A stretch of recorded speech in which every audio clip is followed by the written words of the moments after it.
Hey now, it's your boy PSA Sitch here with another Sunday show with everyone's favorite, always finds the best profile picture on the internet, Adam Friendly. Hey, what's up, my brother? How you doing, Sitch? And we got a great guest today. We have Karl Benjamin, once known as the great Sargon of Akkad. How you doing, Karl? I'm really well, thanks. And everything's good. Thank you. So have you been beating up on anyone on Twitter lately? Anyone that you can think of that you might have gotten in any sort of Twitter altercation with? I don't personally view it like that, but I've heard that that's how it's been perceived. Oh, okay. Well, we're talking about, obviously, James Lindsay. Karl had some rough and tumble play on the internet on twitter.com. And I think you ended up getting blocked. So I did. Do you want to give your I went back and kind of looked at the situation, and I think I had a incorrect read of the situation earlier, and I have a better more correct read of the situation now. So I just, to avoid any misunderstanding, I wanted to make sure that I knew the details. But let's hear your side of the story. What exactly happened there? Well, I can't remember exactly what happened because it was probably like a month or two ago now. Okay. But basically, James Lindsay had said something along the lines of liberalism is separate to communism. And honestly, I just don't think that's true. Okay. And I don't think that's true because I've done a degree in philosophy and my dissertation was about liberalism. So I spent quite a lot of time learning all about it. And I think it's demonstrable that they are part of the same intellectual movement.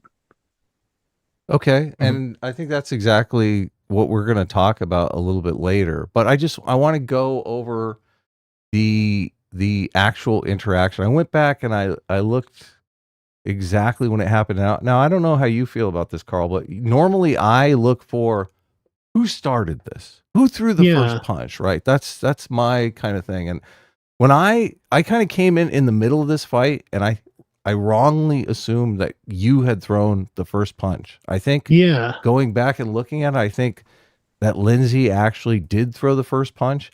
Now, I don't know what this tweet is from Tim Pool, but James Lindsay retweeted something Tim Pool had said. I think it's McIntyre. He's one of those guys that runs in your circles, right? What is his name? Aaron McIntyre. Aaron McIntyre, right? Yeah, he's a conservative.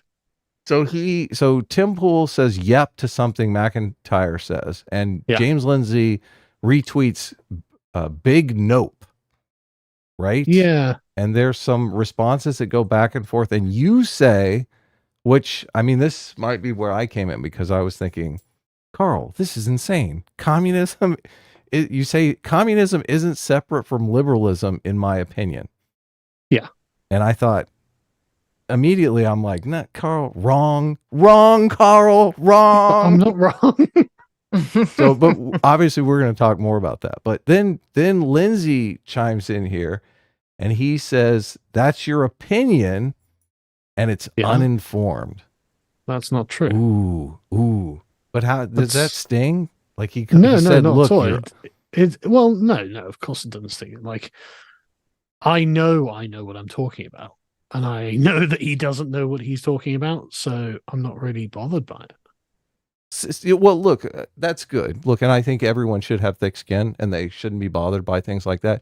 James Lindsay is obviously a big personality on Twitter, but Sitch, what do you think about that? Like, if a content creator comes out and says, Sitch, you're uninformed. I mean, I'd be mad. Listen, I'm sensitive. I'd be like, well, who's this motherfucker? Who's this guy who I'm kind of friendly with? Call me uninformed. The thing is, being uninformed isn't a character defect, right? Mm-hmm. So, it is. Is it?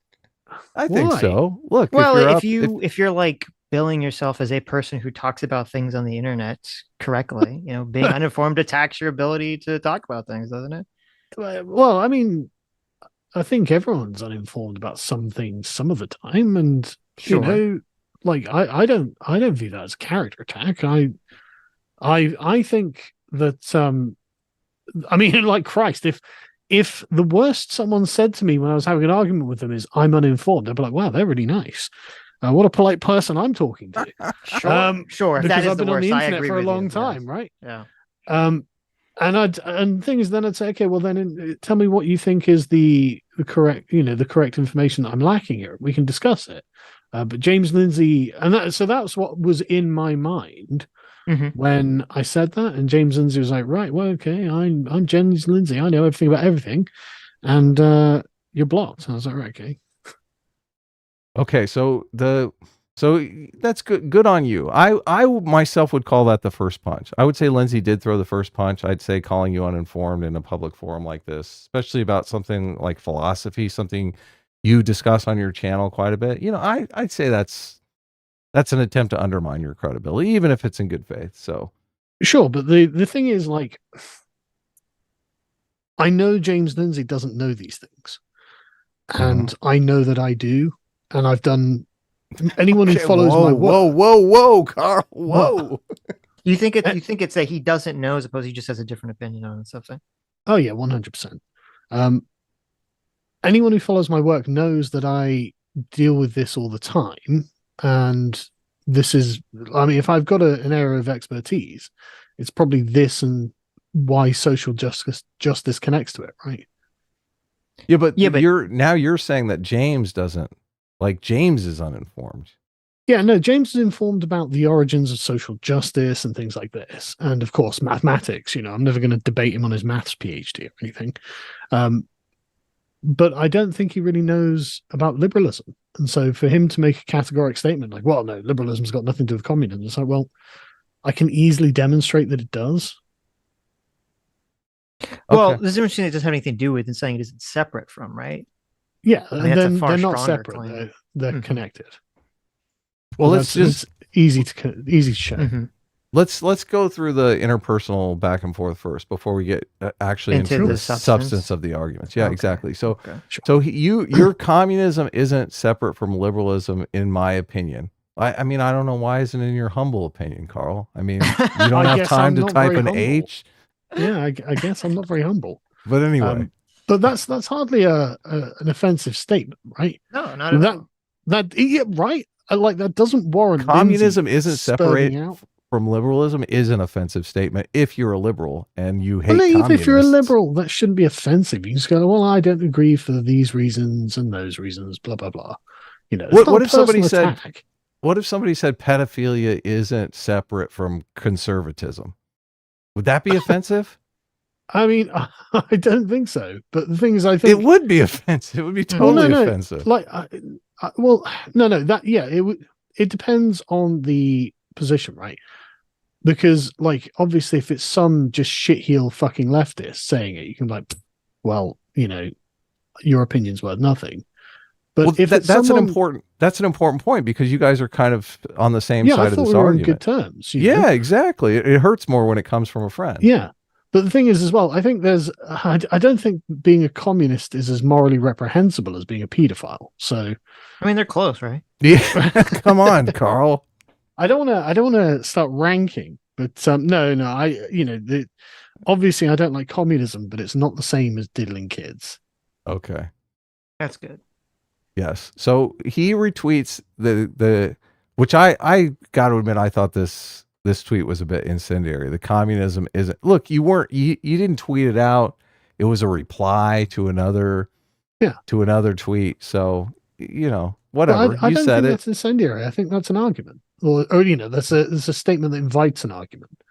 But Lindsay retweets, your opinion sucks. LOL. Yeah. Retweets you there. And okay, so we're escalating here. But doesn't that just come across as being deeply insecure? Jay, look at this.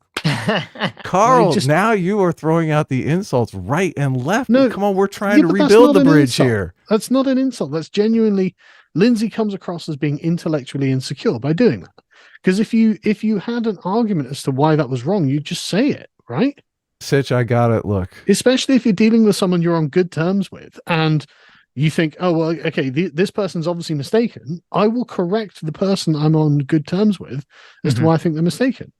Like, why wouldn't you do that? Look, I agree. I'm all for mending fences. The way to mend fences, Carl, is generally not to go on a live stream and say this person's totally insecure. Well, no, Come on. but it does speak to an intellectual insecurity, and the only way you get past that is by actually exploring the subject. And he refused to do that, which implies that he doesn't really have anywhere to go. I don't think so. I think what's going on. Well, there's two things going on. First of all, James, who I like his content a lot, but he's very aggressive on Twitter. Okay, I guess that's how I would say it. So I think that's the first thing. I think the second thing is my guess would be, now obviously I'm doing some mind reading here. My guess would be is that James is worried, and I'm too, that there's like this growing contingent of people on the right, dissident right people who are using wokeness as kind of a justification to advocate for, Christian nationalism or some kind of, anti-liberal something or other to replace, current capitalist democracies. And it seems to be gaining a little bit of favor on the internet, at least. And James is worried about this thing growing in strength in America and taking over. And I think that he sees your argument, whether you intend for it to be that or not, which I'm not sure, he sees your argument as playing into that and like radicalizing your audience essentially to adopting sort of this far right position. And that's why he's very like emotional about it. I don't think I don't really know what the thesis of Christian nationalism is, to be honest. I've never spent any amount of time looking into it. It sounds very American to me. Okay. So it sounds like something that's very parochially American. Right. It definitely wouldn't go anywhere here. So I've never bothered spending any time looking. Sure, there's other far right sort of anti-liberalism, anti-capitalist democracy philosophies in England. So, but I'm definitely whatever flavor you want. I'm definitely anti-liberalism. Yeah. That's definitely true. Right. Because it's just nonsense, really, on stilts, and it opens the door to terrible things. So, but what I'm not against are the values of liberalism, because they aren't owned or invented by liberalism. They precede liberalism, and they are in and of themselves goods. So we don't want to give them up. But the story of those values is bollocks that the liberals tell each other. It's just a nonsense story. So we need to find and we can absolutely do this. Just change the story so it makes sense. And the thing is, if we change the story so it makes sense, then it shuts down all of the problems that come with having a nonsense story. Okay, so what are the values of liberalism that you want to keep? Well, the two prime values of liberalism are liberty and equality, right? Okay. But the problem is they're contradictory values. Okay, how so?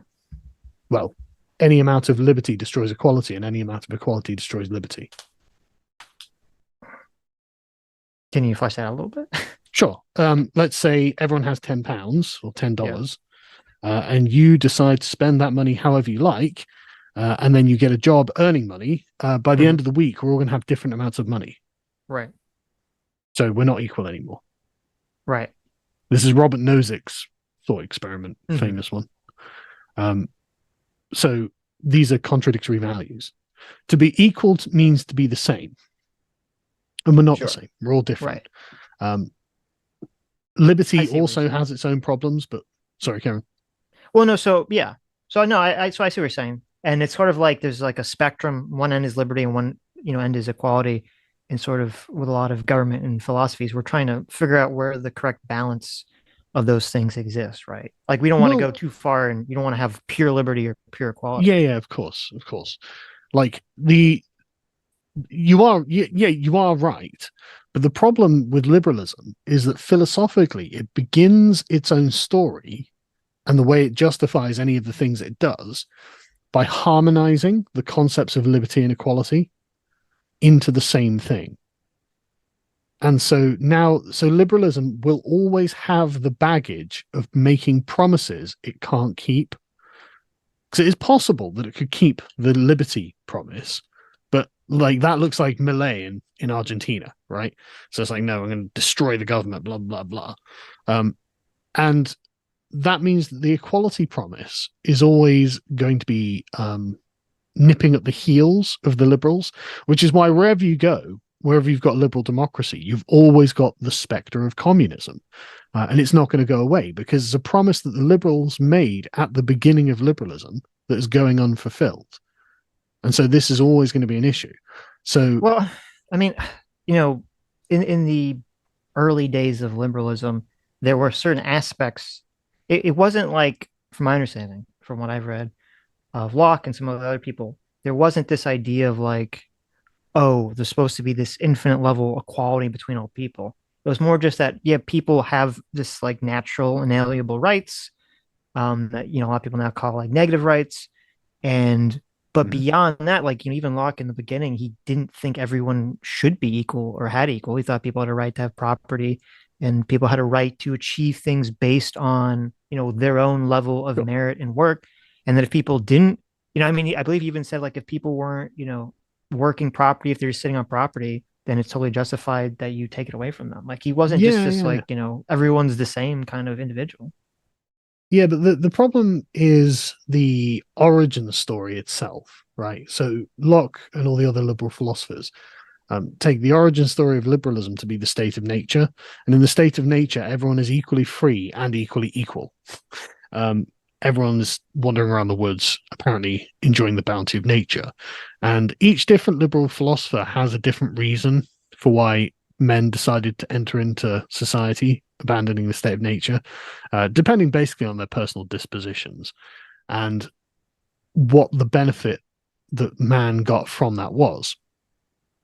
And the problem with Locke is that he puts heavy emphasis on the liberty, right?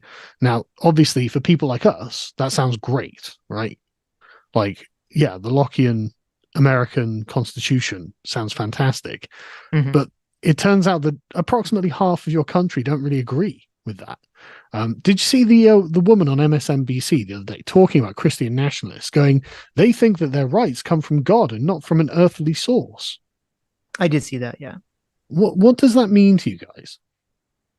Well, it means that she doesn't understand what she's talking about, because she doesn't know, obviously, even in our own constitution, they talk about inalienable rights coming from God from the beginning. Yeah, so, but why would she think that? Like, it's in the first paragraph of the Declaration of Independence. Right. Like, and she's acting like the Christian nationalists are the lunatics for thinking that the rights come from God. It's like, well, that's the most American position on rights, isn't it? Yeah, I would imagine what she thinks. I would guess what this woman, I don't know what her background is. I'm guessing what she's thinking is like, oh, rights come from the government or are protected by the government, and it's like a weird thing to say that they come from God.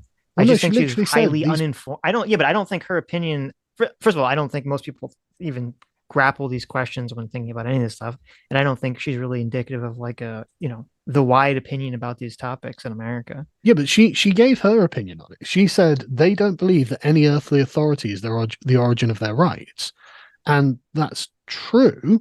But that tells us what kind of liberal that she is, because Locke thought that the reason man would come into society is to protect himself and his property. And so what he does is he sacrifices a portion of his rights. And the portion that he sacrifices is that portion that would be the freedom to hurt others and steal their stuff, which is, perfectly reasonable formulation, really. But then you've got a different view on that, which comes from Rousseau, which is that man sacrifices all of his rights when he comes into society, and is instead of he sacrifices his natural rights and he exchanges them for civil rights. So actually, the Rousseauian view is that rights actually do come from the government. In society, you've given up your natural rights for the benefits of society, and therefore rights are what the government says they are. And he's got quite a complex way of setting all of this up. Appealing to a kind of metaphysical entity called the sovereign and the general will of the sovereign, but that's what she's appealing to when she says that. And so you can see there's an open conflict in these kinds of liberalism. And so the problem there is, well, whose story of liberalism do you believe, Locke's or Rousseau's? And the thing is, the problem is they're both kind of bollocks. That's the problem. Like, both stories are nonsense. So why are we talking about these nonsense stories like 200 years after the fact? I mean, most people are not talking about them directly in any sort of direct way. Sure, but that's these sorts of conversations. That doesn't mean that the story isn't the reason that she's saying rights come from the government. The very the very notion of a right is built as a core aspect of liberalism. So it's just ignorance that she's not appealing to one of these founding philosophers. Of course. But that's kind of my point. Most people are ignorant to having the conversation in this wavelength, on this level, to even reference these things. Sure, but I guess before we get excuse, I'm not saying it's an excuse. I'm just saying that's just the way it is.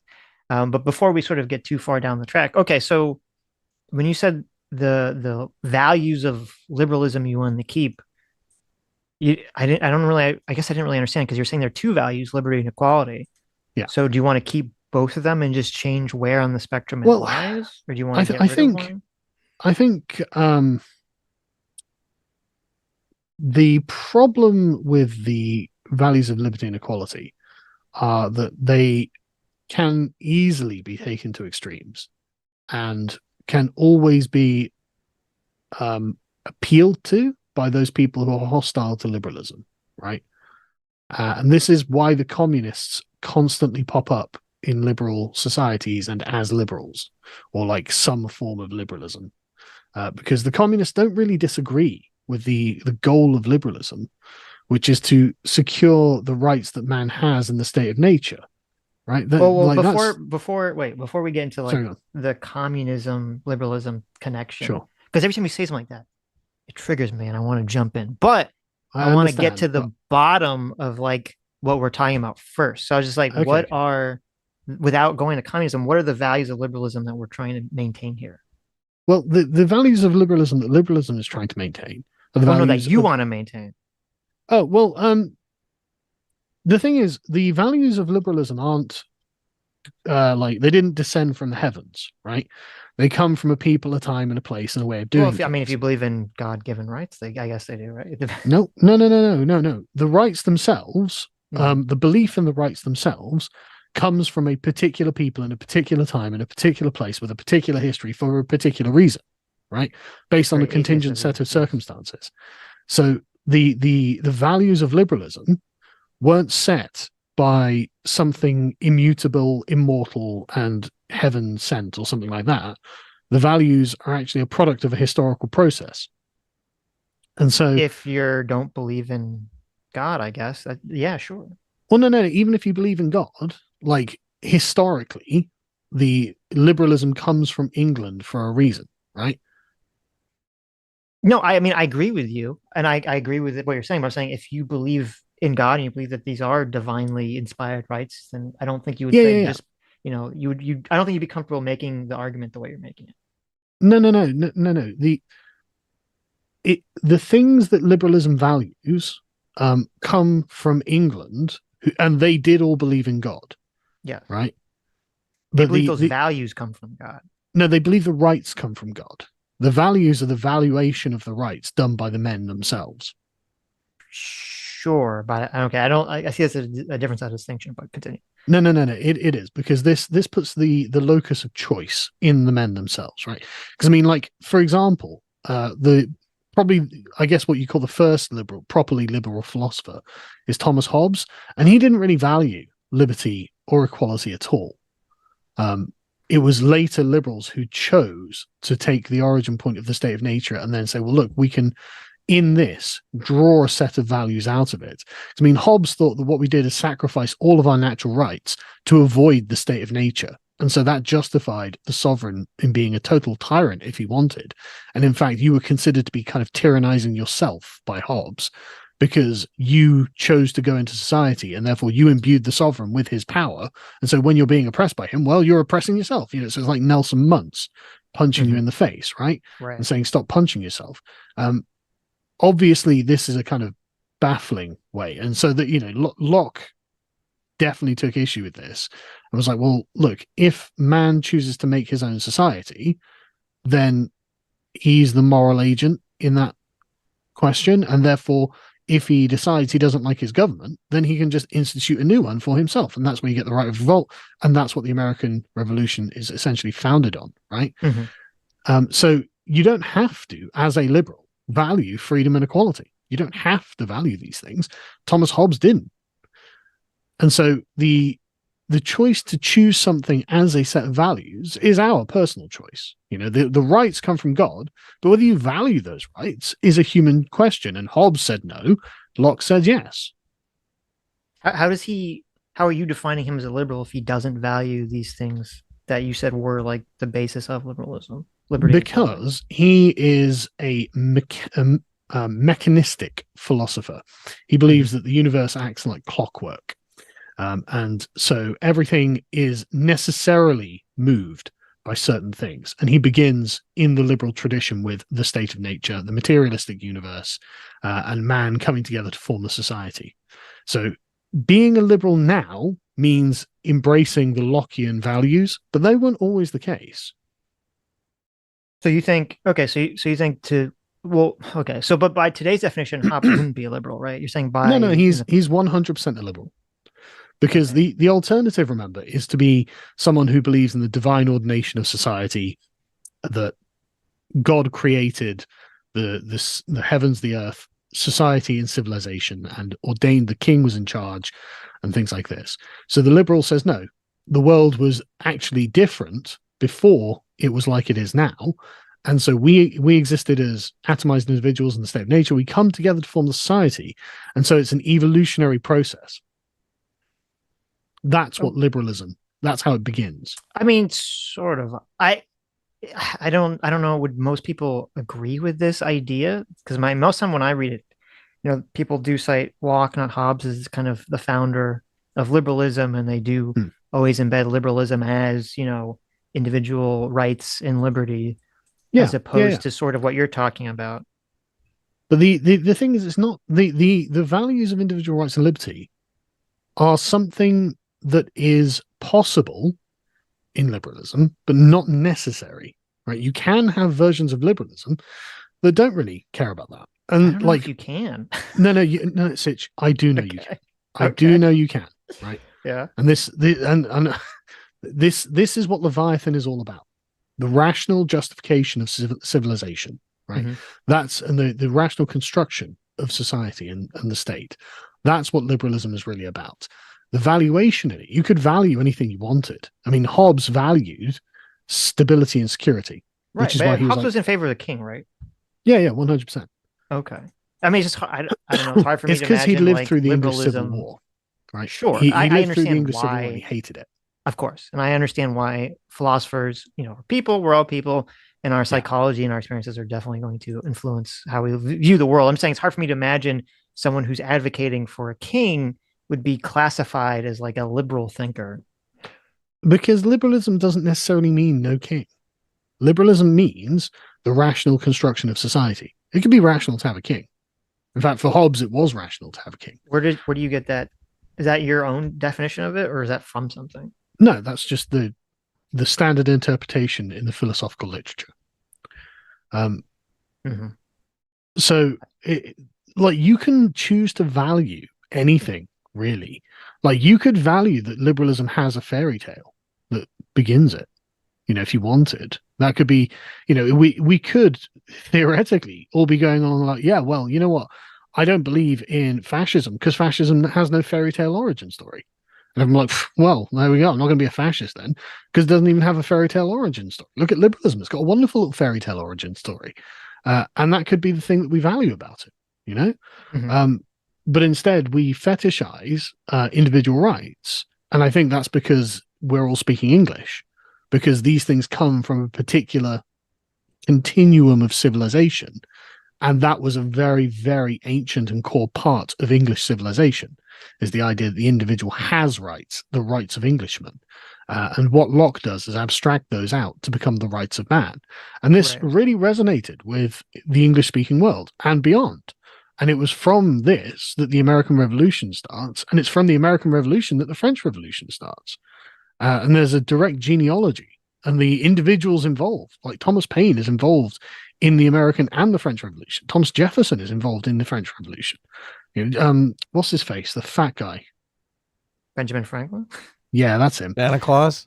No, Benjamin Franklin. He's directly involved. He's like a diplomat or whatever. He goes there. Like these things are. There's a direct genealogy, and they operate in similar ways, but they begin with the same foundations. Mm-hmm. Dev wants you to know what he says that your definition of liberalism being rationalistic and mechanicistic means that socialists and fascists would also be liberal, and you're talking. They are an offshoot of liberalism. That's correct. Okay, so you agree? Yeah. Interesting. Okay, but that's why they constantly follow liberalism around, right? Like, well, it's not an accident. I don't know if it's that simple. I think it's that basically we have philosophies and government structures that get replaced and supplanted, and the new ones creep up, and people are excited to kind of continue these trends as opposed to going back to the olden days, right? There aren't that many people. I mean, maybe now, but there weren't that many people in the mid 1900s that were like, listen, we need. Liberalism isn't working, capitalism isn't working, we need to go back to a king. Like they were like, no, let's do something like a little different. Let's do this communism, let's do this fascism thing. Yeah, but the question is what they're trying to achieve, right? And what they're trying to achieve is in line with the original promises that liberalism made. Well, no, I think they're just trying to achieve everyone, everyone wants to be happy. That's what they're trying to achieve. They're trying to give people happiness and meaning. That's contestable. I don't know if that is true. I think there are lots of people that are trying to achieve things that aren't just about happiness.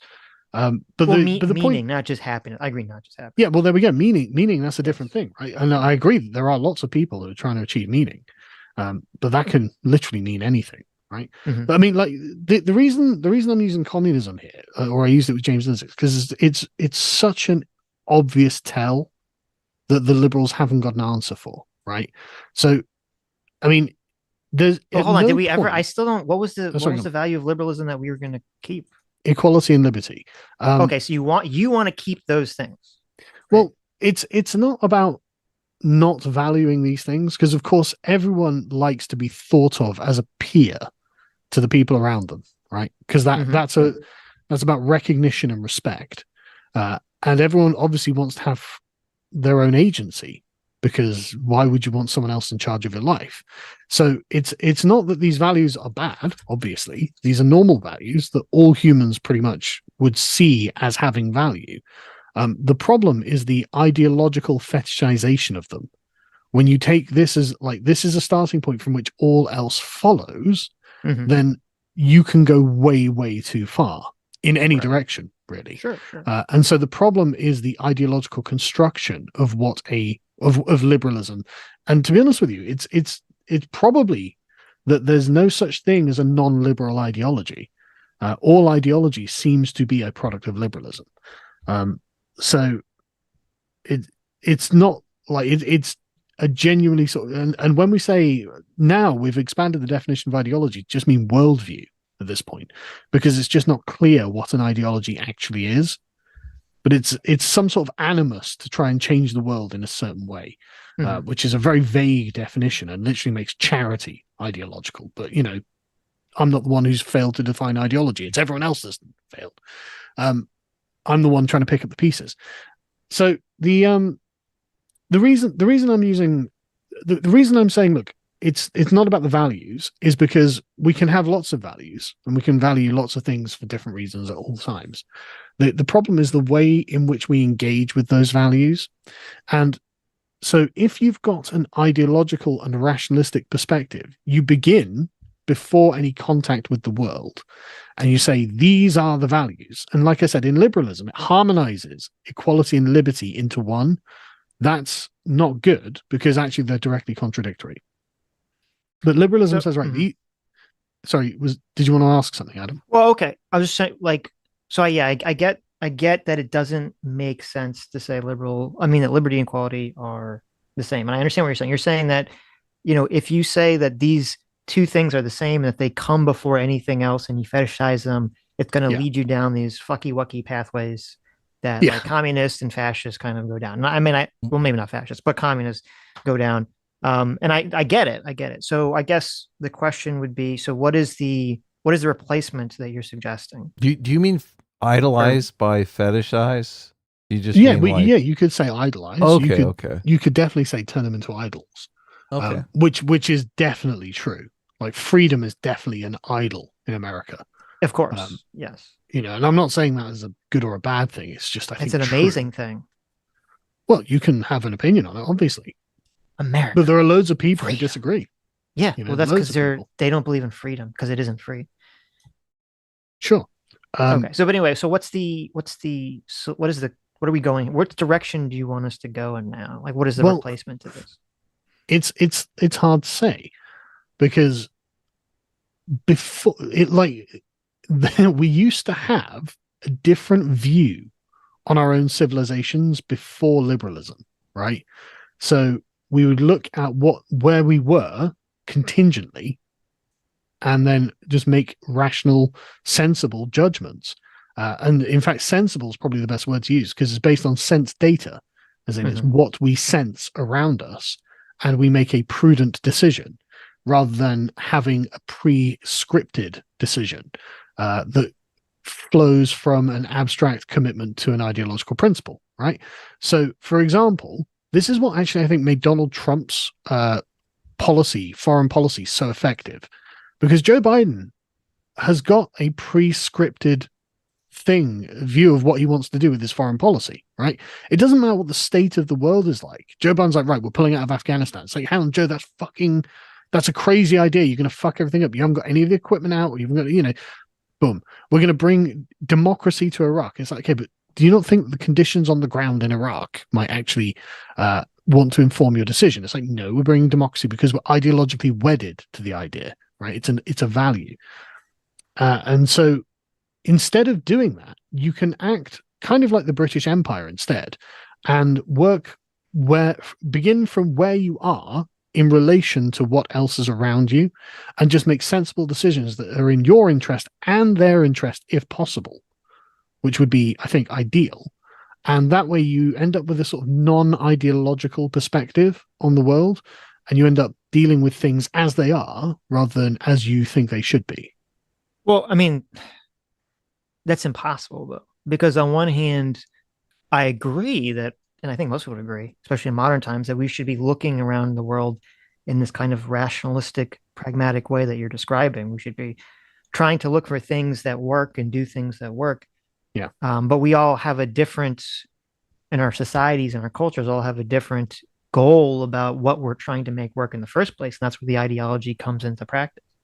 Well, maybe, but the problem with ideology is it totally colors the way we look at things because of the series of presuppositions. Like, for example, one presupposition that liberalism has is the blank slate, which I know you guys don't. We don't agree. I know consciously you don't agree with it, but also, oh, look at the shots fired. This is what I'm talking about, Karl. No. I know you guys know that it's not true, but the liberal philosophy that you promote is still predicated on it being true. Right. We don't agree that it has anything to do with it. But sure. Yeah. Okay. Well, why do women get to vote? No. Okay, but wait. Before we get into that, what I'm saying is, it's not clear to me what you're advocating for, because again, whenever anyone advocates for something, the decision for what to advocate for has to be based on some sort of presuppositional philosophy or ideology about what is good or what is best for everyone. Like when you were saying that the British Empire is doing what's good for itself and hopefully what is good for its subjects. Yeah. What is the definition of what is good? That is the philosophy. That's the ideology. That's, the British Empire is being based off of. No, not necessarily. It doesn't have to be an ideology. Like I said, it could just be an inherited series of values rather than a prescripted series of values. So just like a traditional idea. Yeah. Okay. Yeah. So work within the tradition you're in, right? But that is an idea. To follow tradition, that is an ideology. Well, that's why I said, look, the definition of ideology seems to have become really expanded to just mean worldview, right? But I actually think that ideology is more precise than that, because you might not even have a rational view. I mean, the point about traditions, they're not rational, right? They're irrational. They haven't been planned out. They might not be logically coherent, and they might be riddled with contradictions. And you might not even have a clear understanding of what the tradition itself is. Like, for example, the Queen's funeral. I have no idea why it looks like it does. Like, I have absolutely no idea what the fuck, and I don't know how they came to those decisions. But the thing is, no one sat down and was like, right, now we're going to get the guys from the 19th century grenadiers out, then we're going to get the 17th century cavalry hussars out. No one sat down and like planned that out in advance. It's the accumulation of things that seemed important that have built up over time. And you end up with a series of values, like a network of values in that. But what that means is that you don't have an answer in advance, right? Because so, for example, you're saying, well, I don't know what you're advancing. It's like, well, I don't know what you want me to talk about. Like, if you're like, okay, well, let's talk about tax policy in Britain. I can give you my analysis of the situation, and then I can say, well, it would be in our interest that it would make our country wealthier, healthier, happier, richer, to do X, Y, and Z, right? But I don't have that prescribed. Whereas someone like Millet has this prescribed. He's just like, no, abolish, abolish, abolish. Doesn't matter where you are. Doesn't matter what the situation is. Doesn't matter what the commitments are. Doesn't matter what's happening. He always wants to reduce the state power. He always wants to reduce taxes, and he always wants to privatize, right? And also, that's the difference between ideology, which is scripted and decided in advance, and I guess what we'll just call traditionalism, which is looking at where you are and just trying to do the best that you can do based on contingent judgments. Yeah, but I feel like that view in itself has an internal contradiction, because if the idea is, okay, we're going to have this traditional model where we follow various traditions because they seem to have worked or they seem to have brought us to where we are now. And then if you're doing that, that's the exact opposite of saying, well, let's look around and try to figure out what works. Because the whole point that you're kind of laying out here is that very often, which is true, we don't know why a tradition exists in the first place. And that's kind of the danger when we start monkeying with traditions, is because it could accidentally destroy something that, or create an unintended consequence that the tradition stabilized or fixed. So this seems to be a contradictory value. No, it's not contradictory.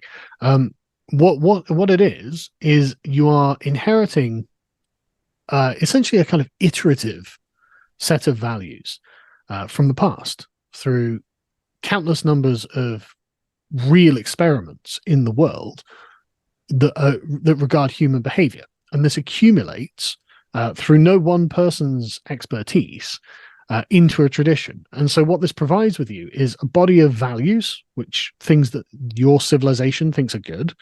It gives you a set of instructions on how things can be done to achieve those things. And it gives you a set of expected consequences. If you do these things, you can reliably expect these results, because so many people before you have tried the same thing. And this is the consequence they got. There's no particular contradiction there, and that unless we're going to expand the concept of an ideology to mean simply a person's worldview, that's a non-ideological position, because it doesn't tell you in advance what the answer to any question is. It tells you what you value, it tells you who you are, where you are, and why you're there, and it gives you a bunch of advice, but it doesn't tell you, no, it has to be this way. And if it's not that way, then it's not like some violation of liberal values, which is honestly what 90% of British discourse politically is about these days. Like, did someone do a racism? And it's like, well, that's an offense to liberal values, isn't it? Maybe, but how's the knife crime distributed in London? Doing a racism means saving lives. So it's like, okay, what now? The traditional perspective goes, well, you've got to save the lives, because obviously we value a person's life higher than we value not violating the holy tenets of liberalism, right? Right. So if we're kind of adopting the traditional model, how do we what is the mechanism if there's no ideology and we're kind of just saying, okay, we're going to try to do what is traditional, how do you ever change course? What is the mechanism? Well, you're constantly changing course to change tradition, right? Sure. The traditions change all the time. This is the thing. This is no. Well, you say of course, but the question implies that traditions don't change. No. I'm asking, traditions change all the time because there's a philosophy change, there's a cultural change, there's an environmental change. It's all these forces that are acting upon a society, right? So I'm asking, in your system, how does tradition change? Well, tradition changes because of precedent. Like, someone tries something, it works, and so they adopt that thing as part of a tradition. And that's why you get kind of temporal, particular slices of time represented in a tradition.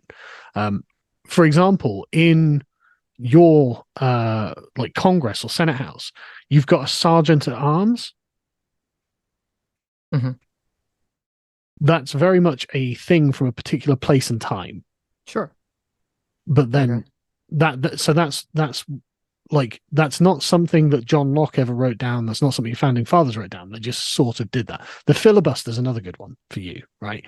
That's not part of your constitution. It's just something people did because it had a use and everyone found it useful, right?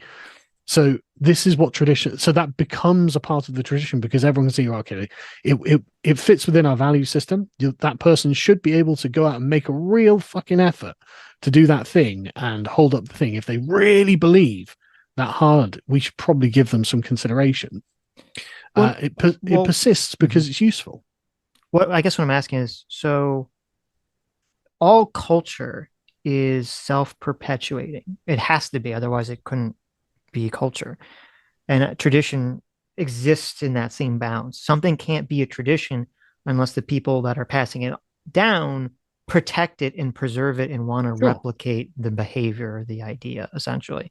And so that means is that whenever there's a change, there's always going to be this conflict in society or between a group of people about whether the tradition should be changed in any way. And this will manifest. Yeah, but it's never. It's never. Well, let me just let me give like a specific here. Right? Like just I'll give a very simple thing is, there was a time period where, people farmed rice in one very specific way. And that was the way that their father taught them, their father taught them, their father taught them. Sure. And then eventually one day someone comes along and they figure out a better way to farm rice, and they're going to produce more rice. But there's always going to be that resistance. There's going to be people fighting against it because it's against tradition.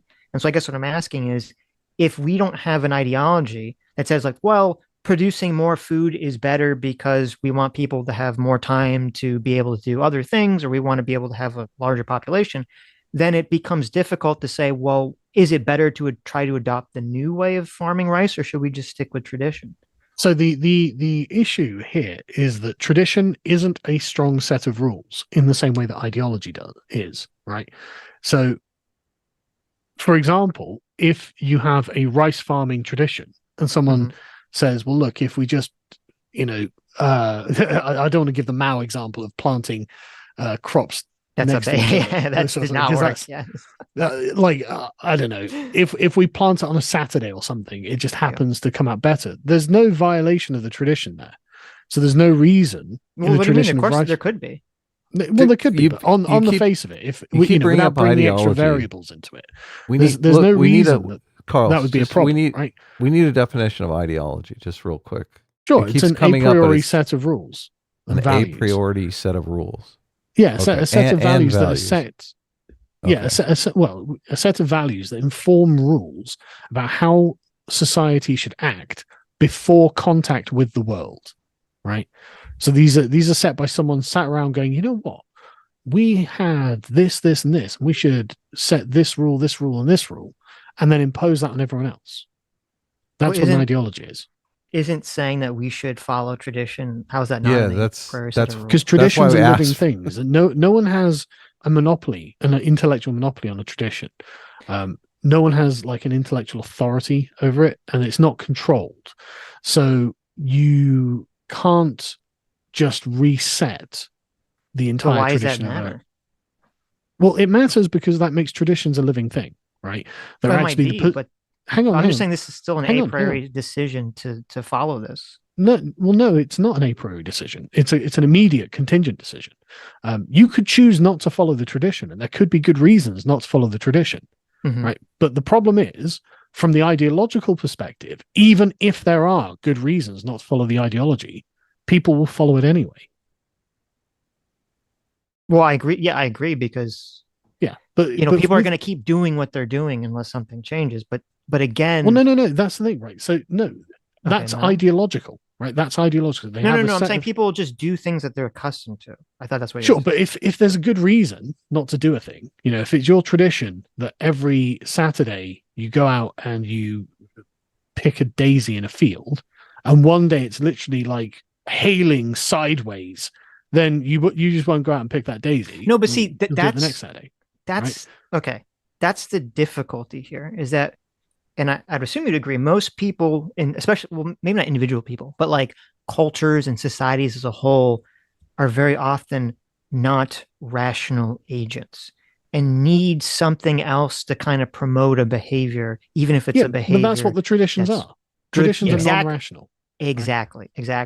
Right. So it's like, oh, you shouldn't, I don't know, like you shouldn't go into that cave because there's an evil spirit in there. And this is something that's like passed down for generations. So people don't want to go in the cave. In reality, it turns out that like there's a radioactive rock in there, but this is before radioactivity is known, and people go in there and they fucking die. Right. So but that idea, the kind of the myth is what prevents people from doing the action that you want them to do.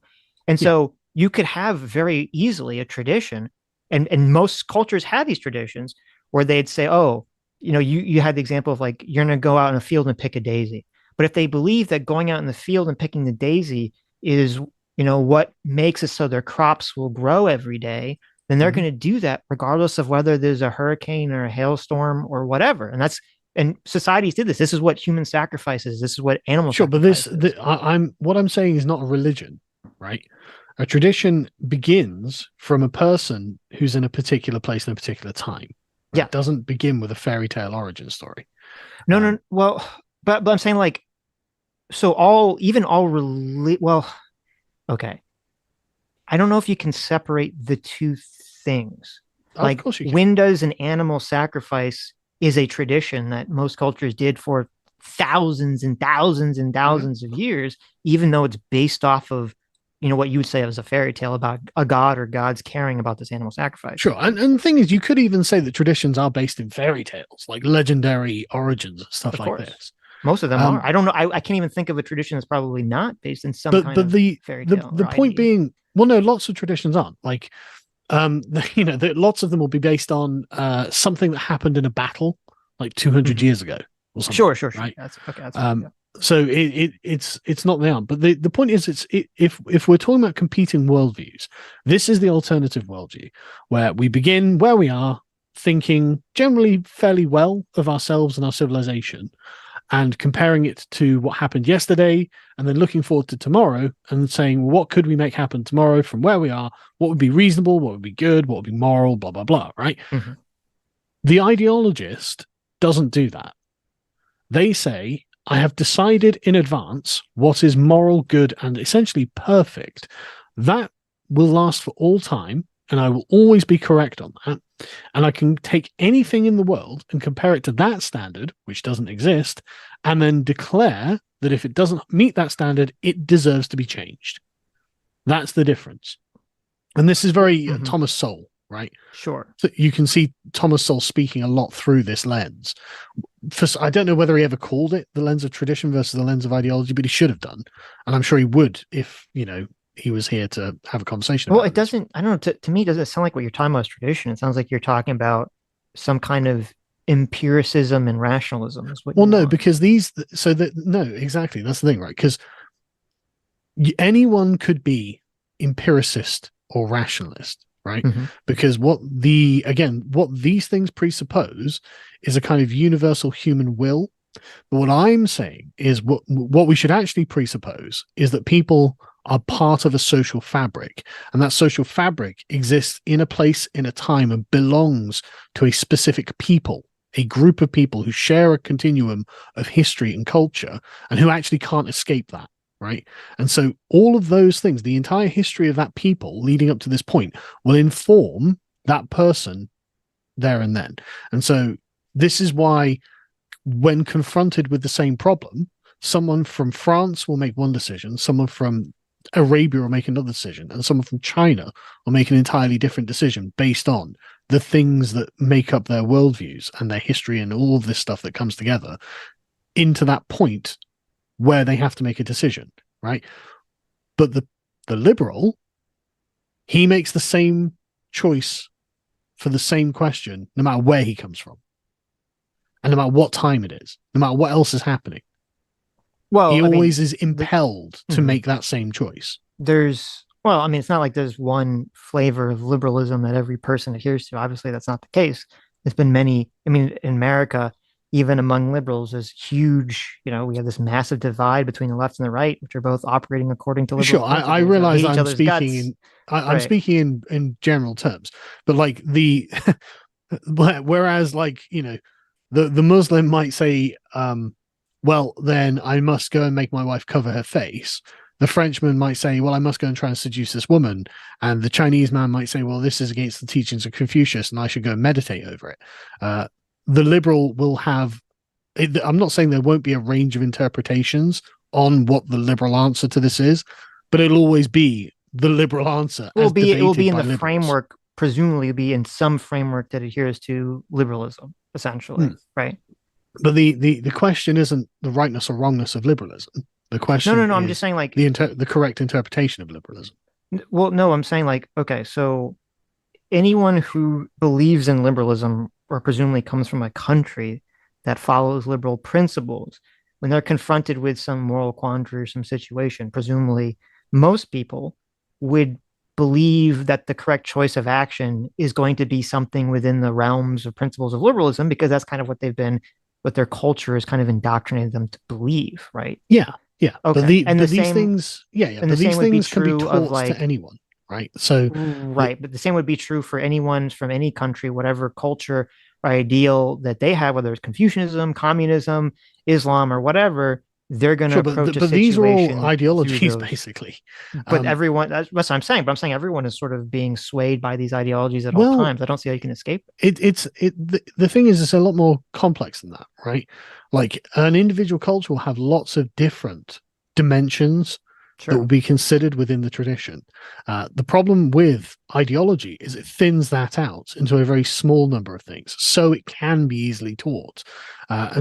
Like you, for example, will always know an alien to your own culture because they won't understand the small things that wouldn't be taught, but you definitely pick up on, right? Whether it's, accent, mannerisms, all these sorts of things, politeness, propriety, and anyone can tell that you're not from that civilization. And if they know anything about other civilizations, they can always tell that you're from that particular civilization. And these are all parts of the tradition. And so anyway, I kind of wanted to talk about why communism was inherited from liberalism. But I think that makes it fairly clear, right? I mean, not to me. Well, okay, but we can move on. The Chinese liberal will always make the same decision as the American liberal, right? No, I mean, I'd imagine they will. They would have that's what the point of liberalism was. You wouldn't. Well, no, because I mean, look at Japan. No, Japan is a country that has a democracy. It follows liberalism, and yet the cultural attitudes are very different than America. It's not a liberal country. It's not? No. It's a traditional country. It's both. They have a liberal democracy. That's their state of government. They have capitalism. No, but they just have a very strong culture. Iraq had a liberal democracy, but they're not liberals. Like these things were imposed on them by America. Like Afghanistan had a liberal democracy until it didn't. Like just because something has a liberal democracy doesn't make them liberal, right? The point being, they've been a liberal democracy. We can take a concrete example. We can say, okay, well, look, let's take the power of the state, right? Let's take the power of the state. Should there be a dictator in a country? Well, the Frenchman will probably say no, for various reasons. That will be French.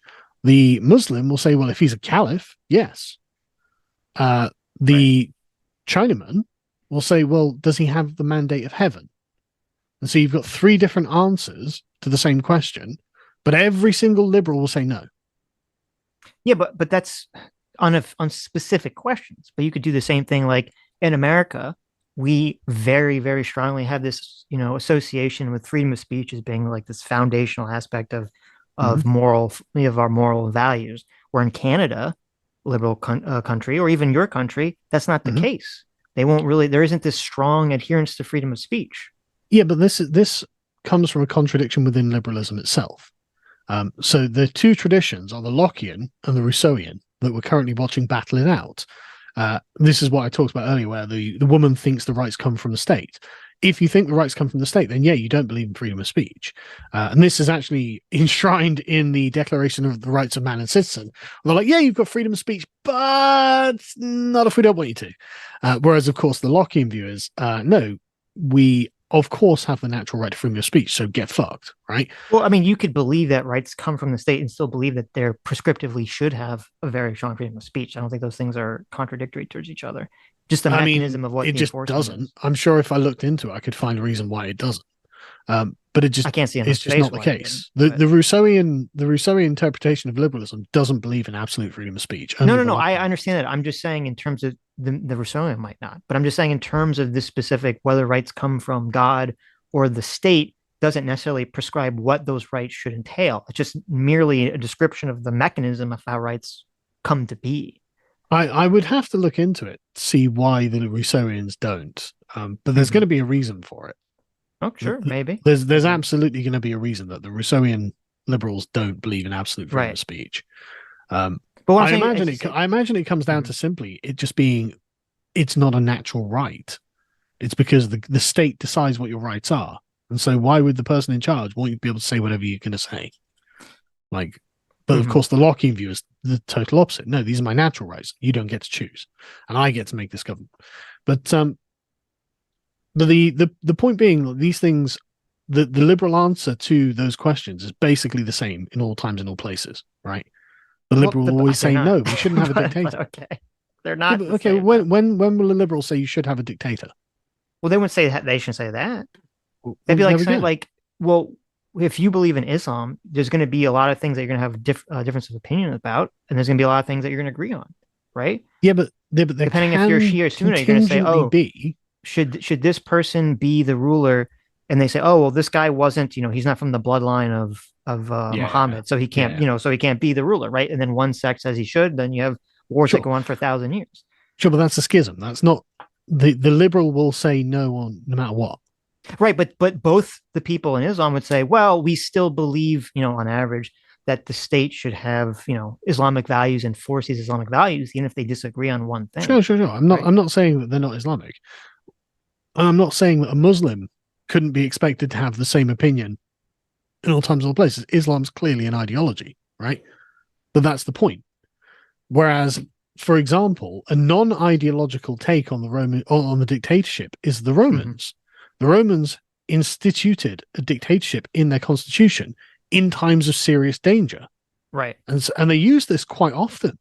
And the dictator would be a dictator for a year, and then he'd stop being the dictator. So the Romans didn't have an ideological, no, we must never have a dictator like the liberals have. The Romans say, well, if we need one. And so that's the difference. But I would say the ideological versus the non-ideological. I would argue, and I would suspect that the ideological disgust towards dictatorships that exist in liberalism, it didn't come from the ether. It wasn't God's whispered into Locke or Hobbes or Rousseau's ear. Well, not Hobbes, but whispered into their ears, essentially, to not have dictators. It's based on this view of experience or tradition of looking back and saying, oh, when we have these dictatorships, it generally tends to lead to bad things. So therefore, we should create a tradition and a culture purely from the English tradition to agree with this concept. Yeah, but it comes purely from the English tradition. Like the liberalism's precepts and value system is an abstraction of the rights of Englishmen by John Locke in 1689. Yeah, it was looking why people should have rights and why we shouldn't have an absolute monarchy. Sure. No, you're absolutely correct. But we can divine exactly the time and place it comes from, and the tradition that was being followed. So why would we ideologize it? Why wouldn't we just follow the tradition? Because at the same time, he was arguing with people that were saying, no, fuck you, we should have an absolute monarchy. No, yeah. Hang on. Yeah. No, that's true. But the English don't need to be ideologically liberal to be able to resist tyranny, right? No, but who was the guy's name? Who was he arguing with when he wrote the Second Treaty? Arguing with who? Robert Filmer. Right. They were arguing about what is the power of the king and what the Bible, dictates the rights of man. And there was this ideological struggle. And what we see, which I would argue is what you see in all of human history, is that whenever people are arguing for a philosophy or an ideology, it almost always gets embedded in a sort of ideological religious sense, because that just seems to be the way people interpret information. Well, no, that's not true. I mean, like, for example, it's weird that Locke feels the need to make up a fairy tale story when he could have just said these are the rights of Englishmen, and they've always been the rights of Englishmen. No one would have bought that argument in that day, I don't think. Well, of course they would. That's exactly what they had to argue through a biblical interpretation. Yeah, but that was matter, his whole argument, right? Was from the Bible. No.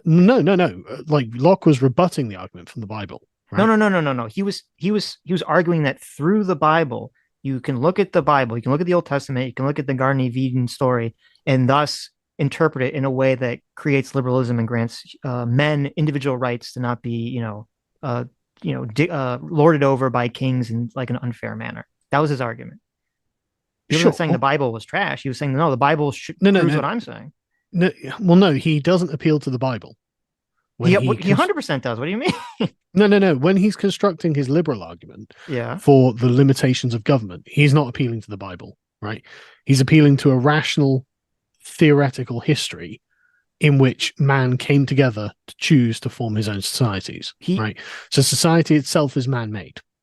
He's not, wait. In Second Treatise, he's 100% saying that his philosophy comes from the Bible, and it comes from the Garden of Eden creation story. That is the origin. That's the origin of man. Right? Yeah, I'm not saying, but he's rooting his philosophy in that origin. Yeah, of course. I mean, like, they're all Christians. Of course, they're going to put the origin point of the creation of the universe as God, and literally. Right, but that's what I'm saying. That's why the philosophy is embedded in an ideology as opposed to just this kind of vague. That's not correct. It's not correct. Locke had a mechanistic view of the civilization. He didn't believe it was just created by God, right? He believed man was created by God, but man began in a pre-social state of nature. Yeah. Right. Yeah, he believed that. Yeah, sure. Yeah, but that's not the same as the argument that was being had by Filmer, that was God had organized society as it is now, which is why we can't change it. No. The thing is, I understand. Hang on, but the thing is, there's no need to make up a story in order to assert the rights of Englishmen, because traditionally these were considered to be a part of the English people, literally since before Alfred the Great, and they had been asserted before against the tyranny of the king without having to make up stories. They just said, well, look, in accordance with our ancient liberties and customs, you don't have the right to just appropriate our property or lock us up or hold us without trial. And this is what Magna Carta is. Like, it just appeals. It doesn't appeal to like some mythical time where men were wandering around the woods on their own. It just says, no, the traditional rights of Englishmen were that the king's power was limited. And like, I mean, I don't even know. I'd have to go back and look at what Cromwell said. But I don't think Cromwell even said this during the Civil War. Like, and these were all open revolts against the arbitrary power of the king. And the thing is, this arbitrary power of the king only seems to have been introduced into England from the Norman conquest, because it comes from the sort of French view of what kingship was. It was never a part of the English view of kingship. And so, like, you can have resistance to tyranny in a tradition. There's no need to abstract it away into an ideology. And when you do abstract it away into an ideology, then you're left holding something that is told to you to be true in all times and all places. Like, there could come a time where it is necessary for America to have a dictator, right? Circumstances in geopolitics may force the need for America to have a dictator. But because you have your constitution, which is like a dead hand of your civilization, doesn't change. It's going to be the same. Your constitution will be the same in 100 years, in 200 years. But the world won't be the same. And so this is why an ideological perspective has weaknesses. So, well, there's two things I want to get that. I want to talk about that constitutional dead hand thing for a second, and how that relates to tradition. Before I get into that, it's what you're describing in terms of how you're talking about tradition, to me, sounds very similar to when we hear Richard Dawkins or the other guy whose name escapes me, about atheism, about how you can kind of create a moral system that doesn't require religion. That's kind of, we can have this atheist moral system that all the people will follow. And me and Adam are pretty skeptical of that because we think most people do need the story. They do need the religion kind of embedded in it to have these ideas, as an enforcement mechanism. So I'm skeptical that just a tradition with no story behind it, no idea why the tradition is important, would ever be a powerful thing that would maintain itself. Well, traditions do have stories behind them. Like there's always a story. I mean, like essentially the entire way that we relate traditions to each other are as living stories. No, but like the way you're describing this to me, it sounds like as if I think you idealize people too much, as if people are like walking around as these very rational agents saying, "Oh, well, we have." No, I'm saying they're non-rational. Well, that's the thing. People will respond to whatever happens to them, but it might not be in a rational way. But it might also be in the way that they feel is best and in their best interests. I mean, this is kind of what populism is, really. Like, it's not really very rational. And this is why they basically lose the rational argument against the rationalistic left and Democrats. They say, well, we've got all of the experts on our side. So, yeah, but the populists are actually still right about, say, foreign policy, right? Like, when it comes to keeping the world peaceful and safe, it's obvious that Trump's bull in a china shop approach was way more successful, even though you wouldn't advise that in advance. You wouldn't sit down and go, okay, well, we're going to rationally think of a foreign policy, right? I'm going to get Donald Trump to just start tweeting out, "I'll fucking nuke you, Kim Jong-un, if you don't shut the fuck up." You wouldn't sit there and have that in a policy paper, but it does work. And it works for reasons that are non-rational, And well, no, there's assuming that Trump's strategies were effective. There's always a rational reason for why something works. It's just it's just maybe people don't know why it works. And that's why it can seem like someone doing something irrational doesn't work. Where you could when Donald Trump was doing his, like, I've got a bigger button than Kim Jong-un, there was tons and tons of people who were saying, no, this is a common strategy, common rational strategy that people in the business world engage in. He's not just like a crazy thing. So when he's understanding rational, the behavior at place here, right? Yeah, but when we say rational, what we're saying is argumentative, right? We're saying that it begins with a set of axioms and principles, and then is syllogistically determined to be logically inductive, deductive, or abductive, right? That's what a rational argument is. But that's not what's happening when Donald Trump is like threatening to nuke Kim Jong-un. I don't agree. I think Donald Trump when he was saying all that stuff, it's based off of his experience of how to interact with people like that. I'm not saying it's not based off experience. Right. Okay. I'm saying it's not based on a rational system of a priori principles and logical deductions. Right. It's a risk. And what it is the sort of Jonathan Haidt, Jordan Peterson lobster thing, where it's now we're in the sort of deep time of being animals with serotonin. And so Kim Jong-un is getting these fucking messages on the desk going like, Donald Trump's threatening to fucking nuke you. And, this is now about feeling and about status and hierarchy and, who's going to feel like the biggest dog in the fight. We're not in the realm of rational a priori deductions. Now we're in a fight and we're in like the heated, lived experience of being a human. And so it's the irrational part of the brain that's winning out there. So the rational part of the brain, it might say, well, look, we can give room for those sorts of things, but it can't do those things itself. The elephant has to be in charge in that situation. Well, so even when someone is acting on their intuition purely, they're still acting in a way that doesn't, just because someone's acting on their elephant doesn't mean they're acting irrationally. It just means that they're basically allowing their subconscious processes to sort of figure out the best course of action that dictates their behavior. Yeah, but that is necessarily irrational. The problem is, no, it's not. It's based off of their previous You're not using your rational mind. The problem is we conflate the term irrational with unreasonable.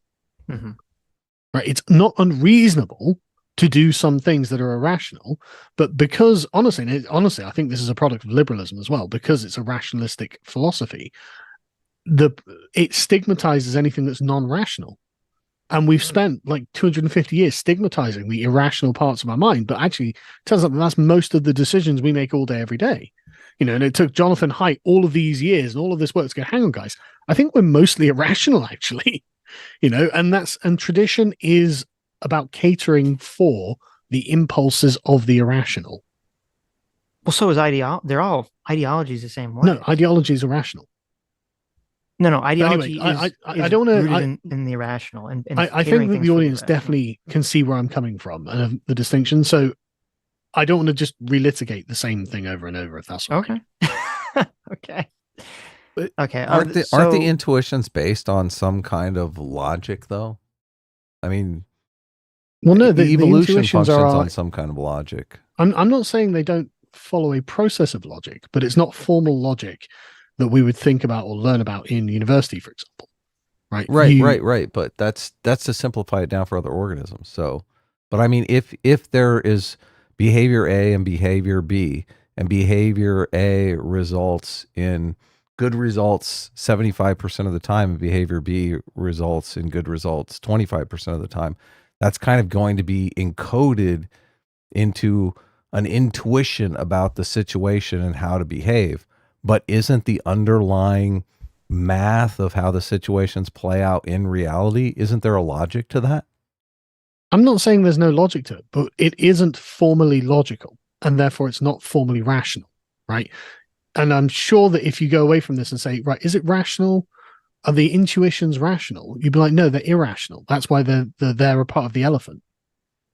Right, I get that, but I'm saying it's okay for them to be irrational. It's not a problem. Right, but you agree, though, the underlying behaviors that those intuitions are encoding for are ultimately based in logic, and there's reasons No, why. They're not based in logic. Rational. They might be based in reality. They might be based in reasons, as in things happen for a reason, and they might produce good results, but they're not formal, rational, logical structures. Do you understand what I'm saying, Sitch? Maybe you can articulate it better. Can you repeat what you're saying? Oh, no. What, do you start reading the chat or something? I was reading the chat. I don't know. Look, I don't want to take over here. Look, okay. I don't want. Continue, guys. Well, no. Look, your intuitions are not rational, right? They're irrational. They're part of your subconscious mind. You don't know why that you feel the way that you do, but it is fair and it's not unreasonable that you feel these ways, and it's not something we should just dismiss. Look, so in the example that I laid out, you don't know why you have an intuition to select option A, right? But if we look at the logic, the reasons, the rationale behind selecting A, there's this evolutionary pattern that exists where we can map that out, we can study it. So we understand, we come to know that, okay, here's the logic behind why we have that intuition, because when we put this in the lab, 75% of the time, behavior A yields a good result, and 25% of the time, behavior B yields a good result. So more times than not, behavior B is the wrong thing to do. So you have that intuition, and it's not logical, but the underlying reality of why that intuition exists is logical. Yeah, I'm not saying that's not the case, but the problem is this is a post hoc rationalization of why you did what you did, right? You're not. It's not. How's it post hoc if you're going into the lab? Because you're literally appealing to consequence. You're literally appealing to a set of a data set and extracting a set of logical principles out of it. Mm-hmm. But you couldn't have done that before you did the things necessary to get the data set. You had to follow your intuitions, and you had to be acting irrationally because you didn't know what the logic would be until you got the data set. Yeah, but it's not a post hoc rationale, it's a post hoc understanding. Okay, well, whatever. But I mean, there's a very different. Yeah, you're not rationalizing. No, you're literally rationalizing what the logic of it was. To rationalize something. Whatever. Okay. The point being, the rational perspective is syllogistic. So you predict what the result will be in advance of taking the action.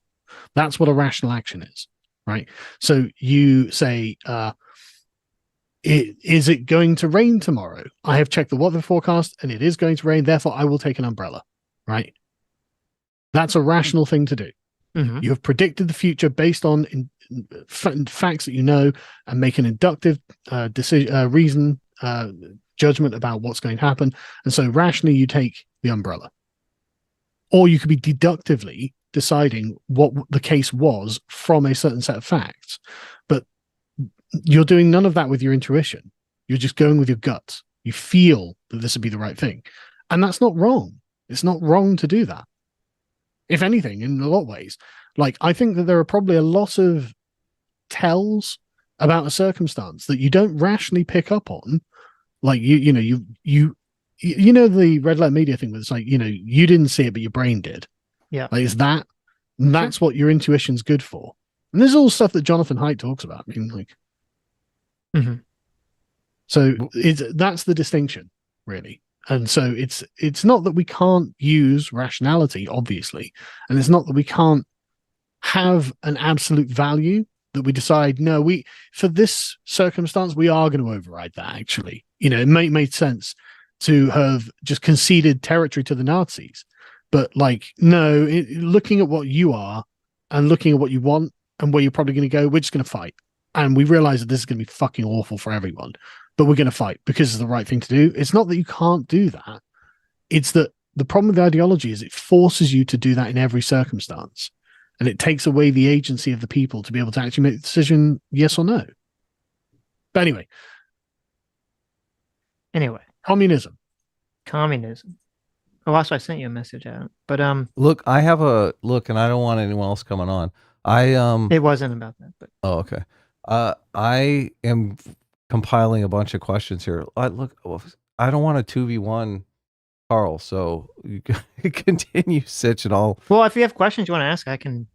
No. Look, this is fascinating. I mean, keep going. But if you like, okay. if you're ready for me to chime in, I'm ready to chime in whenever you're ready. Listen, if you can always chime in. Listen, Karl's smarter than both of us. Okay, so he can. We need. I mean, Karl might be smarter okay? than you. I'm not saying that at all. Like, no, I'm saying that. This is what I did my degree in. You. Come on. I spent the last 4 years studying philosophy. Right. Look, I don't think Karl did a good job of, like, steelmanning the argument that I was making about the underlying logic, the underlying rationale of the situation. Like, you continue. I'll continue with my list. Okay. Well, I'll just say, like, yeah. I mean, I think the main, and I don't think we're going to sort this out and we can move on to Communism, but I think my main contention here is I don't necessarily see this clear distinction between traditionalism and ideology. And I would argue that, that believing that we should follow traditionalism or traditional ideas is an ideology in and of itself. And I don't really see the clear distinction that you're making between these things, but we can move on to Communism. If you want. I guess you would have to define ideology, which has never been an easy thing to do. You defined it. Mm-hmm. I was fine. Sure. I think it's an a priori set of logical instructions, rational instructions on how one should behave. Mm-hmm. Yeah. Okay. I agree with that. But that means that traditionalism is separate from ideology because it isn't necessarily that. Things change over time. Ideologies don't change over time because they begin from a set of fundamental axioms. Well, no, I'm saying that the belief that we should adhere to tradition, that's the a priori idea. That's the ideology. Well, the value tradition. That's not an ideology in and of itself. That's valuation. No, that's the ideology. Obviously, every culture, every society has different traditions. Every peoples have different traditions. Yeah, but I don't agree that. Yeah, but an ideology is something specific that begins on certain axioms that ends with certain conclusions. Well, to say I value a tradition is not that. Well, no. So each society's individual tradition, each culture's individual tradition, becomes its own ideology over time. I mean, that's not necessarily true.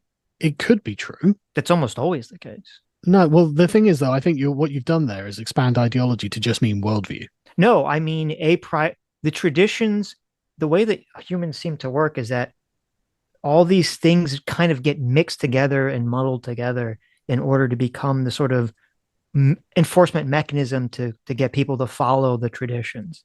And so the traditions all start to kind of bleed into, like, I would agree that probably most traditions in society start because there's some completely rational, non-fairy tale reason There's no to start do point. something. There's no start No, there is a point. start. There's someone somewhere figures out that, hey, if I take the seed and I put it in dirt and I water it, a plant's going to grow out of the ground, and then I can get food from here, and this is much easier than scavenging for berries. Like, someone Yeah, but figures that idea out, then they that's not. teach someone else, and that becomes the tradition over time, right? No, because No, that didn't happen as something that was itself embedded within a set of inherited behaviors. what do you mean? Well, as in like, for example, if you want to go for like the beginning of agriculture, agriculture took a long time to develop, it seems, and it didn't just begin with a guy putting a seed into the ground. Of course, right? And so, yeah, well, I'm trying to simplify it for the sake of the conversation. That, right? I'm trying to simplify it for the conversation. Yeah. No, but ideology does begin with that. For example, ideology is a pre-scripted, pre-packaged set of ideas. And so, for example, you can take the ideology of communism and apply it to China, where there is no history of communism as the West or the liberal tradition, and you can impose it on it wholesale with all the catastrophe that brings with it, right? That's what an ideology is. I understand that an ideology can definitely happen. But what I'm saying is that, like, if I'm trying to remember from Guns, Germs, and Steel from a long time ago, I think agriculture started with people noticing that animals would like poop in certain areas, and that would create plants because they were eating seeds. And somewhere, they would eventually, someone figured out that, oh, well, you can skip the animal eating and pooping it step. You can do it yourself by just putting it in the ground. And so when that, like, people didn't understand the mechanics, the science behind, or maybe I should use like boiling water. That's maybe a little simple. Like, people wouldn't necessarily understand the mechanics of why boiling water or washing your hands would necessarily be the correct thing to do. They just observe that, hey, when we boil water and drink it, people don't get sick. Or, hey, when we wash our hands, people seem to get less sick, but they didn't understand germs. So that idea becomes a tradition over time, and it gets kind of passed down because someone at first noticed that something, seemed to be working with this idea. But as that tradition gets passed down, it develops an a priori story because someone's going to want to know, well, why do we do this thing? And people generally just don't say, oh, we just do it for no fucking reason other than as tradition. Generally, it's like, well, because God dictated it or says it in a holy book or whatever. How would you impose one people's tradition on another? Usually through force. I don't know what you're asking. No. Well, go on. How does it happen? Like, where has it happened? I mean, it's happened a lot of times when some society conquers another society, and they say, "Okay, you have to adapt our ideals, our culture, because it's superior." I don't know. I mean, maybe, yeah. I guess that's one way of approaching it, but that's not saying. I mean, usually when that sort of thing happens, you aren't. For example, the Spartans and the Helots, right? Is a good example of this. So the Spartans didn't have a tradition of having slave workers. Then they conquered Messenia, and now they have a bunch of slave workers. So they impose on these slave workers something that isn't their tradition, right? Right. And it creates a new kind of society. So, okay. I mean, I don't know if imposing traditions, it always creates something new because of conquest, whereas you can impose an ideology because it's literally just a set of rules that everyone can learn. Okay. But, I mean, okay. I don't see what is the distinction that you're making. But does that set of rules bind individuals into a cooperative community? Well, it can do, but individuals are bound into cooperative communities whether they like it or not. So that's the definition of morality that I'm always using. Morality is a set of rules. There's never been a time when people don't live in cooperative communities. Yeah, of course. Sure. Okay. What's going on, guys? Yeah, can we define communism first? Sure. Okay. What is communism? Well, what kind of communism do you want to define? Well, in terms of your argument of communism and liberalism not being separate, right? Is that what we're talking about? Sure. Yeah. Okay, yeah. Well, the communists never challenge the origin story of liberalism, right? They don't challenge the questions of the state of nature or how man gets into the position he's in. What the communists do is lament that the liberals have essentially lied. They complain that the liberals have not fulfilled a promise, and that was equality. And the liberal says, yes, but we need the property to have freedom. And the communist says, well, that's not my problem. You promised me equality, and I don't have any property. And so the communist and the liberal are both having the same conversation about arriving at the same place. And that's why communism will always be tied to liberalism. Because liberalism will never be able to admit that it's failed to live up to the promise that it made. Well, I don't believe that liberalism ever promised people economic equality. I believe it promised them the protection of their rights, right? Yeah, it promised people that you have a protection of certain set of rights and certain values, and that, well, depending on every society and culture is different, but like if you work hard, you can, succeed in the society, you can achieve material wealth without having generally some kind of upper class sort of clamp down on you and prevent you from, achieving success, right? You can, it basically is promised. Sure, I would say, I would say there's liberalism, definitely going to be a bunch of people in America right now who think that's not true.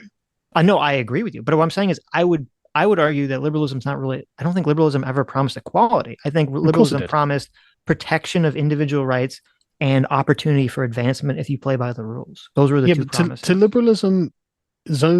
liberalism's own self-conception can't draw a distinction between liberty and equality because it thinks they begin in the same place, right?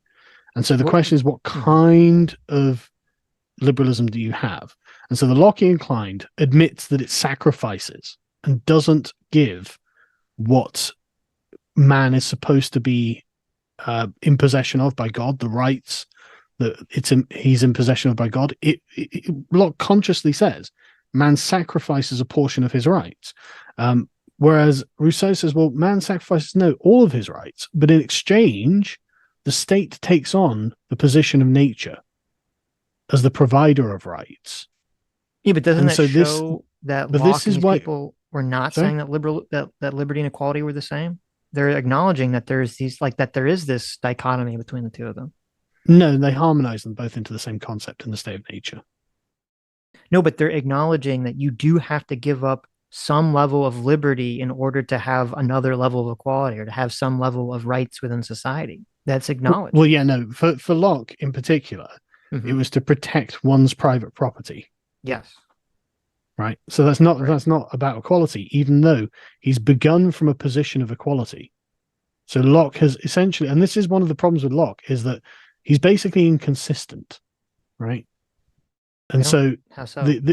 Because he's given up equality for the protection of his property. Why is it? Why is it inconsistent? Because one of man's natural rights is equality. No. But like, I guess okay. So my understanding is like Locke is saying that we all as humans have an equal right to be able to participate in a system where we could acquire and buy land. That doesn't mean that we all have an equal right to own the same amount of land. Those are two very different concepts. Sure, but that's because he is admitting that liberty is going to triumph over equality. Yes. There are lots of other liberals who don't think that's correct, sure, who view that as being hypocritical. I mean, Rousseau is essentially one of them, but Karl Marx is basically another.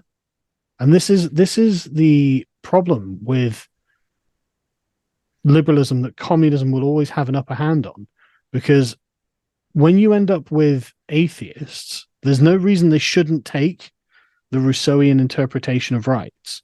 Like the woman on MSNBC the other day saying, well, they think that, rights don't come from the state. Well, I mean, why wouldn't an atheist think that rights come from the state if they don't believe God exists? So they obviously don't think rights come from God. And so they'll say, well, okay, well, if rights come from the state, then why do we have inequality? Why can't we just have equality? No, yes, but liberal thinkers throughout the entirety of the concept of liberalism, there's been disagreements with each other about how things should be. And as you were saying, like Karl Marx is a very extreme version of that, is saying, okay, I think that we should sort of skew so much liberty, so much more liberty than Locke and anyone else ever suggested, all in the name of equality. So much, and he was advocating this for such a strong degree that most people, like the overwhelming majority of people, say, okay, this is not even liberalism anymore. It's this other thing completely, because he's changed the core version of the events so strongly, right? Yeah, but the problem is liberalism harmonizes the concept of equality with liberty. Liberalism says that the state of liberty is a state of equality. And so if you have one or the other, then you don't have liberalism. And so Karl Marx is essentially saying, I'm the true liberal in this. No, wait, explain. It's saying if you don't have, explain it again, if you don't have both, you're not liberal. What did you say? Yes. Like the state of, and this is why John Locke is essentially hypocritical in the liberal tradition, right? The liberal worldview is built on the idea that liberty and equality are the same thing, ultimately, and began originally as the man in the state of nature, where he is as free and equal as any other man. Liberty and equality are the same thing. Yes. Who said that? Every liberal thinker. Well, they didn't. I mean, they did. They did. They 100% did. Stitch, I'm telling you, you're wrong on that. I'm really sorry, but I spent the last 4 years reading every single one of their texts. But how can they say it's the same thing if they acknowledge that you have to give up your liberty in order to have levels of equality? How's it the same? Because when you have a man who has no social bonds, all men are equal and they are equally free. And so the challenge of liberalism has been to try and reconcile the loss of this apparent natural freedom in society. Obviously, no one wants to just be like, right, okay, we're abolishing society, lads, back to the woods. And so they're like, right, well, we need to figure out a way of harmonizing freedom and equality again. And the only people who have, the people who have the most advanced thesis on this are the communists.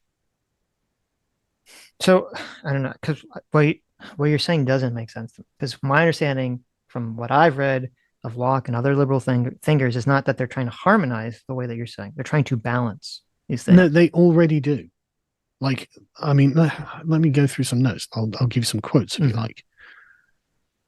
The point, I mean, like, they literally all say that when man is in the state of nature, no man has the power to enslave another, right? Because at some point you're going to go to sleep and that guy will get up and walk off, right? It requires a society. It requires dependencies. It requires relations in order to put men in a state of bondage. And so everyone is in a position of perfect equality, because all you can do is what everyone else can do, which is wander around in nature, taking acorns off trees or whatever, right? And you're totally free to go wherever you want. That's how liberty and equality become harmonized in liberalism. But the thing is, the state of nature is a total fiction. It never existed. And so Locke and Rousseau and Hobbes and Grotius and Montesquieu and various others, like they make up this, they begin from this fantasy position that would take man as an atomized, free and equal individual in the state of nature and try and rationalize what must have been the case when he comes into society. And Karl Marx is the most advanced part of that, because his argument, like, and every other liberal is still committed to property, right? And Karl Marx says, well, if you want to actually be as free and equal as we were in the state of nature, we have to get rid of the property. And every liberal says, but we don't want to do that. We just want to return to the state of nature. I mean, Rousseau, in fact, is so explicit about this. He says he wants total dependency on the state and minimal dependency on one another. So essentially the abolition of civil society. And all Karl Marx is doing is one-upping him. Because he says to Rousseau, okay, well, why did men enter into the civilization in the first place? And the answer is always, quote, to protect our property. And so Marx is just kind of trump carding them, saying, so there we go. That's the thing that blocks us from returning to the state of nature in society. Until everything is held in common, we will never arrive at the liberal ideal. That's why liberalism will always be dogged by communism. So, well, okay. I mean, I feel like we're just going to get into the conversation we've had every time we have this conversation, which is that I don't think that 99% of the people that are engaged in communism are motivated or aware of the state of nature or the philosophy of liberalism or socialism on this level. They don't need to be. The values themselves. But what's motivating them is that basically they have someone come to them and say, hey, listen, you're living in this liberal capitalist society that said that promised you that you're going to be successful economically and that you're going to move up in society. And guess what? You're not successful. You're not moving up in society. There's a guy over there who has way more than you, and he's just sitting on his ass and he's exploiting you. Doesn't that fucking piss you off? We should all band together and take his stuff. That's what's motivating all this, the communists. Why would it piss them off? Why would they characterize it as exploitation? Because first of all, that's all post hoc. What comes first is this, hey, that's right. Why am I working hard and getting scraps while this guy over here is not working very hard? He's sucking up all the food. He's sucking up all the money, sucking up all the women. That's what happens. And then everything after that, just post hoc rationalization. Yeah, but that's not like a universal human value system. Wait, that's 100% universal values. What are you talking about? Wanting to have security in terms of resources, wanting to have a mate. No, but that's not what you just said. You just appealed to equality. Wait a minute. No. I said that there's a sense, I'd assume you'd agree, that there's an intuition about fairness that is inherent in people, period. Now, obviously, societies and cultures can change that view, but there definitely seems to be a moral intuition about fairness that every person has, right? Yeah, but it might be considered fair that the king has a harem because he is ordained by God. Because he's the king, right? But there's some idea about fairness, okay? Yeah, but that's not unfair, right? Because it was ordained by God. But your presupposition that guy shouldn't have it because I don't have it is presupposed on a position of equality. No, that's one of the liberal values. No. What I'm saying is they say the guy, the pitchman, snake oil salesman for communism comes and he says, you were sold this idea. Now they're going to say under capitalism or America, they're not going to say liberalism, that, if you work hard, you will be successful. You will have resources, you will have money, you'll have women, you'll have fame, you'll have whatever it is that, they think, will convince you. But you are working, they'll say you are working hard, whether you are or not.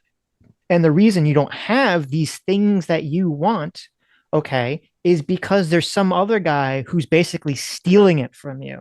He's taking more than his fair share. He's exploiting you, preventing you from succeeding. Yeah. That's what's motivating people. It's not like, well, we all need to be equal at 100%. That all comes later. That's all the post hoc rationalization to try to justify taking someone else's shit. Well, no. To say, I'm not taking it an unfair amount. Well, no, the fact that people feel that they are entitled to these things is a part of the value system, right? So, for example, but that's the point. Like, there are value systems that don't make people think they're entitled to certain things. That's true. Yeah. Right. And so the things you're appealing to here are just part of the liberal value system. And so the question isn't how do people know that these things are true, or like they don't know the origin story of liberalism. The question is, when were these values set? Who set the value, right? Mm-hmm. And that is why the origin story of liberalism is important. No, but that's where the value gets set. If you're saying that the idea that people even feel like they deserve the ability to succeed, to move up in society, to have a family, to have all these things, the fact that even people think that in the first place, I agree with you, is based on living in a liberal culture. No, that's not true at all. Society. In loads of non-liberal civilizations, people had all of those things. No, I'm not saying that they didn't. I'm just saying in terms of, like, obviously the flavor of what people view as like fair, in terms of I should be able, like, as you were saying, you could live in a time period where you think it's fair for the king to have a harem of the 100 horsewomen. You could live in a society where you think it's fair that your local warlord gets to fuck your wife before you do on your wedding night, right? Although, just to be clear, that's very rare. I understand. I'm just saying this. I'm just using extreme example. I know. Right. But so yeah, what someone constitutes as fair obviously can change based on the culture. And so what people think is fair generally, the non-communists in our society think is fair, is rooted in generally a liberal idea about if the American dream, if I work hard, if I go to school, if I get an education, if I do X, Y, Z, I will be happy. I will find meaning in my life. I'll be able to have a family. I'll be able to provide for them. I'll be able to have a house and do all this stuff. And then the conflict comes into practice. The conflict comes in is when people say, "Hey, I followed these steps and I'm not getting what I've been promised. I can't, it's too expensive to own a home. The dating apps have ruined the dating market and I can't, find someone to make me happy." Sure. And that's what causes people to start to look to these alternative, things, whether it be a kind of a communism or a neo-fascism or whatever it is. Sure, but this is all downstream of the setting of the values, right? I mean, like, in like 14th century Germany, none of these things were promised, but what was promised is salvation in the afterlife. And so you would have Germans wandering around in sackcloth and ashes, barefooted, flagellating themselves to be excessively good, because that is in line with the value system of their time and their philosophy, right? All you're doing is saying that liberal philosophy set these values for these people, which it did. Yes. But that's why the origin story is important. The values are downstream of that. But what I'm saying is that these ideals, these promises about upward mobility, the ability to own a home, the ability to have a job and have a family, these are all things that I think prescriptively are good and good promises that our society should be maintaining. I'm not saying they're not. I'm not saying they're not good. Obviously, that's why they're way more persuasive than the alternative, right? And I agree with them because I'm an Englishman, right? And I've grown up in the 21st century. Of course, I agree with these things. But that doesn't mean they're not downstream of all of this. And so if the question is, well, how can we stop the communists being an attractive prospect? Well, it's very, very difficult for a liberal society to do that. They'll always have this kind of specter of communism. Now, that doesn't mean that everyone's always going to be a communist or anything like that, or communism is going to suddenly take over tomorrow or something like that. But it does mean that this will always be a question because liberalism promised equality. And if we don't have sufficient levels of equality, then communism becomes the correct answer to that value set. Well, not the correct answer, but it can become a tantalizing, temptress answer, right? Well, the reason it's tantalizing is because it promises to be the correct answer. Sure, but that's any alternative philosophy. I know that we don't agree with that, but like someone who's not philosophically informed might go. No, but I'm saying anyone who's unhappy in their society is going to find some alternative philosophy, which I would argue is probably based on their biological pre-built in intuitions, is going to find that to be a tempting alternative. Yeah, quite probably. But the reason it is communism that keeps popping up in liberalism is because of a promise that the liberals haven't sustained. Yeah, but okay, so I mean, Marx. When was the last time you read the Communist Manifesto? Marx is vengeful about the failed promise. Yes, like he's not even like just being impartial and being like, well, guys, if you really want, no, he's angry at the bourgeoisie, the liberals, for doing what they've done. Because, I mean, like, the fascinating bit for me is when he's like, they tore away the sentimental veil of society and made it a mere money transaction. As in, they made it a material, rational thing rather than it being romantic. And so now he's like, no, I'm going to take you to the logical point of your own philosophy. You promised equality on certain terms. We're going to have it, is what Karl Marx is saying. And so your property is it's going to be held in common because that's what you said you were going to do. So what's going on here, what I think is going on here with communism and even with fascism and other philosophies is that it's not always, and there are definitely people that exist outside this, but usually it's harder to move a society or a culture so far away from the Overton window. It's like the Overton window gets pushed in certain directions, over time. And that kind of allows, things to change. And so it's like, okay, so why is communism stuck around? Why is I don't want to say fascism, but why is like various flavors of right wing whatever it is, neo, anti post liberalism philosophies, why are these things stuck around as opposed to something more extreme? Like, why is there very few people right now that are advocating that we should all become Amish, or we should, I mean, there's some people, return people, right? But, why are very few people advocating that we should be, capturing pigeons and sacrificing them to the, to a god in order to, make our lives happier? And Sure. what's going on is that people have basically been indoctrinated and enculturated with this idea of philosophy of liberalism because it's become the dominant philosophy in a lot of the world, not everywhere in the world, but a lot of the world. And in the so English speaking world, in the English speaking, well, not even English, just in the European world and in America. no. A lot of The Europe Americans. isn't liberal. Like Okay, in Western specifically Europe, the is that English fair? speak. Yeah, the Western West Europe, is fine. Yeah. right? Okay, in the Western world, right? And so when people in the West basically are trying to, whether for good reason or for ill reason, trying to convince people to adhere or to adapt a different philosophy, then they're going to have to couch that philosophy in, they're going to have to put some sugar in with the bitter medicine, or in communism's case, the poison. They're going to have to sprinkle liberalism into their philosophy, or they're going to have to argue within the bounds of liberalism, because if they argue without the bounds of liberalism, no one will accept it.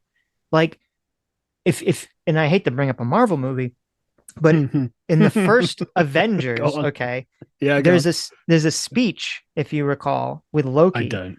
Where Loki's like in Germany, and he's talking about how like freedom is like the first lie that humans were ever told, and how it's so much better to serve and not to be free, and blah blah blah blah blah. And while I've literally heard people on the internet argue that speech is correct, right? Most people in the Western world don't agree with that whatsoever, and they never will in their lifetime. But if you're a person who wants to advocate for maybe something along those lines, you're going to have to advocate it under the guise of liberalism. You're going to have use liberal presuppositions to sort of push people in that direction. And communism does the exact same thing. Karl Marx is doing the exact same thing. He's advocating for this very, very different system, but he has to advocate it for it within the window of acceptable thought. Otherwise, people just dismiss it, completely whole cloth. No, I don't think that's true. It is genealogically a child of liberalism. That's the thing. Everything agrees. It's like art. Everything is derivative, right? No. Karl Marx definitely viewed himself as trying to bring about the world that liberalism had envisaged. Right. He definitely, and this is why Locke is actually outdated, because in like the way that ideologies change is through rational discourse, right? Traditions change because of things that happened, but ideologies change when people become more informed about the thing they're talking about. As in, there is a sort of moment of insight, being like, oh, there's a logical, like, for example, one good example is Montesquieu. Actually upbraids Grotius, Hobbes, and Locke for, like, Hobbes at one point talks about man not even like locking his doors, and Locke makes man a philosopher before he's a man. He's a very rational, reasonable person in the state of nature. And Montesquieu says, look, you're taking a modern man who has had all the benefits of growing up in a society and then placing him back in time. What you're not doing is stripping him away of these things and then trying to calculate what this kind of pre-social universal man would be like. And so it's through these sort of intellectual innovations that ideologies develop, unlike traditions, which develop because of events that get picked up, right? And so Karl Marx is just in that position where he is observing what he believes to be an intellectual innovation in the liberal tradition, where he says, look, you guys just haven't thought this through. You want equality, but you've got property, and that's the thing that's preventing us from arriving at that point. So the property has to go. Yeah, but I assume you agree. This isn't something alien to liberalism. You agree with the Heidean, people have their emotional intuition first, and then they justify it after the fact, generally, right? Well, I'm not saying that people can't arrive at an intellectual position. No, you can. Because otherwise, listen, no one you can post rationally- hoc arrive at a very intellectual position. That's what 99% of us are all doing all the time, right? Sure, but I don't think it's never possible for a person to come to an intellectual, rational No, position, even if their intuitions are not really in favor of it. I agree. But what I'm saying is it's still post hoc. So I would argue that what Karl Marx is doing and what most other kindness are doing is they have some emotion, some irrational emotion, right? Their elephant is telling them that life is unfair, something is unfair. And then through his framework of understanding, he's sort of post hoc trying to figure out why he thinks something is unfair.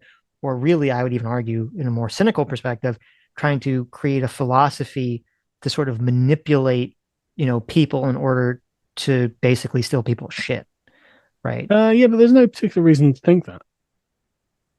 Like I said, the whole thing is completely congruent with the but do you conversations. think Karl Marx was sitting around like reading, Hobbes and Locke and said, "Oh, here's the fundamental flaw with liberalism," and then he created communism? Or do you think he was like walking around like, "Oh, I'm getting fucked over. I'm seeing other people getting fucked over. What's going on here?" Karl Marx wasn't getting fucked over. Karl Marx is a privileged piece of shit.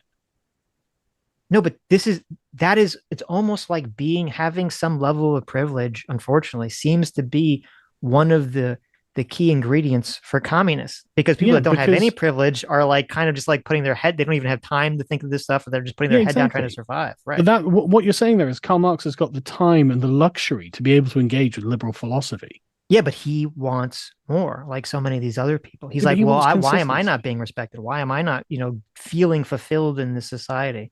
Yeah, but he just wants consistency. Liberalism promises something it doesn't fulfill. Yeah, but what my point is, I don't believe, now I don't know if he ever wrote, but even if he wrote this, I actually wouldn't even believe him. I don't think that Karl Marx was a completely logical machine walking around. But now you're saying that he can't possibly have been a logical person. I think he was fairly... No, that's not what I'm saying. I'm saying that the root of Karl Marx going down this pathway to create... Let him finish. Wait, let me just finish. Let him finish. Yeah, let me just finish. I'm saying that the route that Karl Marx went down to create communism, I don't believe he was just kind of this cold, rational, calculating machine who didn't have any sort of preconceived notions about society and fairness. He was German. Was reading liberal philosophy and then came up with communism. He was a person who had all these emotional intuitions about things being unfair in society, which was colored by his view of what liberalism is supposed to promise. And then based on those feelings of unfairness, kind of went back and sort of post hoc created this idea about why liberalism hasn't done the things that he thinks it should do. Okay, but that doesn't mean he's wrong. Okay. I'm not saying you could apply exactly the same critique to all the liberals to undermine liberalism. Of course, they all did that, right? No, but I'm not saying that makes. I'm not saying that makes Karl Marx wrong. That's not my point. Yeah, my point. He's not. No, I'm not saying that makes Karl Marx wrong. My point is, when you say that like communism, is the same as liberalism or whatever. I'm not saying it's the same as. You said they're not separable or whatever. I don't think they're separable, but they're not the same. Okay. Communism is a response to a perceived hypocrisy in liberalism. I agree with that 100%. And I would assume James Lindsay would agree with that too. Well, he didn't. No, if you said communism is a response to a perceived failing of liberalism, I imagine he would agree with that completely. Well, I mean, maybe if he didn't spurg out and block me, maybe. I'm just saying. Well, I did say we should discuss it, James, and Benjamin Boyce was like, "Hey, let's discuss it." And James was like, "I know everything. I don't need to." I agree, and I think I don't agree. He shouldn't have blocked you, and yeah, I think it would have been more productive and better for him to have a conversation with you. Yeah, but it was the. I'm assuming it was sort of the entwining of saying that that they cannot be separate is to me has a very different connotation than saying it's a response to. Right. Yeah, but they are entwined because they both begin with the same origin myth, and one is merely a better critique of the state of the world based on that myth. Yeah, but just even if it's granted, okay, that they're entwined, that they're using the same creation myth, that doesn't mean that one thing necessitates the others. Like Christianity, very different than Judaism in terms of the religion and the structure of the religion, and they both have the same origin story. They both have the same origin myth, and yet they have very different ideological systems that are created. Yeah, but Christianity seems to be the insertion of the Greek value system into the Jewish historical, religious tradition, right? Sure, but there's still, but that may be. The, But the I'm saying they're Jewish both value using system seems the to be same. parochial. But you could The Greek one maybe is you could say that communism is like the insertion of German collective values into British liberalism or something, right? but it's not. So or French It doesn't change collective the values or something. You know, you could No, but definitely it's not. say something It along doesn't. those lines. It doesn't change the values of liberalism at all. In fact, it appeals directly to the values of liberalism. I don't agree with that. Well, it does. All. What value does it not appeal to? Well, first of all, the right to own property, which is kind of a fundamental idea of liberalism, isn't it? Yeah, but the right to own property is the hypocrisy. It's because the liberalism promises equality and liberty, which are the same thing in its own telling of the tale. And it don't get me wrong, like I know you can say I don't, but it does, right? It really does. And so that's the problem with liberalism. That's why it's the origin story it tells itself.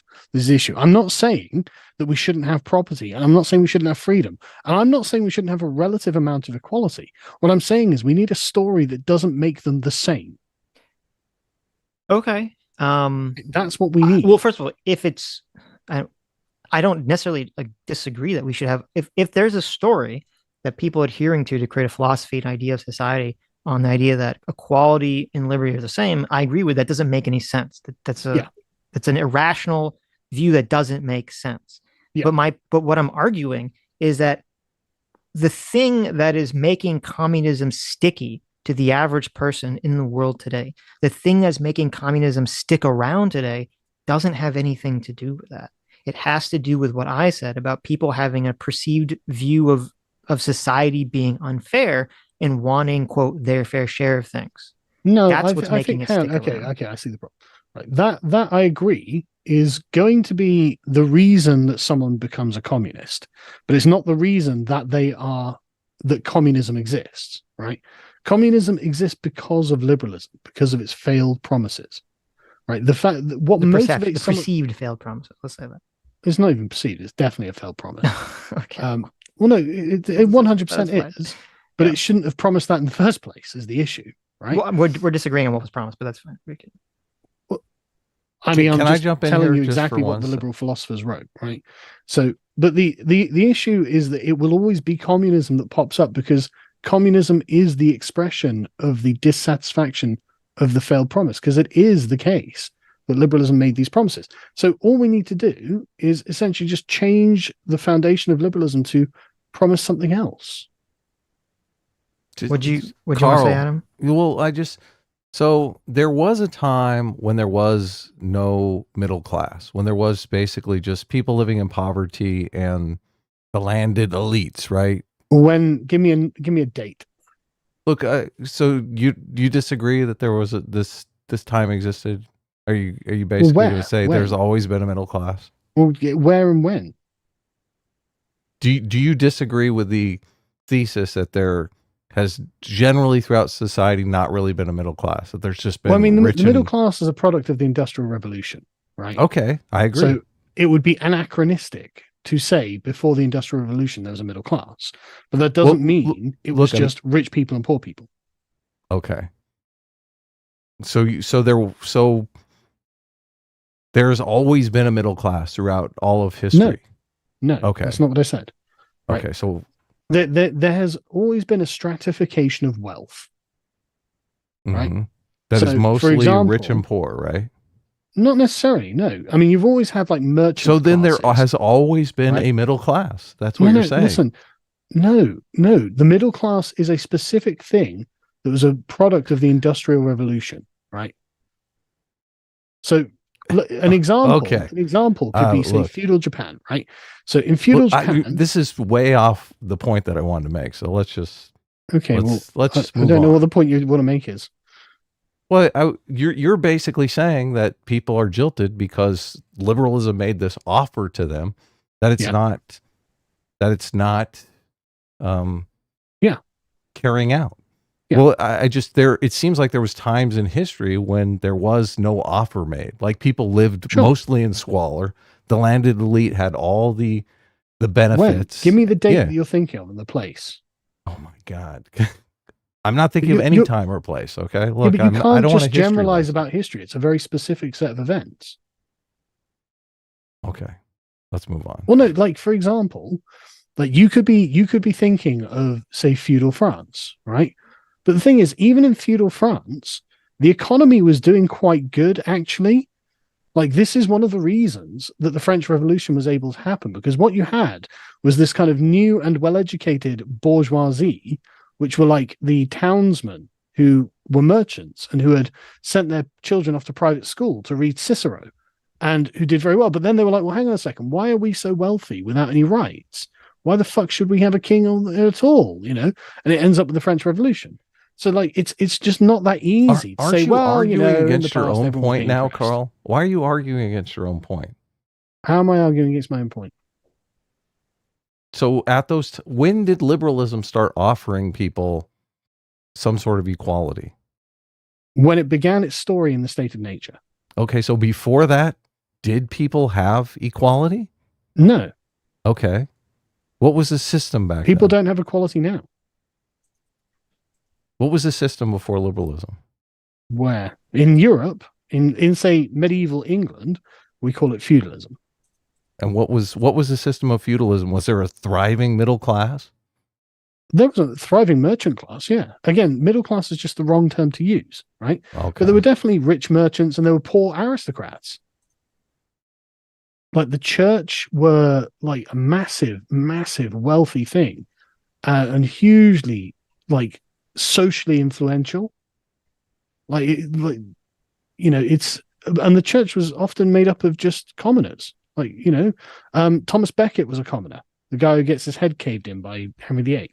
Henry II, I think it was, sorry. He was a commoner. He was the king's closest advisor and the meddlesome priest who ends up siding with the Pope. Yeah, but I'm assuming there are times where in feudalism, you know, based on the various economic conditions, cultural conditions, where serfs had more, then serfs had less. There were times when they were better off, times when they were worse off. Like there geographic times when the merchant location class. Yeah, I'm sure there are times when the merchant class was doing very well, and there are times the merchant class was doing really horribly, right? Yeah, absolutely. Yeah, sure. Like it's not just a sort of one size fits all thing, which is a shame because it'd be really easy if it was, right? Right. It'd be so much easier. But and the thing is, I'm not saying that liberalism wasn't justified either, right? I think liberalism probably was justified in its own era, especially in France. Like in England, it was the rights of Englishmen that was being used as the model for liberalism. Like everyone wanted to have the rights of Englishmen. And so in England, things weren't too bad, which is why we had our revolution early and the king lost, right? And so we end up with the Bill of Rights, the Glorious Revolution, and we transition into a stable democracy over the next 400 years after the English Civil War. But that doesn't happen everywhere else. You know, everywhere else is fucking terrible, to be honest. But what they're all doing really is pursuing these rights that began in England. So it becomes a very complex and messy thing where a series things that are outside of the traditions of places get imposed upon them because you suddenly render a lot of people as being evil. Like, for example, the English didn't feel the need to just massacre all their priests. The French killed loads of fucking priests. Loads of priests. The Soviets killed loads of fucking priests, man. And it's just like, okay, the priests aren't bad people. But if you render what they've done until this point as being before contact with the world evil, then, well, yeah, now these are all evil oppressors and they always have been. It's like, really? You know, Father Jones, who fucking, you know, helped me when my mum died. Yeah, he's got to go, you know, sorry. And it's like, fucking hell, man. Like this shit can get really out of hand and has gotten really out of hand. Well, and it's all because of these fucking promises that are made that can't be fulfilled. Well, there are two things I wanted to talk about from this point, which is the idea of whether socialism is derivative from liberalism and what that looks like, and then also what is the origin story or what is the replacement that you're advocating kind of looking like, or what would that look like? Well, I mean, I think sorry, what was the first question again? Well, before we get into like what we want this or what you want things to look like in terms of just the derivative nature of sort of socialism or communism being derivative of liberalism, I guess my problem with sort of viewing it through that lens is I could very easily see, two philosophers, and I'm sure this probably exists somewhere, arguing between a constitutional monarchy and an absolute monarchy. Yeah. And you have sort of, even though these are different systems, it's like someone is going to argue, oh, we should have a constitutional monarchy, and they're going to use the framework of absolute monarchy, sort of, or the whatever values absolute monarchy has to say, oh, well, the constitutional monarchy actually is going to better implement that system. And that's going to kind of be derivative into liberalism. And then that gets kind of derivative into communism. And then you could have the person saying, hey, we need to go back to absolute monarchy because constitutional monarchy is actually the thing that started us down the pathway to liberalism, which started us down the pathway to communism. And it just seems like it's this kind of endless thing of things begetting until we get to wherever we are, because time is linear and everything kind of is derivative of whatever came before it. Well, I mean, constitutional monarchies aren't really a problem, and I don't think absolute monarchy is coming back. So I don't think it's an issue we need to spend much time worrying about. Yeah, but whether it can come back or not isn't my point. My point is, under the argument that you're making, you could make it to anything, really. Well, sure, but it's also what is likely to happen. I mean, like, the thing about the logic of the thing is it has a kind of internal force that makes necessary, or at least potentially makes necessary, certain things. No, but under that idea, if we look at like the forces that makes things necessary, and I don't know the answer to this, I don't know if you know the answer to this, but for the number of countries that became communist, a lot of them, and I believe even the majority of them, were not liberal countries. They were countries that had some kind of monarchical system in place, and there was a revolution that made them communist. Yep. And so therefore it seems like the liberal democracies actually had a much better time fighting off communism from an ideological level than the monarchies, which are supposed to be more ideologically different than communism. Oh yeah, 100%. Okay, but so then doesn't that kind of harm the idea that therefore liberalism is the problem, when it was actually when the thing that was more different than communism actually fell to it much quicker? Yeah, the communists will always be battering on the door of liberalism, though. Right? No, well, even monarchies, they're on the door of everything. In a way, yes, but in also other ways, no. I mean, like, there are countries around the world that just killed their communists. Sure. So they're not battering on the door of that. Well, no, that's why they had to kill them, because they were battering on the door, and then they had to I know, but the liberals can't kill them. So they are forever going to be battering on the door of the liberals. Yeah, but all these, so like, with like the, with the countries that fell to communism, a lot of the countries, they had that idea. They said, okay, there's a monarch in charge, and they said, we need to kill these communists because they're getting out of hand. They start killing them. That makes more people mad, and they start fighting back. Massive civil war erupts, and you have the Chinese Civil War that went on for how many decades and ends with communist China. Yeah, but that's because China was in a civil war, but also because of outside help from the Soviet Union, right? Like the Soviet Union is another example of that, right?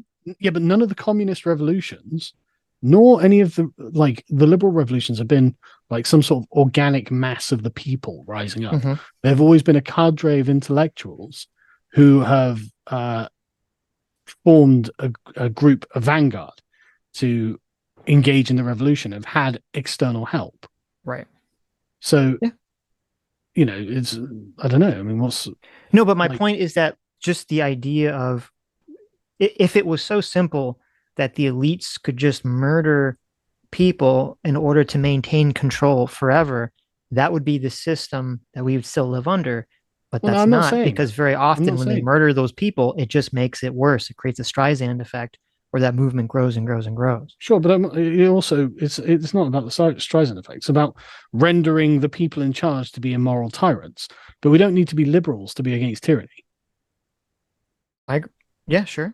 Right. So I'm not saying that we are. I'm just saying that if your argument is that that liberalism is going to become communism because of they share this origin story, and I'm saying, well, but if we actually look at it in our in human history, it's actually that the monarchies seem to be the ones that become communist, and the liberal societies so far were the ones that were kind of fighting off against communism far better than any other system. Yeah, but we're losing that battle now. We are, because right now, unfortunately, people are not very educated about what wokeness is, what communism is, and liberalism. A lot of people are unhappy with economic conditions right now, which is allowing a lot of people to get suckered into supporting, these horrible ideas. Sure, but the problem is it's always going to be communism, right? That's always going to be the thing that dogs liberalism because of the way that liberalism constructs itself. And so unless liberalism can get to a position of post-scarcity, which may happen, I'm not saying it can't happen, but communism will always be that kind of, you remember the meme of like, look at me, brother, from the Political Compass? No. I like you, but really? Okay, hang on a second. Let me find it. Just show me the meme. Yeah, no, because it summarizes everything. Hang on a second. Yeah, okay.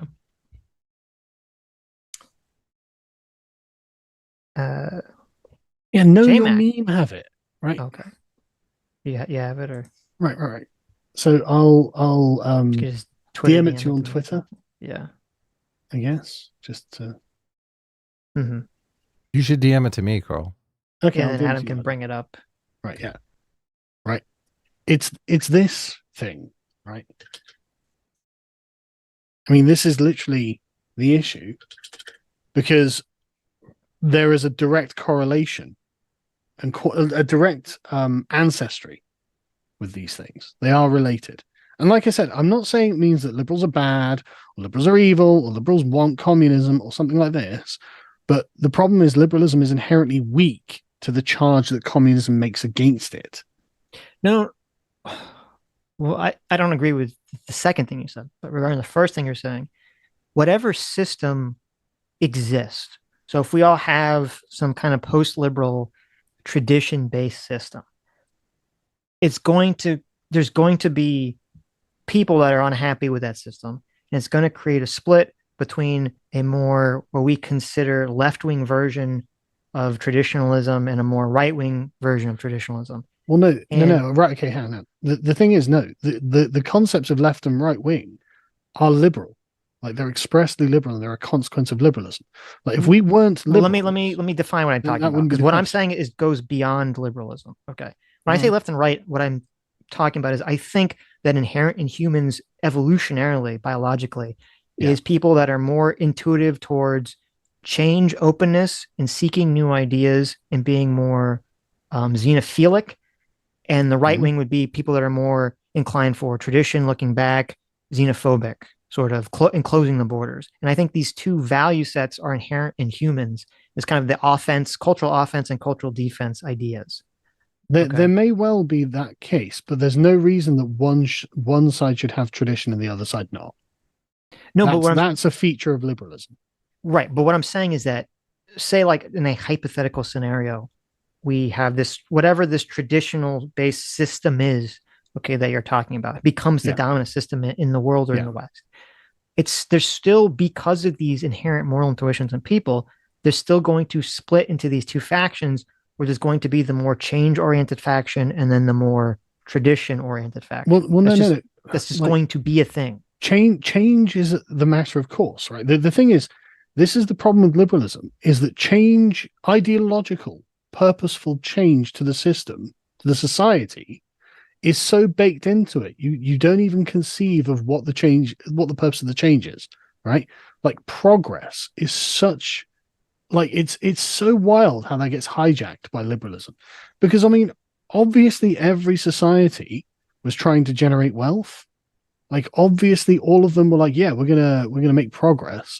But they didn't think, yeah, we're going to liberate ourselves from the bonds of society.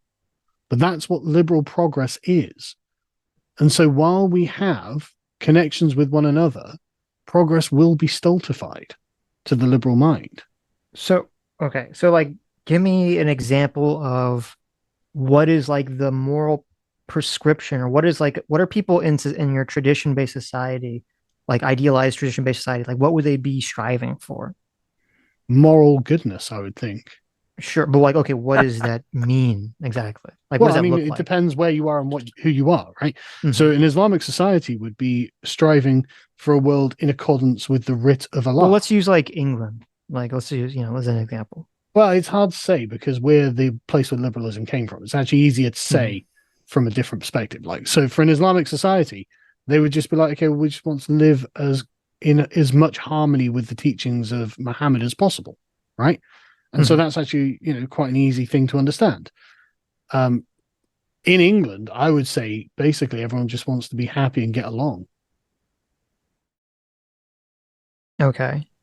So either using either of those examples, there's going to be, I mean, I assume you'd agree, there's going to be factions that are going to say, okay, in any society, you're going to be faced with problems.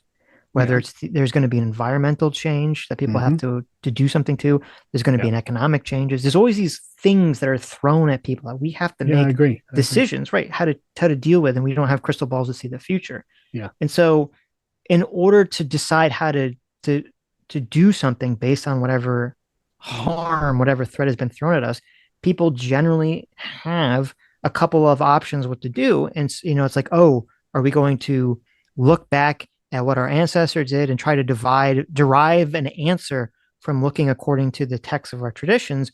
Or are we going to say, this problem is kind of unique. Maybe our traditions actually caused this problem in the first place.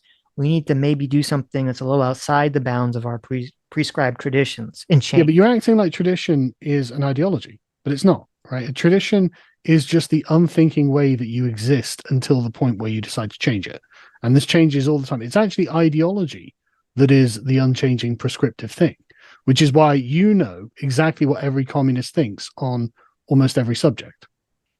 Okay, so if you don't like, well, we're getting into like Sitch's law. We're kind of too trapped in these definitions of like the word tradition. No, but I think you're wrong defining tradition, and this is a normal thing for liberals to do. Liberals no. So, tradition doesn't change. Tradition changes all the time. I don't know what you mean by that. Well, no, but the presupposition of your question is that the tradition is some sort of stultifying force to finding a solution. No, it's not. I didn't say that. I said that's why I said there's going to be two factions that are going to have different ideas in this tradition-based society about how to deal with new problems. Right? Well, there'll probably be more than two factions. Well, I'm trying to simplify. It's unusual to just have two factions. I'm trying to simplify for the sake of the conversation. Okay. No, but in the West, we do just have two factions. That's the problem. We literally only have fucking left and right. I think there's these two intuitions, okay, between change and tradition that exist in humans. Maybe you just disagree and don't think those intuitions are like the guiding intuitions in our political philosophy. I mean, they're a part of it, but they're not the only thing. I think everything else is a subset of those ideas. I think those are maybe the better way to say it is those are the broad, like if you were to keep broadening out political coalitions, those are like some of the most like base bottom coalition you can get to. I'm with Robert Conquest on this. I think everyone's conservative about the thing he knows best. Well, putting that aside, because that might be true. I think it is true because I think it's about the level of understanding. Well, maybe if I don't know much about another subject, I'll say, hey, we should do this, not knowing what the impact of that will be. But someone who's very well versed will be like, man, you don't know what you're saying. Because and I agree that to an extent, usually when people are more understand a system, they understand why results occur the way they do, and thus are maybe saying maybe it's a little, you have to be a little conservative about starting the change of the system, right? But that's the problem with ideology, because it gives you the answer whether you know it or not. Sure, I don't disagree with that either. But so I need a word to describe. Okay, so if we kind of in America or in England, if we adopt this sort of post-liberal system that you're suggesting, like, what should we call it? What is this thing that we're all operating under?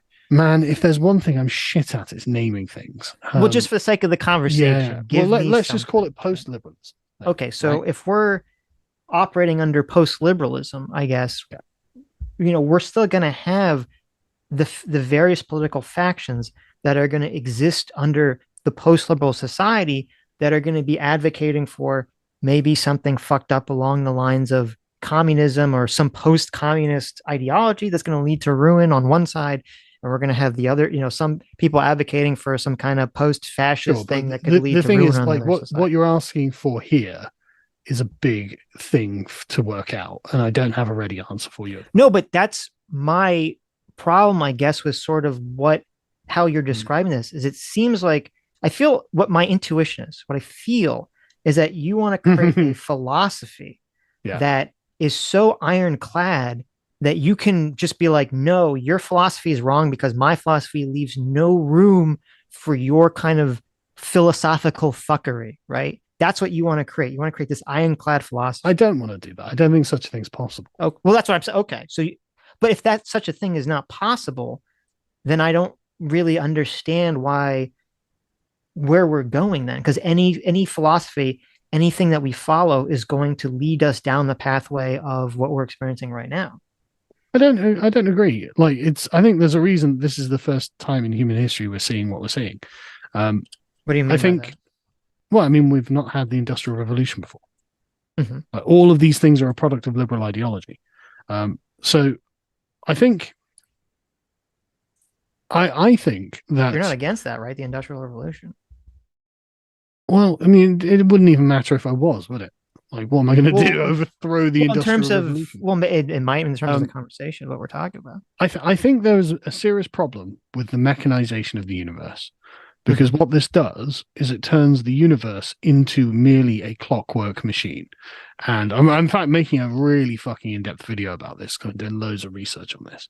And the problem with that is that you destroy the concept of the sacred, because everything now is just mere matter. And that means that humans are just mere matter. And so without a kind of sacred view of ourselves, well, there's no particular reason we shouldn't just treat people in certain ways. And all we've got to rely on is the traditions of the English to say, well, traditionally you weren't allowed to treat us this way. And if it comes to the point where it's like, okay, what's your reason for that? Like, well, God said so. Okay, fair enough. That's a pretty high authority. But if you've desacralized God, all you're left with is the Rousseauian position where, well, the state tells you what rights you get now. And Rousseau literally says, quote, if the state says you should die, then you die. And so it's just like, okay, I actually don't want that, actually, and I think that's bad. So the mechanization of the universe has been a net good, I'm sure, but also contains within it the seeds of some terrible stuff, which I think is the reason that the 20th century is just the worst century that humanity has ever had. We probably could do with some morality embedded in the universe, and that's the problem with the mechanization of the universe. It strips away the moral character of the universe. You think the 20th century is the worst century in human history? Well, I mean, by death count, yeah. Like, more people died in the 20th century. Well, but that's not. But more people lived ever in the 20th century, right? No, but through direct human action. The way to interpret you can't look at it. You have to look at it per like a ratio per population. You couldn't say it's just huge. It's fucking huge. I think more people. I would guess that per ratio wise, a lot more people died in a lot of previous centuries than in the 20th century. I don't know. Disease and war and famine. I mean, I'm not talking about speaking specifically through human action, right? You've got World War I and World War II. Like something like 27 million Russians died in World War II. Like, that's fucking phenomenal. Like, Russia was probably only about 150 million people. No, but like, okay, you have like, how many, like literally how many people have genetic lineage to Genghis Khan because of the amount of raping? It's just astronomical, right? No, yeah, of course. But like, that's just World War II. And then you've got, say, World War I, in which millions died. And then you've got the Bolshevik Revolution, in which millions died. Like, the communists killed 16 million Christians in Russia. And it's just like, and this is all in the 20th century. This is all in the same century. Yeah, but and that's just Russia. I understand. But my point is, you understand that my point is that the raw numbers don't matter. What you're talking about is but I'm saying that this is proportionally higher than any other century. True. First of all, I don't even know if that's true. Okay. Well, I'd be curious to see the numbers. Yeah, sure. I can give you because it would be an interesting thing. But I do think that you need to include beyond, because if we're talking about the Industrial Revolution, we're not just talking about wars. We're also talking about medicine and disease, because those are obviously the ability to produce medicine and do all these things, use our empiricism and our science to kind of figure out how to produce medicine. These are all I'm not saying these are all things that are good. consequences of the Industrial Revolution and these ideas. Look, and that would also I'm not weigh in saying terms of the Industrial Revolution was bad, right? I'm well, you just said saying it's the worst century ever. I was just but these guys didn't know that they were going to do that. Right? They didn't know it would come to this. Like I don't want to sound like I'm ascribing a bunch of foresight to the people involved in the Industrial Revolution. They did this. Oh no, obviously, I'm not. I don't think anyone would assume that would be the idea. But the problem is, we have to be able to talk about the negatives, the downsides of these things. Oh yeah, if we want to reclaim anything that might represent a kind of authentic spirituality about ourselves. Well, it's the Thomas Sowell quote. Everything there's not. Nothing is usually just good or bad. It's just a series of trade-offs, right?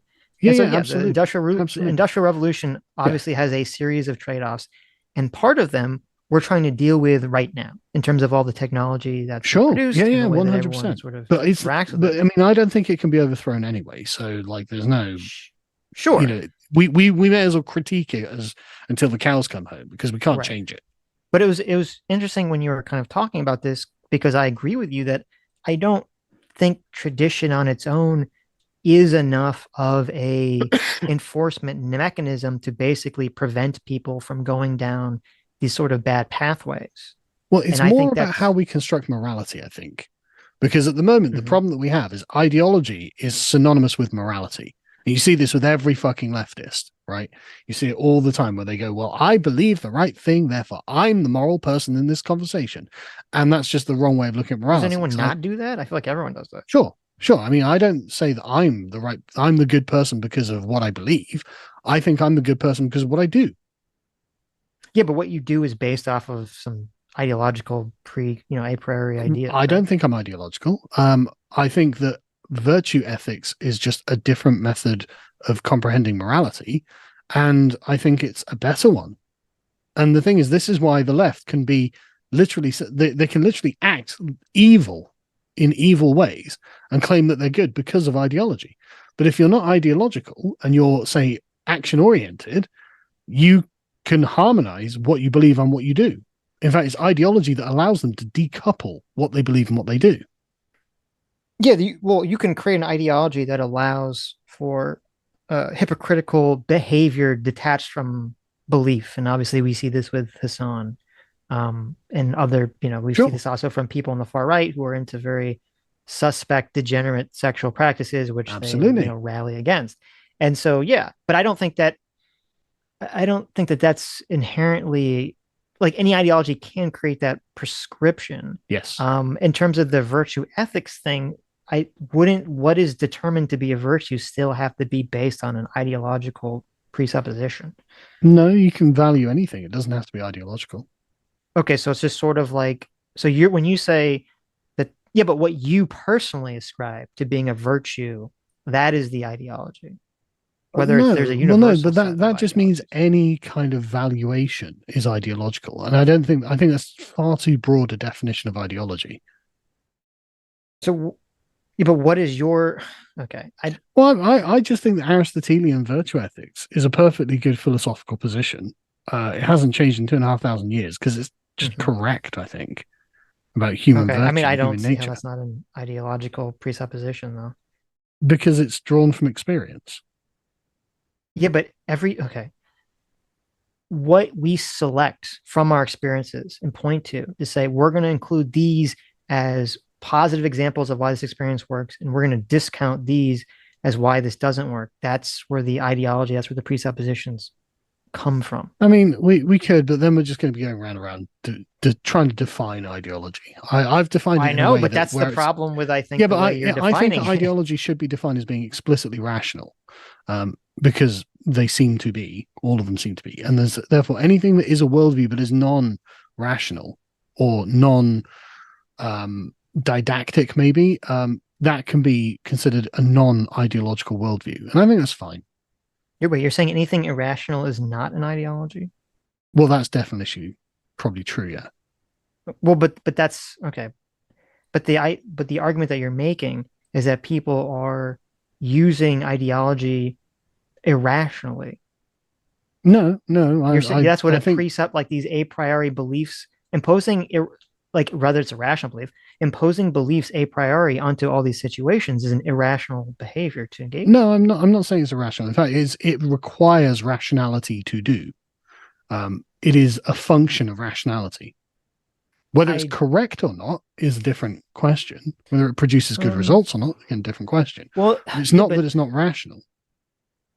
Well, I guess we're going to get stuck in what it means to be rational, because we can make the argument that, with kind of the example we talked about earlier, the guy who believes he has to pick the flower. We've already covered this. And it's 11:45 now, so okay. I don't want to like go back to explaining. I understand. I'm just saying. I just want to say, like, the guy who picks the flower in the field in order to prevent the volcano from exploding because of ideological reasons. It's like that's an irrational belief. Yeah, but that's not an ideology. No, but that could be rooted in the ideology. The ideology could say you have to sacrifice a dove to God in order to get a good harvest or whatever. Sure, but like, how would you complete a syllogism on that? But anyway, like I said, I don't want to relitigate it all again. Okay. But I'm pretty sure I've made what I'm saying clear. And if I haven't, I'm sure I'll have to go over it again in the future with you. But anyway, the point of my main contention here is just really that communism is the consequence of unfulfilled promises made by liberalism, and I don't see how liberalism can get away from that. And until in every sense, I mean, there have been societies that have fallen to communism that aren't liberal societies, so yeah, I know, they're not actually making that. Yeah, but in those societies, they're not making the offer, so you can't say categorically that that's always what causes communism. No, I didn't say it always causes communism, but what I think you can say there's a necessary genealogy there, but that's not to say that once the thing exists in the world, you can't get a backward society like Russia and say, hey guys, would you like the liberal utopia?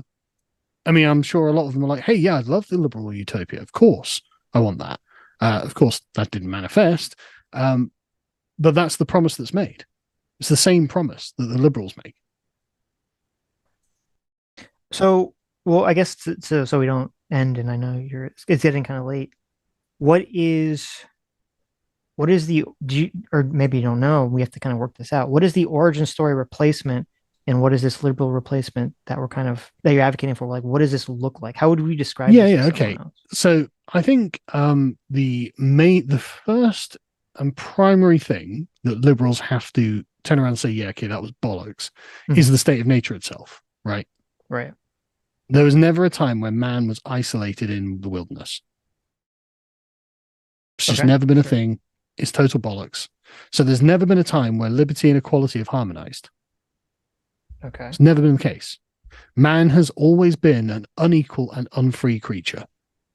Mm-hmm. That's the true narrative of human history, rather than the liberal narrative in which he was free and equal. That's the total opposite of reality. It's totally false. And what it does is stigmatizes society itself. Whereas actually, if man was born into a civilization, and I mean, like, that's always been the case. Even chimpanzees live in a form of society. Like Rousseau, unironically, in The Social Contract, goes like, yeah, man was probably just knocking around the wilderness, just like monkeys and wolves on their own. And it's like, they're pack animals, you fucking idiot. Why would you use the example of pack animals? Mm-hmm. Like, it's such a stupid thing, but it's just, idiot. Right. But the point is, if we begin from that premise, then saying, okay, well, I should be free to do whatever I want. That's not true. You've got to be considerate of the people around you. And if we begin from that premise, you can't say, well, I deserve that guy's stuff. It's like, no, you don't. There's actually no reason you deserve that guy's stuff. And in fact, that's what we would call theft. Traditionally, that's what's been called theft. So you are just a thief. You're an uppity, impertinent thief at that. Mm-hmm. We've got a whole language that liberals never employ to describe these things, that describe the action and impose a moral judgment on the action at the same time. For example, when the communists side with other civilizations, with like Islamists and stuff like that, well, we call them traitors. There's a whole language for that. They're betraying the civilization that they came from. They're traitors. We should be using that way more often, because that's true. When you get an English communist who's like, I stand with the Islamists, well, you're a traitor then, aren't you? You know, you literally standing with jihadis. We've got a whole language to describe that. But if we begin from that presupposition that man wasn't a roaming individual in the woods, and he was always part of a society, and he was bounded to that society through bonds of relationships with his family, his friends, his local community, the state, the country more broadly, then we've got something true there, right? That's a true statement as far as archaeology determines, and as far as genetic evidence determines. And so from that, we won't end up with communism, because the society itself has some measure of consideration in our minds. It's not that the individual doesn't matter. It's just the individual is not a separate thing from the society in which he lives. So to make sure I understand, the origin story that we're trying to get rid of, well, the origin story we want to replace is that the humans have always lived in a state of unequal, where things are unequal and they're not free, right? That's like the origin story of man. Yeah. Okay. You've always had limits to your behavior.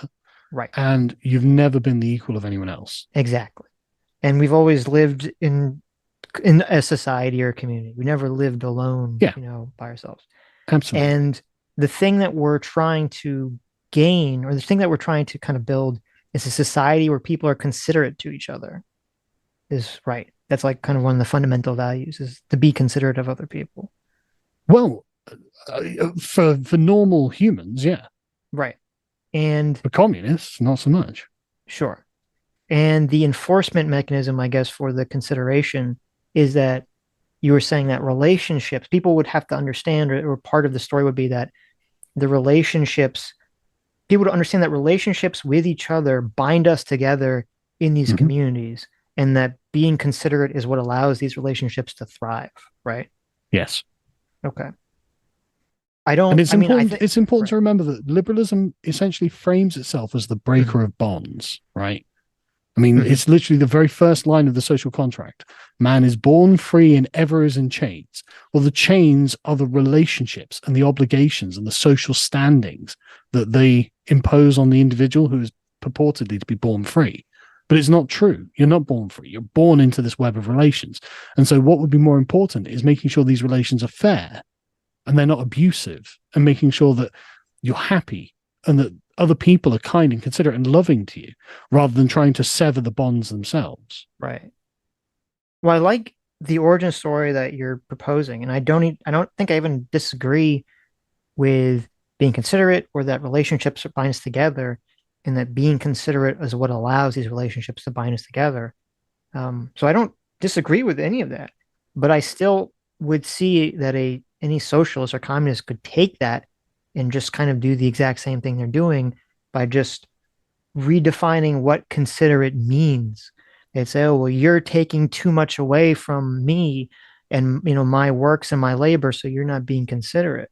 Yeah, it'll be a constant process of negotiation. But all of human existence until now was. Sure. Now we just censor people. Now we just, deplatform them. No, I agree. It's hard for me to imagine that even if we had this origin story that explicitly spelled out that humans were unequal and unfree, I don't feel like that would change any of this behavior. People would just say, well, we don't live in the woods anymore. Why should we live? That's what progress is all about. There are loads of reasons, but this is a whole different conversation. And I mean, we can go into it another time. Sure. I just don't have time to do it now. But basically, it'd be based on sentiment, as in, and we have this in Britain. We have a phrase called the loyal opposition, and this for the party that's not in power, that is in opposition. And the reason that the government doesn't just persecute them out of existence is because it's understood that we're all in this together, and we have bonds of sentiment that bind us together. So they are worthy of our consideration. But it's a much longer conversation, and I don't have time to get into it. Okay, but, sure. I'm just going to grab a drink quickly, but then we can go through some super chats and I can answer some questions. Sure. So I imagine Let's some do people it. have some questions. Sounds good. So give me 2 seconds. Okay. Well, let me read some that are not questions. Thank you so much, our surrogate father, J-Mac, for the 50 gifted memberships. Oh my so God, that's awesome. Thank you. And J-Mac, who's been outside the simulation, top tier member for 22 months. Look at that. Almost 24. The gold pyramid coming down soon. That's true. Says one thing is for sure, you have the God-given right to like the stream. That's true. Yeah, you can. There you go. Thank you so much. 406 people have done that. Yes. Right. Right. Yes. So thank you so much. Lucy Lemonbug, thank you for 12 months. Says one whole trip around the sun with Sitch and Adam. Thanks for all the laughs and the terrific content. Well, thank you for the support, Lucy. Yeah, thanks for the support. You've been very generous. Despite the fact that you still use chopsticks. Come on, just let it go. No, Sitch. never. Let it go. Never. Based American utensils. There you go. I only use forks that have an American flag, built into them, okay, and emblazoned on them. Phil, that remains. Thank you so much, Phil. Friend of the show, Phil, for the $20 says, "Let's go. Better not be late today." Thank you, Phil. I think we were a little bit late, but whatever. We were a little bit. Yeah. Let's chill. It's okay. Let's see. Mike Hassan, thank you for the $1. Thank you.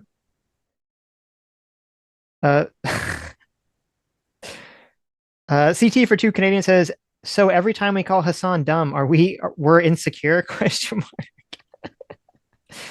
There you go. Let's see. Mike Hassan for $5 says, using a slow connection right now, but I'll try this. Happy New Year 2014. There you go. Thank you. Sweet. That's a slow connection, yeah. And CT for 23 months. Thank you so much. Says happy anniversary. What did you get me?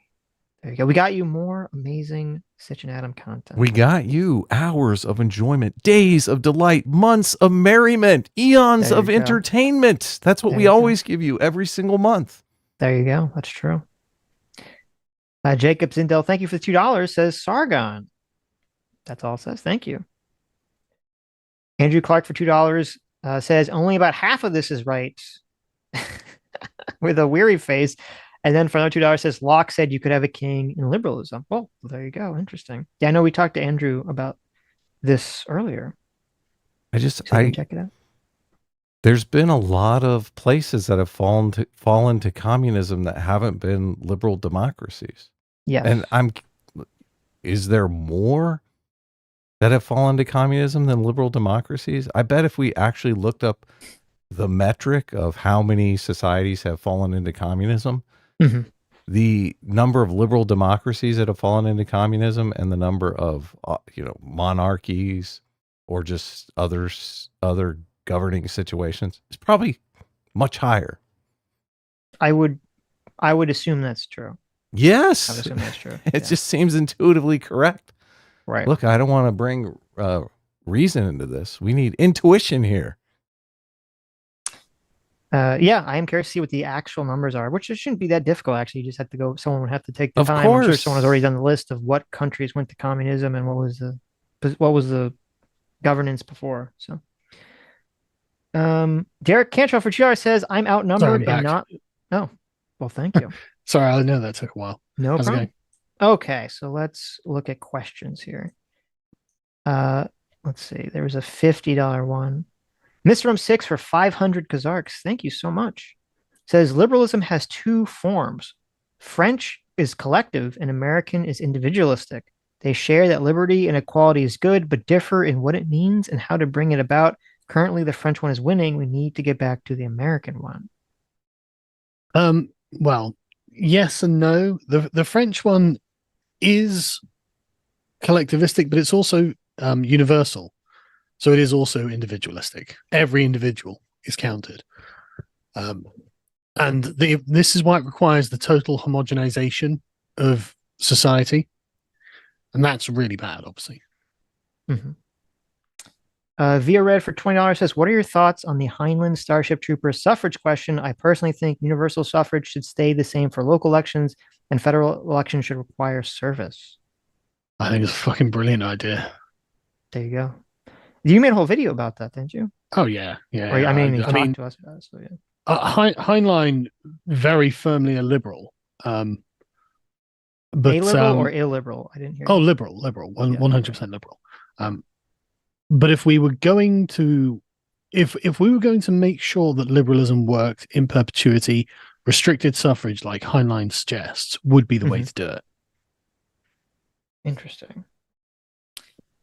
I mean, I don't know if it should be restricted for suffrage, but I'm an advocate that everyone should have to spend 2 years after high school serving the country, either through military service or through some kind of civil service. So, yeah, I mean, I'm not. I could definitely sign up to something. The problem with making suffrage universal, it's become worthless. Heinlein makes this point, and I think he's correct.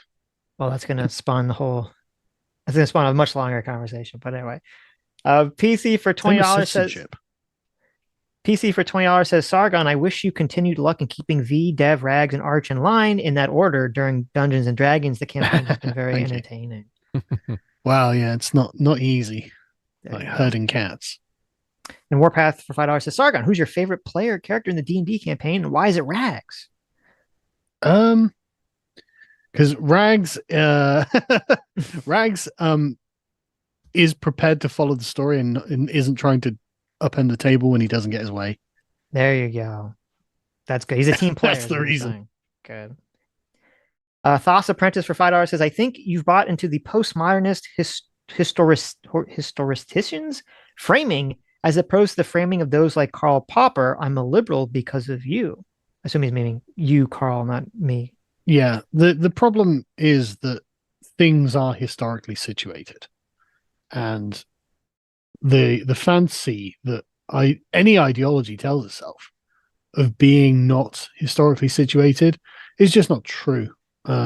Again, lots of things about ideologies are not true, and that's one of those things. Dev, hey Dev, short fat talkie for $20. Thank you.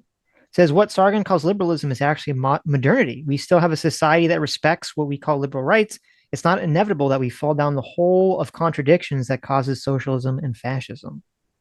I mean, modernity is a product of the scientific revolution, but that's closely entwined with liberal philosophy. I mean, many of the people who are liberals are part of the scientific revolution. John Locke and Thomas Hobbes, for example, great examples of this. So it's not that you can just say, well, that's not liberalism, that's modernity. I mean, they're basically the same thing. Mm-hmm.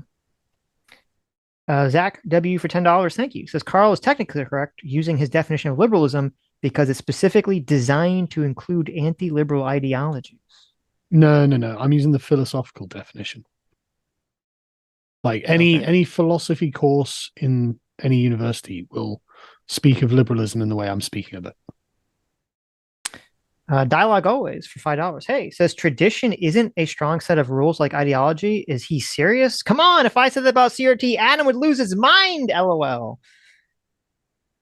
Adam, I completely agree with Sitch that obviously conservatism is and traditionalism is an ideology. So it's the ideology that the past has served us well so far and will continue to serve us into the future. The dogma is the problem. That's a presupposition. Okay, you can call it that. I'm going to call it an ideology. Okay. Jacob Zindel by your definition, you said an ideology is a set of beliefs. How's that not a set of beliefs? No. An ideology is a rational set of beliefs. You said ideology, a set of values and rules that are... Yeah, but they have to be based in a rational set of beliefs. As in, you have to have a logical argument. The premise, the conclusion follows from the premises. But you've been arguing that ideologies, come out of logical irrationality. No, tradition's irrational. So ideology. So you're saying tradition is irrational, and that's why it's not an ideology. You're saying ideologies are based in some sort of rational. I thought tradition was rational because you're saying look at what used to work, so we should keep doing that because it worked. That's a rational. No. I mean, I'm not. That's not what a tradition is. That's why we use a tradition, and you can have a rational reason for following a tradition, but traditions themselves are not rational. They're inherited. They weren't planned out from a set of premises. I'll have to think about that. I'm not sure I see the clear distinction you're making between these things. There is some underlying logic going on, as I pointed out earlier, though. Yeah. I'm not absolutely. I'm not saying there's no logic to it. Right. But what I'm saying is the logic be wasn't known opaque. in advance. Right. Yeah. Oh, okay. Sure. Oh, okay, I agree with that. Jacob Zindeal for $20 says, quote, Thomas Hobbes was a liberal, end quote. Okay. Regarding Lindsay and Benjamin, I assumed Sargon was using a massively broad definition of liberalism, and this confirms my suspicions. Do you recognize a narrow definition of liberalism? Well, why don't we just use the accurate definition of liberalism? Thomas Hobbes absolutely was a liberal, yes. Mm-hmm. Do some people consider him to not be a liberal? Nope. Don't they? Some people not to my knowledge, anyway. Anti-liberal. No. Thomas Hobbes was a liberal because he was a mechanist. He believed in a mechanical universe that could be understood through reason, and that he could plan a society using reason. And he had a narrative around how we came to be in a society that was the liberal narrative. There's no reason to say he wasn't. Interesting. Okay. I see a lot of people arguing about it on various papers, whether he's liberal or illiberal, but okay. Yeah. The Observing Otaku for $5 says, halfway swayed on monarchy. A lot of people are too stupid and or dangerous not to be leashed or controlled by greed. I don't have a hard position on anything like that. Okay. Let's see. Like republics and monarchies both have advantages and drawbacks, right? Sure. Sure. Well, I'm just trying to move on. Well, they do. No, I got it. Karl, you've been super generous with your time. If you want to bug out. Yeah, I will in a sec. I'm happy to answer some questions though. Sure. Yeah, let me look through to see other questions. What did John Locke think of science? He was one of the one of the people who was instrumental in. He called himself an underlaborer of science, but he was at the forefront of what I guess you could call the sort of Newtonians. He's a contemporary of those people, and he was part of their club, instituting science as you know it today. Autism Creature for 12 months says, good to see Sargon on the show again. Yeah, thanks for coming on. It's a very interesting conversation. Squeeze Louise for $20 says, Karl, be honest, how do you feel about irredentism? Irredentism? What?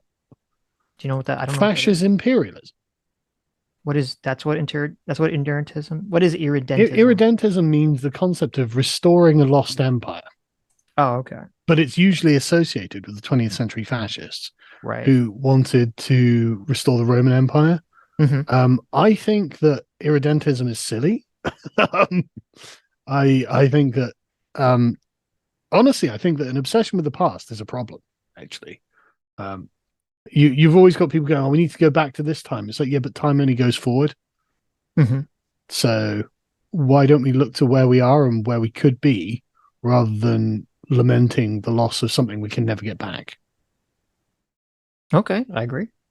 Do you think, I think what was part of getting James upset was this idea that was kind of what I said earlier, and I don't know if there was an answer to this, is that there is this post-liberal form of the right that seems to be advocating for things that I'd assume, you don't agree with, that seems to be gaining more and more prominence on the internet, at least. And do you think that you have to do anything to sort of anesthetize your audience from getting sucked down that pathway? I mean, I'm not seeing anything particularly coherent coming from this position that you're describing. I find that these people often have very, very good critiques of modernism, liberalism, and science, but they have little agreement on what it is that should be done about this or what they'd prefer to see instead. And when you've got no overarching harmony in a movement, you've got no power to it. If there's no shared goal, then it's going nowhere. So I am not afraid of anything that these people say on the internet, even if it gets super popular. I mean, what are you going to do then? Start a political party? Like they're not going to. I don't think they're going to get anywhere So I think we have to work within the system that we have. I mean, I think what I'm proposing is really a kind of root and branch reform of liberalism, right? Right. Like I'm not saying that liberalism is evil or anything like that. And I'm not saying that we have to abandon our values, but it's the ideal of liberalism that's kind of the problem, because when it's taken out of its time and place, liberalism essentially wants to say, no, you don't have any responsibilities to anyone but yourself. That's the point. That's the overarching point of liberalism. It's like, no, that's wrong. I think that the language that you're using would be very easily seen as not wanting to sort of reform liberalism or sort of do the things that you want, but would be interpreted through the lens of like advocating for this more dissident right sort of destroy, like tear everything down in that kind of broader movement. Well, just kind of the language that you're using. Every time a liberal says, I want liberal things, they could just replace that with saying, I want English things. And it would have exactly the same meaning. But it would also mean there were reasonable limits on what we're being asked for. Right? Okay. So, like, the problem with the state of nature is that it literally puts the highest value as the individual doing whatever they want, whenever they want, all times. That's actually really unhealthy, man. Well, that's not correct that we should have social contracts. Like, it's actually correct that we've always been in a society together, and actually we should be thinking about our obligations to one another. We should be kind. Like, I don't want to. Like, it's the social contract that makes the New York subway what it is, right? The philosophy that I don't have to care about whatever the guy sat next to me is doing. It's like, yeah, of course you do. Why would you think you don't? No. I agree with all this. I'm just saying, in terms, I think that the way that you're discussing these ideas is, I don't think it's effective at getting what your ideas are across, or at least like it's painting you to be on a team that I don't think you're on. Well, I'm not on the let's be liberal as it's constructed now team, and I would definitely abandon the term liberalism for whatever is constructed. I mean, this like post-liberalism is fine, but it's not very descriptive. Sure, that could be a bunch of different things. Yeah, exactly. Right. Yeah, exactly. So that's like I'm that's why I just call myself traditionalist on Twitter, because that's what I think of myself as. But even that's kind of very, very broad, right? What that could even mean. When you call yourself, my bio is Englishman and traditionalist, so actually it's quite specific in that way. Well, to you, but I mean, most people aren't going to know exactly what. I don't think most people know what that would mean.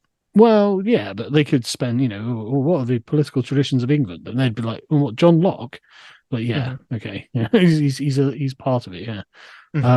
So it's like, it is actually, I mean, obviously it's not well known, I'm sure, but like anyone who knows anything about the subject will be able to establish what I'm talking about. The first thing they'll get to is Magna Carta, right? So the rights of Englishmen and things like this. Well, you said something about the dissident right, which I agree with a lot, which is that, and this is true, I think, for all extremist movements, that it's very easy for people to look at a system that exists and critique it effectively. I mean, it's the same thing with movie reviews. It's very easy to look at a movie and then point out why it doesn't work. And it's a lot more difficult to create a working movie from scratch. It's a lot more difficult to create a working society or philosophy from a blank page than to critique one that exists.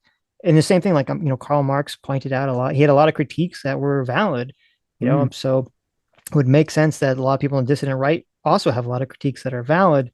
Yeah, and it seems like right now, but the valid critiques are kind of what allows people to sort of get sucked into communism or whatever the dissident right is at the moment. But even if there isn't, and I agree, I mean, to my knowledge, there isn't a force that has sort of galvanized that yet. I think it's kind of the same thing with communism, where if you just keep taking the hammer and you're just smashing things, all it takes is for one person to come along who's charismatic enough to pick up all those pieces and galvanize the force in one way, and suddenly you have a movement that seems like it came out of nowhere that takes everything by storm, when it's really something they've been building for years and years and years and years. And I think that's kind of what the fear is, of kind of the pendulum swinging back from wokeness into this, whatever the dissident right would become. Well, I mean, I don't really think that there's a coherent position that will come out of it. But I don't know if it would be the worst thing that could happen. Like, well, it would depend on what it looked like, right? Well, if it comes to the dissident right, I would be more inclined to think it's going to look very bad. No, I think anything that happens is going to be tempered by liberalism in some way, I think, because fundamentally the core values are common values, which is why liberalism was able to win so much for such a long time, right? Because I mean, liberalism is the most successful ideology of the last 400 years, right? It has been wildly successful. So it's not that it's not speaking to something about the human condition that is desirable. And I think that will be embedded in whatever comes afterwards. Because why wouldn't it be? You know, why wouldn't people want some kind of relative measure of freedom and equality? The problem with liberalism is it can't put limits on its own desires for freedom and equality, because it begins by saying, yes, so I want ultimate freedom and equality. And everyone's like, well, you know, anyone who's spent any time with it is like, okay, but that's fucking nuts. What's wrong with you? You know, why can't we just have quite a lot of both? Yeah, but wouldn't the same? I mean, I don't think that that's accurate, because I don't see why that wouldn't be the same for the socialists. Like, anything that they come up with is going to be tempered by the liberal reality that we live in right now, but doesn't mean it can't be something awful. Well, no, the socialist just wants what the liberal ideal promises. No, but that's not what I'm asking. What I'm saying is, like, you said that you're not worried about some movement coming out of the dissident right that's going to be bad, because it's going to be tempered by the liberal reality we all live in. And I'm saying, well, wouldn't the same be true of the left and the socialist movement right now? Well, the difference is that the socialists, I mean, they are tempered by the reality we live in, right? I mean, for example, it's still going to be awful, though, presumably. Yeah.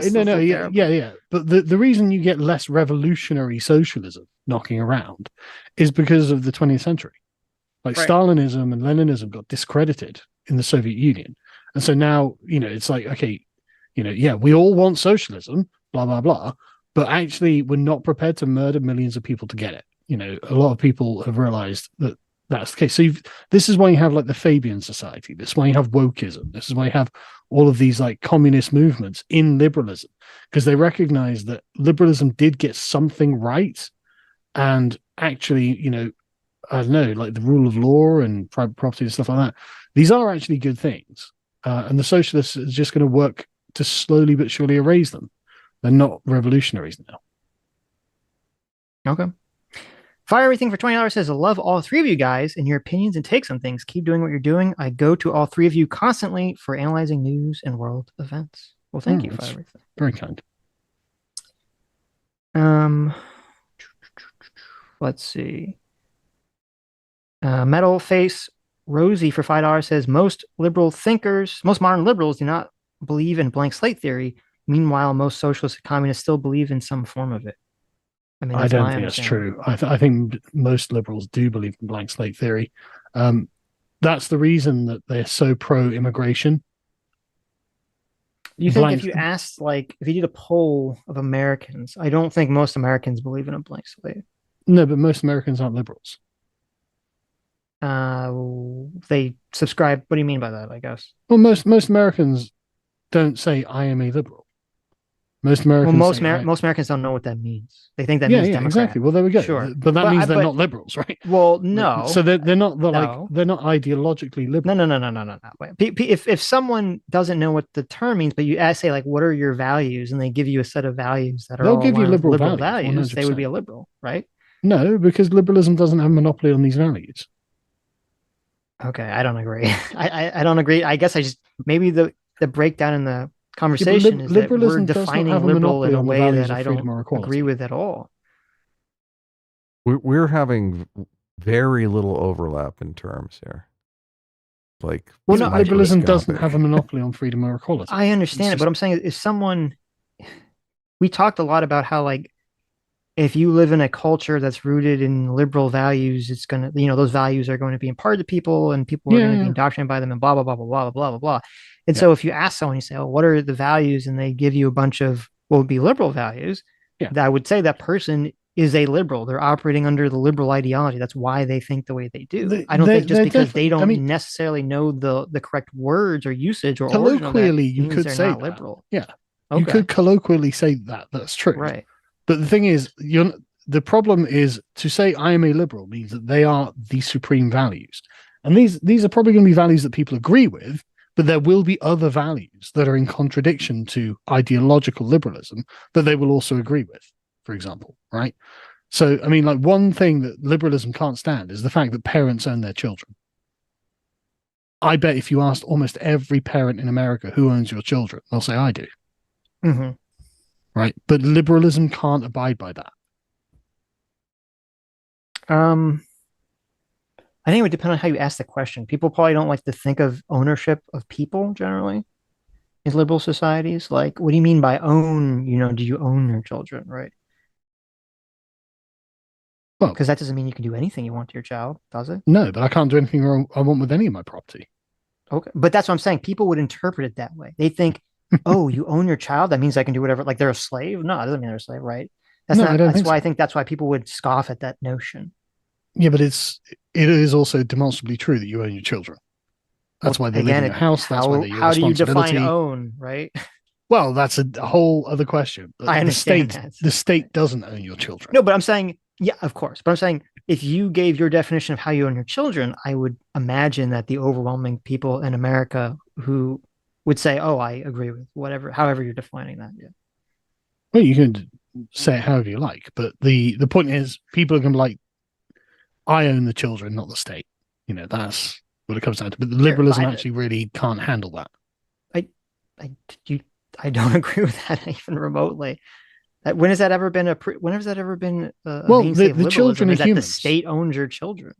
Well, I mean, literally, why do you think social services can take them away from you? Because the idea is that there are certain rights that children have outside the bounds of their parents that maybe are given to them through nature or God. And if a parent is violating those child's own rights, then the child has to be taken away and gone to a safe area or safer environment. And now you've arrived at the point where half the country believes that those rights are given to them by the state. But that's nothing to do with that's nothing to do with whether you think the state owns your child or the government or the parents own their children. Yeah, no, it does. It does. Anyway, no. I don't want to get into it because it's nearly 30:30 and I've got to head off. Okay. So, no, I really do. I should have got at midnight, but I wanted to answer some more. Just see if there are any other questions, because I'll probably do a big thing on this at some point. Because obviously there's a lot here and way more than just like a 3-hour conversation, whatever. Sure, of course. It's a very deep conversation that goes for many, many hours. But I mean, hopefully I've made myself fairly clear, and Yeah, no, because I mean, I've read. I forget who it was. I was reading someone who also had a very similar idea about like tradition. So I understand the point. I just disagree with it completely. But I understand what you're saying. I think I understand what you're saying. So you keep saying socialists want what the liberal offers, like there's some sort of causal connection there. Mm-hmm. That I don't necessarily see your logic train there. Like the socialists also want what the aristocracy doesn't offer them. I mean, that's why I would argue so many nations that have extreme wealth inequality like fall to communism. So they're not really liberal societies. I didn't say they were liberal societies. They're offering the liberal ideal to societies that are very open to it because of they can do a bait and switch with liberalism. They can do a bait and switch with liberalism. It doesn't really change what liberalism is, but it's not a bait and switch. It's still offering the same thing. If they offer liberalism and they give they're offering freedom communism, but they're offering freedom and equality, and they don't give them freedom and equality. I know. I'm not saying it's a bait and switch. Well, it's not that it's a bait and switch, but because it's not. Well, I mean, okay, you could frame it like that, but it's still the same value system that's being offered. The communists would say we are the ones with the correct method for bringing it about, which of course they're wrong. But the question is, why do we want to bring about freedom and equality? Why can't we have like something else? Sure. I think these two things are in contradiction. It's a constant problem for liberal philosophy. Ooh, okay. I don't necessarily think it is, and I don't necessarily see what the causal link in that is. So, do a video on it, and yeah. I'll probably write an article or something. But all right. Thank you so much for having me, guys. It's been really good fun. Thanks for coming on. Thanks for coming on. It was great to talk to you about this stuff. So yeah, it's always good to be well challenged on it as well, to be honest. There you go. Just so I can properly articulate my position. Because a lot of the time you think you know what you're saying and you expect people to understand it, but obviously a lot of them they don't. So it's good to have intellectual pushback. Of course. Anytime you want to come on. Thanks, man. I appreciate it. Take care, guys. Take care, man. Okay, let's go through the rest of the super chats from the beginning. Okay. Let's see. Where did I leave off? I wrote it down. Here we go. D5280 for 6 months says Thomas Sowell's book Conflict of Visions is adjacent to this conversation. He said it in his best works. Have you read that one, Adam? Conflict of Visions? It's great. It's one of his best books. Yeah. There you go. Squeeze Louise for $5 says, remember the good old days when Sargon was just based classical liberal dunking on feminists. There you go. He did a thing. And I need a better response to this. Because look, I chimed in briefly and it was very frustrating because he did the same exact thing that Sam Cedar does in every single debate. Which is what? And it's kind of a dodge. It's focusing in on asking, very detailed things about certain analogies that you're making. Right. And it's like, I can't give into this analogy until I understand it in microscopic detail. And it's I don't like playing that game. Sure. Like, what's the response to that game? I guess you just say, well, just go along with me for this example. Yep. He keeps going, look, I tried that like half a dozen times. And he keeps going, well, I can't. Look, I need to know the exact dates. Yes. Or just say, it's a hypothetical scenario. It's not, just say hypothetical scenario. Okay. Yeah, exactly. But it is interesting that is a very Sam Cedar way to. Well, the thing that you were talking about, and I'll admit I actually went to the bathroom, so I missed a big chunk of what you're talking about. I assume you're talking about the sort of like when there was the inequality regarding feudal society. Yes, I think that was because, when we've talked to him about this, there is this sort of notion that I think he wants to dispel. And I don't know if it's because based on the ideology or just based on being, British and not being a based American, that like feudalism wasn't so bad. Yes. And I think that's totally part of, what was going on in that exchange. So. Yes. Yeah. Yeah. He's also argued in favor of the aristocracy too. So none of those arguments are going to be effective. Right. Even though, I was kind of trying to play devil's advocate with his argument. Him saying that, the liberal philosophy is always making this offer that it can't fulfill. But in these other societies, they're not, look, the aristocracy during feudalism wasn't even making the offer, right? They're not making the offer of equality. They're basically saying, society is structured around inequality, hierarchy, extreme hierarchy. Right. There's the peasants and the noble class. Right. Yeah. So, and I guess there is a merchant class that you could, but I would argue that the rise of the merchant class was the rise of the middle class, because with economic gain came political power. Right. Yeah. Anyway, we can finish super chats. Okay. Go ahead. No, what do you just say, like, I don't know enough about all the various times in history to point to these things. My understanding is, like, I don't know, whenever I've seen a chart or a graph that shows like what a person made per capita, or what a person made in proportion to like the rest of society, that wealth inequality, like squalor. Yeah, it was like wealth inequality has dropped so dramatically from what it was under feudalism that it seems, without it doesn't even make sense to me. So but it's something that I don't know every time period to make some sort of, argument about. So I just go, okay, whatever. Yeah, exactly.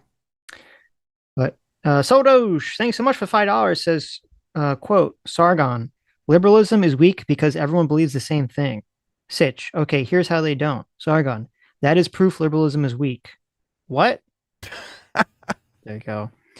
Metal Face Rosie for $2 says, Sammy, draw Karl in a dress. Don't do that. I don't think he'd appreciate that. Caleb for $5 says, Marxism and communism is literally a response critique to liberalism.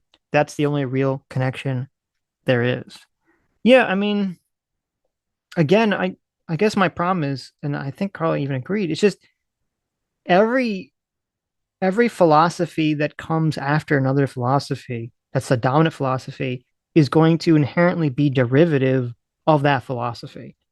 And so that's why I don't understand, even if we adopt this traditional thing, this post-liberal traditional philosophy, or whatever we want to call it, I mean, you're just going to keep running into the same problem as the perpetual problem. There's always going to be derivative ideologies that come from whatever the dominant philosophy is, and some of them are going to be awful, and they're going to never go away until the dominant philosophy changes, right?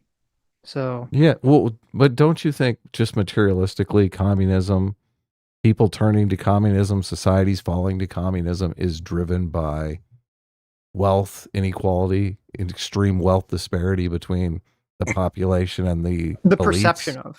The perception of, yes. Look, it can be totally perception or it can be real. Yes. But that is, I think, the true force driving communism. And the liberal societies have dealt with it by the social safety net. They're basically saying we can't let people fall into squalor because if they have political power, they're going to vote for communism. Yeah, I agree. So it's all for me, it's very simple. It seems like we're just doing a big elaborate song and dance around that just very, very simple idea. Mm-hmm. Sure. Yeah. Easily articulated. It is. Autism Creature for 12 months. Thanks so much. Says, good to see Sargon on the Shogun. Yeah, good to have him on. Jay for $20 says, if communists just follows liberalism around, why did the first communist governments arise from Imperial Russia and China? These were not liberal countries. Neither was Vietnam, North Korea, etc. They rose because of income inequality. Yes. They said, massive. Look, we have nothing to lose but our chains. Yes, and Karl even agreed that it was mostly societies that had monarchies that fell to communism. Yes. And it makes sense because, people are more likely to be, kind of what you were saying, people are more likely to say you have nothing to lose but your chains. People are more likely to risk their lives if they don't really have a lot essentially going for them at the moment, This has been talked about in American history. I need to look into some good sources that we can bring into this conversation, because this is why we have a strong social safety net in America. It was a backstop against communism. People were worried that capitalism was going to create too many losers, and those losers were going to vote for communism and an end to property rights and the state owning everything at the ballot box. And they fought that by trying to keep people happy. And the communists actually complain about this quite readily, right? They always say, look, liberalism made people too happy. Now there's no revolutionary zeal. Nobody wants to overthrow the system anymore, right? That's liberalism winning. That's true. And, that was a lot of FDR policies and social safety nets were explicitly created for this notion. Not like it was also to help people, but a lot of it was, the idea that we need to stop the spread of socialism.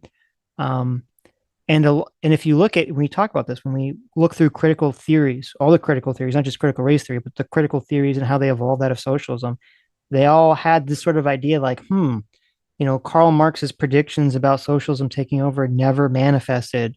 Why is that? And a lot of the socialists themselves, as you were saying, acknowledge that it's because liberal societies, capitalist societies, produce too much wealth and material benefit to the average person. Yeah, it I think that's why a lot of them had to thriving shift. middle class. Right. And I think that's why a lot of them had to shift away from economics to this sort of race and gender stuff.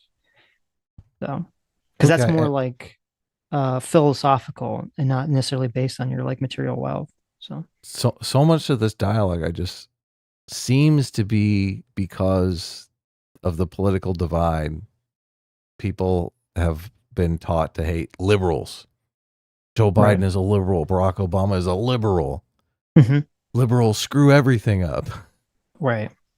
And so much of it is just, it seems very word thinking. Well, it's so one of the fundamental truths of human nature is that there's going to be people that feel alienated from society at all times, regardless. It doesn't matter what the society is. Of course. It's not because everyone's not a blank slate. Everyone's not the same. There's lots of losers in any endeavor. Yes, there's going to be, there's going to be lots of losers in any endeavor. And then B, different people are going to fit into different societies differently. And some of those people are going to be winners. Some of them are going to be losers. And so people are always going to be seeking something different.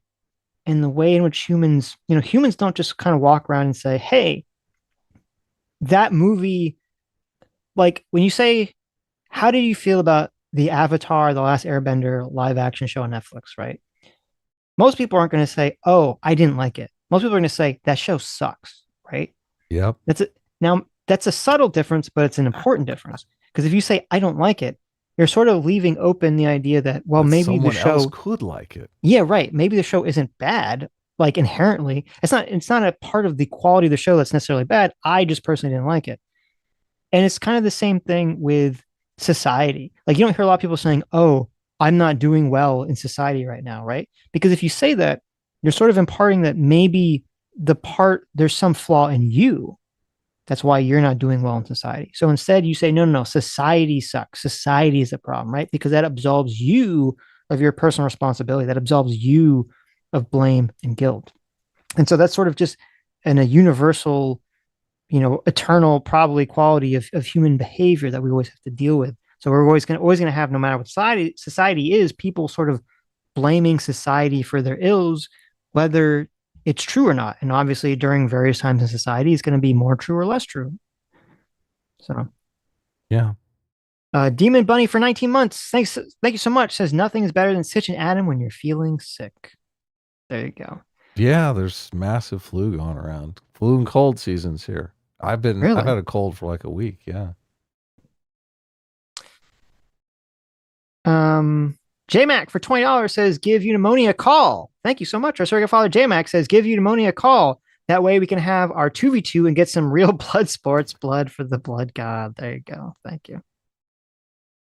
Yeah, I guess obviously Eudaimonia is against us as well. So right. Edward Sr., thank you so much, Edward Sr., for the 5 gifted memberships. Thank you, Edward. It's weird. Edward Sr. just gave 5 gifted memberships, but I don't think Edward Sr. is himself a member. So, well, that's okay. So thank you. It's okay. It's interesting. It's acceptable. Look, that's how much of an individualist Edward is. Okay. Chad Summer, thanks so much for the £2. Says Dev is a man of blubber. He ain't got Taft swagger. There you go. Terrible. Batman's Pet Goldfish for $10 says Jews and Muslims washed their hands during the plagues and Christians did not. More Christians died. Rather than adjusting their tradition, they blame the outsiders for the plague. That's a good example. And actually, I guess I should have brought that up when Karl was on, because to me, that is how the tradition. That's why I don't agree with this. And I forget the guy's name. There was a guy who was making the same argument that tradition is not an ideology. Literally making the same argument. It was a guy who was sort of railing about the dangers of social justice, which he was correct on.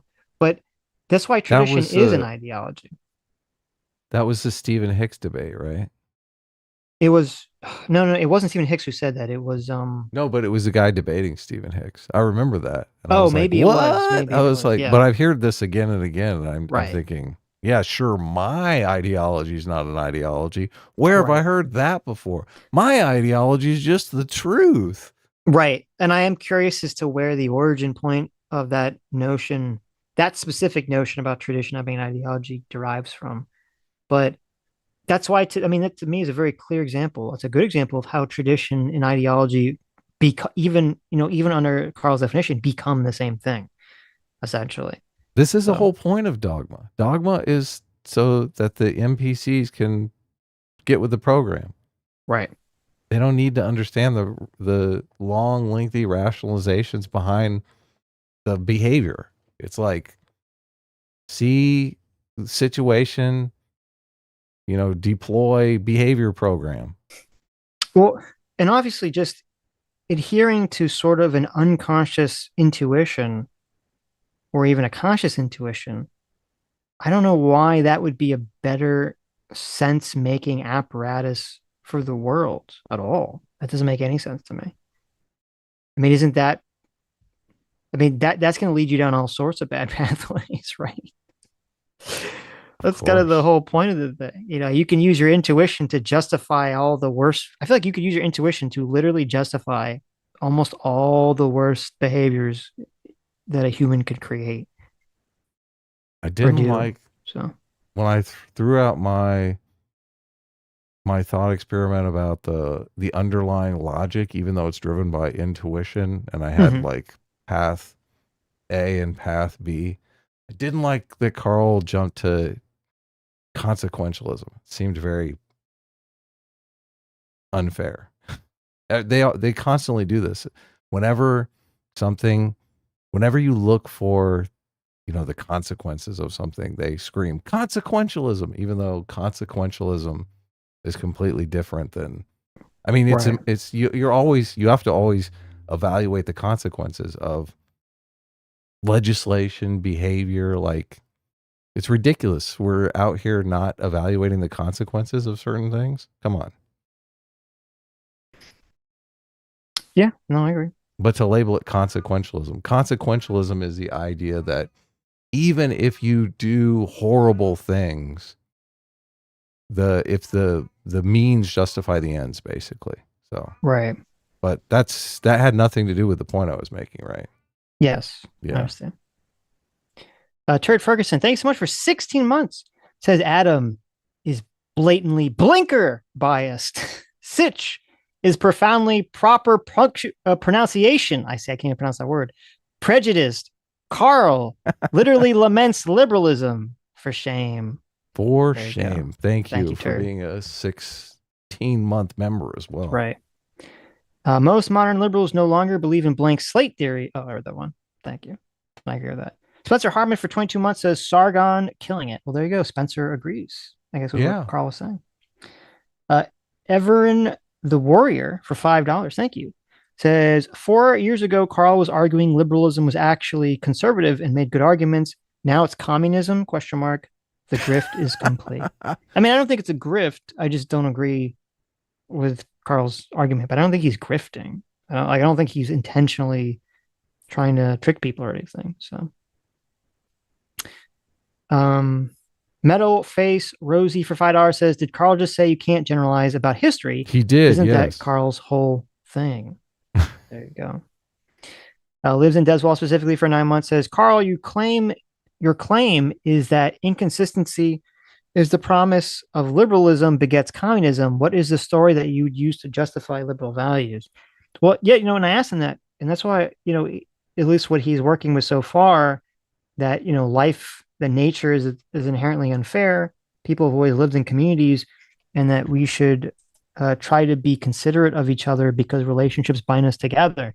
To me, that seems to be even more ripe for the communist takeover than liberalism, because you're literally saying that cooperative relationships are like the key factor that we have to making society work. And I don't know, that just seems to me to be the even more easy for a communist to subvert and take advantage of. That's our bread and butter right there. Right. Look, we all need to just cooperate.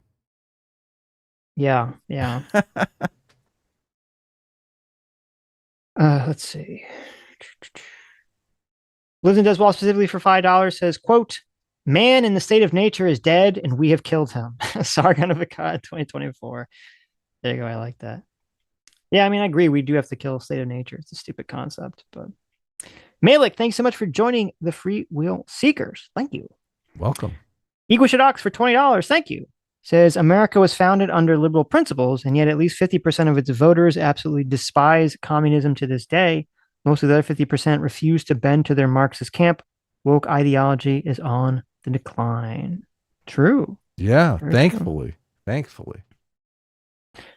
Metal Face Rose for $2 says Sean had married an American version of Sargon. There you go. Is that true? I don't know. Maybe Unimoni, I think, agrees with. I don't think he agrees with everything Carl's saying, but I think he's more closely aligned with that position than we are.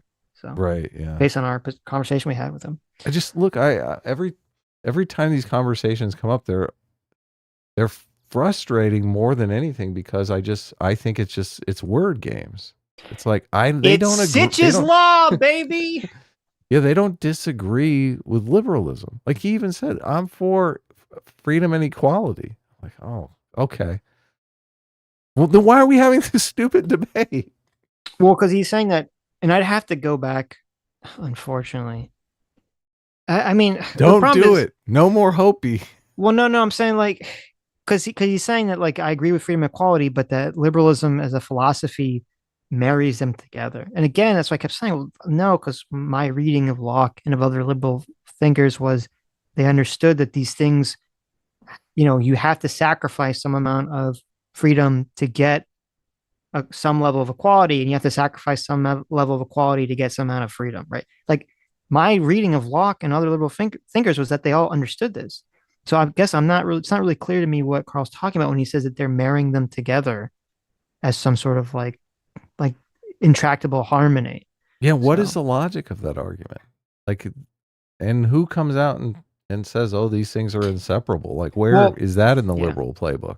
I'd have to go back and because there is some idea about the state of nature that there was like some sort of maximal level of human freedom and equality or whatever.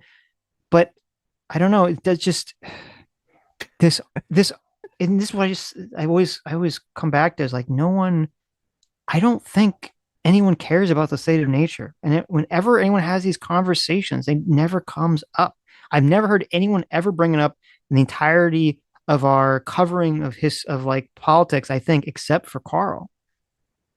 Right? Like I checked for all the socialists that we've covered. I don't remember anyone ever talking about this. Of course.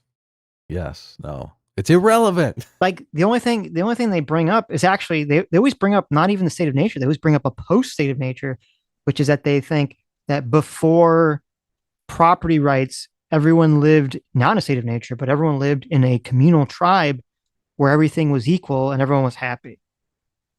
Like that's what they always go to when they talk about like the pre-times. They never talk about this state of nature, like of man living alone in the woods or whatever. So they were embedded in a community with strong social bonds. Is that what you're saying? That's what Karl is advocating for. That's what I'm saying. I don't know. It just doesn't make sense to me. But contrast for $2 Aussie bucks says the Sargoninos. There you go. That was the best thing that ever came out of what was that guy's name? Yeah, what was his name? I can't remember. Oh my Sitch God. will remember it. One Species. That was his name. Hail the Free Voice for $5 says, I'm sorry about Karl. Ben is wrong. It's basically, quote, communism and liberalism is bad because I don't like that wokeness has done via liberalism. That is the essential argument, yes. I think that's the intuition that's underlying the argument. But yeah. Okay. Oh, it keeps moving the super chats. Kyle Vernon for $10. Super chats are coming in, baby. That's right. Thank you so much, guys. Kyle Vernon for $10 says liberals don't believe in classical liberal values, only classical liberal systems. They have modernist values and philosophy. The system is eroded because of this. Liberals are driven by their systems, not their values. That's a very interesting point. I'd have to think about that. You could be right. That is a very interesting point. I mean, I kind of just disagree, but Okay. Well, not all values have been skewed, obviously, but some obviously have. And I mean, a lot of it is because there was a lot of it in America anyway. I don't know about Europe, but in America, the big problem, I think, the erosion of classical liberal values is because America was a country that was founded on hypocrisy because it had all these liberal values kind of embedded within it for individual rights, and yet those values were only granted to, white male property owners. Those rights were not granted to everyone equally, which they should have under an actual liberal system. Obviously, women and non-property owning males couldn't vote, couldn't participate in society at the same level, and obviously black people were literally enslaved. And I think that those internal hypocrisies laid the groundwork for a lot of the problems, that we had today were with people not, moving away from liberal values, seeking out sort of more extreme left or right wing versions of philosophies and societies. So we keep talking about liberals as if they're interchangeable with progressives. So I think this super chat would be better worded if it said progressives. And I think progressives are driven by their hatred of hierarchy and their love of equality. So I do think that is a value. Like you say, I value equality. I value a middle class. I hate income inequality or extreme income inequality. Those are values, right? And that's what's driving them in all of their political endeavors. Oh, you could be correct. You could be actually completely correct. I was interpreting the super chat when they said liberals that they weren't talking about Democrats. They meant like Americans, like Democrats and Republicans. Well, they're saying liberals don't believe in classical liberal values. Yeah. So maybe, right. I don't know if they meant Democrats or they're talking progressives. Yeah. Oh, okay. Yeah. Progressives don't believe in liberalism, only classical liberal systems. Right. Yeah. Well, I guess we should say when we're having these conversations about like classical liberalism and like from a philosophical perspective, don't ever use the word liberal to describe like the Democrats in America, because then it's just too confusing. They're progressives, yeah, exactly. But that is a huge part of the problem. Or just say Democrats, or just say people on the left. Just say the people on the left or the right. That'd be the most clear way to, because not everyone on the left is a progressive. This is a giant part of the problem because a lot of people on the right, they see liberals and progressives as interchangeable. They have the same issue that people on the left have. They don't distinguish. It's like racist alt-right Nazi is exactly the same thing as milquetoast conservative traditionalist. Like that's just how they see it. And people on the right have the same. They're like liberal and progressive. Those are the same. They're all the shit libs. Yeah, no, 100%. And that's why, and I pointed it out. That's why I really didn't like, there was that comment by that comic, I should say, by Stone Toss, who is very, very far right wing. Yeah, who is, he's actually racist, seems to be into some flavor of white nationalism. And it was kind of like based around, there's the whole Starship Trooper, conversation that comes up every month or every year or something. And it's sort of like interesting because the bugs in the book, anyway, I believe were supposed to represent like collectivism and communism. And he literally has in his comic, the bugs are representing liberalism. And from my perspective, as Stone Toss is a person who's a dissident right, vaguely associated with white nationalism, when he says that, he's trying to equate liberalism and communism. He's trying to say liberalism is this horrible, bad thing, and that the actual fascists are the good guys, or the people that, he views as the fascists are the good guys. He's actually agreeing with the left-wing frame that the humans are the fascists, but that they're good, and that they're fighting liberalism, not communism. And when I pointed that out, I mean, this is part of the problem, is that there is that confusion, and he's only able to make that comic because so many people in his audience and in America are confused. And they think liberalism means like democratism and Joe Bidenism and, wokeism and all this other stuff. Yeah. Yeah. But whatever. Who cares? But whatever. It is what it is. Metal Face Rose for $5 says Karl doesn't seem to understand the difference between causation and correlation. Maybe. I saw some of that. Yeah, definitely. Jonathan Smith, I think that was the 10th ever super chat. I think he does understand the difference. I think he's just conflating them often. So, Jonathan Smith, thank you so much for joining the Free Will Seekers. Slyhound for $20. Thank you, Slyhound. Says, in regards to lollies, I mean, talk about that, but okay. There's a difference between a petite body and an underdeveloped body. I have never mistaken an 8-year-old girl with a petite 20-year-old woman. They are whacking off the simulated CP. Get help. That is not normal. I mean, I agree that there's obviously a big difference between the two things, so that is true. R League for $5 says, at Karl, should liberalism aim for eudaimonia? Eudaimonia. Yeah, there you go. I can never say his name right, but thank you. Danish. What is that? I have to look it up again. Here, go ahead. Yeah, we asked him when he was on about the name. It was the Greek word literally translating to the state or condition of good spirit. Oh, okay. There you go. I'm down. Happiness or welfare. Danish jargon for $5 says, Karl, I like your conversations on bonds and sentiments, but how could I form a group of bonds and sentiments beyond direct family in the atomized United States? You listen to the Sitch and Adams show and join in the conversation. What are you talking about? That's true. We got a thriving community here. Yeah, Jeez. I mean, I don't think we're really that. I think you can be atomized in the United States because of technology and convenience, but I mean, you can go out there and join groups of people, even if you don't want to join them on the internet through like Discord or Reddit or Twitter or whatever. You can join them through, there's like a lot of physical groups of people that meet around an activity that you just have to find one that suits you. Yeah. Do a meetup. I started a writers lab for 10 years and hung out with like hundreds of writers and actors. Right.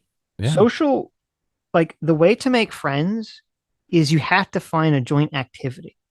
True. You don't just it's very rare if you just walk around the world, go to a bar and just make friends. I mean, some people can do that. Some people are super charismatic, but the way that most people meet friends is there's some activity. There needs to be some pretext of why strangers are interacting with each other in the first place. And then you find that you can click with certain people, and that's how friendships and relationships are forged. Yeah. Sports. So find an activity. Games. Yeah. Soldoge for $5 says, Sargon, how are you going to criticize James for blocking people if you're going to block me? Of course, I'm going to joke about your weird 90s worship. There you go. Uh-oh. Get out there, yo, for 8 Aussie bucks. Thank you. Says modern liberalism doesn't rely on the alleged false assumptions. Neither Rawls or Nozick appeal to the blank slate. Also, liberalism does not equal the Republic of AU. Republic Gold? Well, no, I think it's the Australia flag or something. It's okay. For some reason, the flag emojis don't show up in the super chats. What? Or some of them don't, Heresy. And the flag ones don't. So I'm assuming the AU is like the AU flag emoji. But Seed Fan 85 for 5 Aussie says that's wrong too. Traditions are born of some impetus that makes them based in logic and, by Karl's definition, rational, thus an ideology.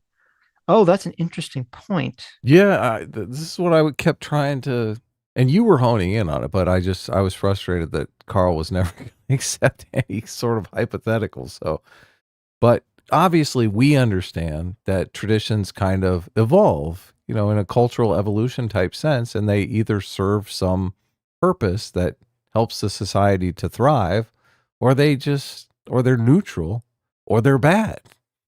Well, I think the problem is he's using the word tradition in a way that I don't think most people use the word or understand.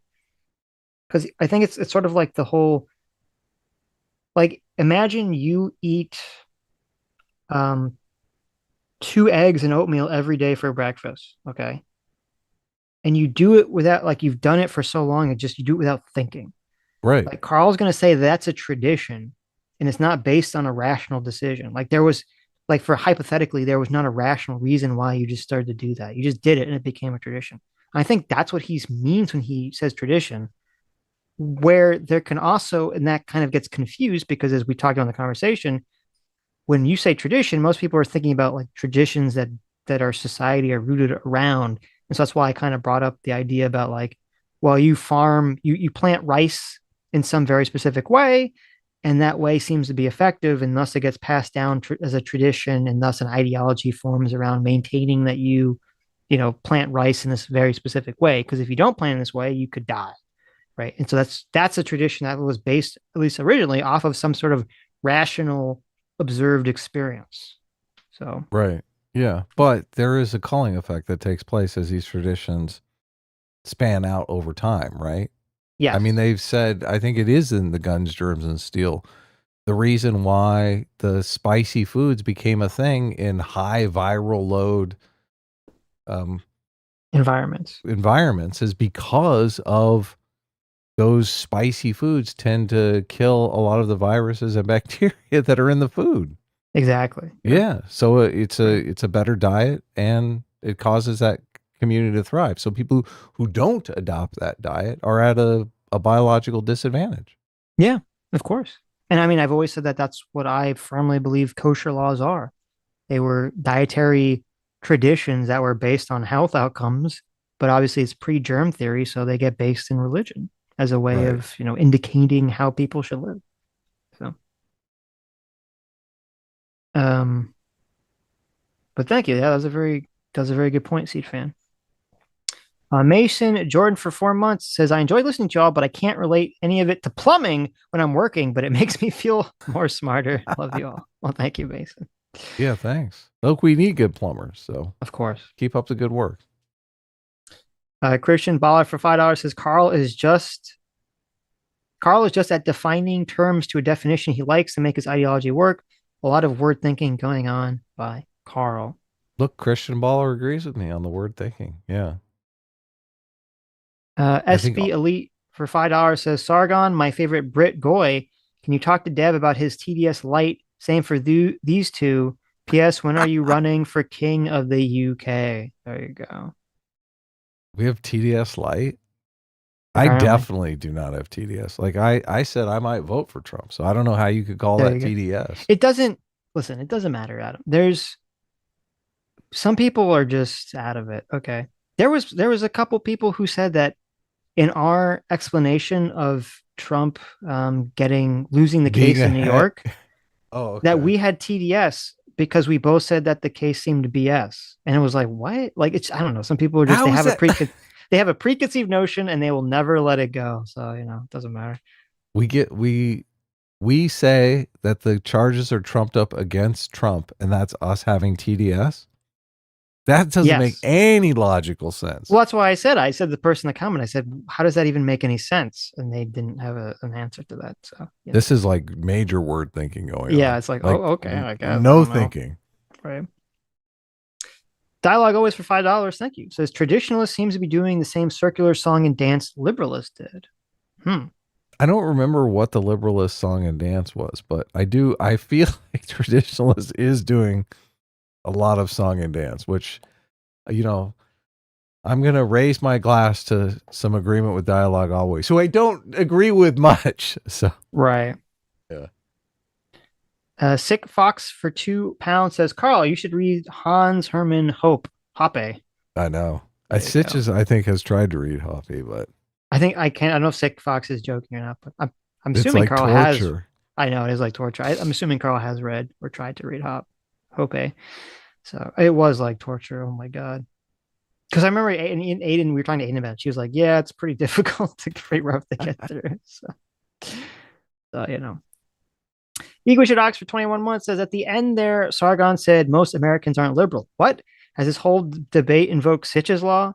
Does Sargon define liberalism as the American left? I'm so confused. I mean, yeah, a lot of the conversation is Sitch's law. So Sitch's law proved correct once again. An alien for 3 months says, hey guys, like the content of the daily streams, but something to keep in mind is it's hard to catch them live and super chat in other time zones. That's a good point. I think you can you can leave like super chat comments, can't you? You can't, but it's not as fun, obviously. We don't read them and interact with them, so. Well, maybe we should. I don't know. Maybe we should start reading super chat comments like the next day.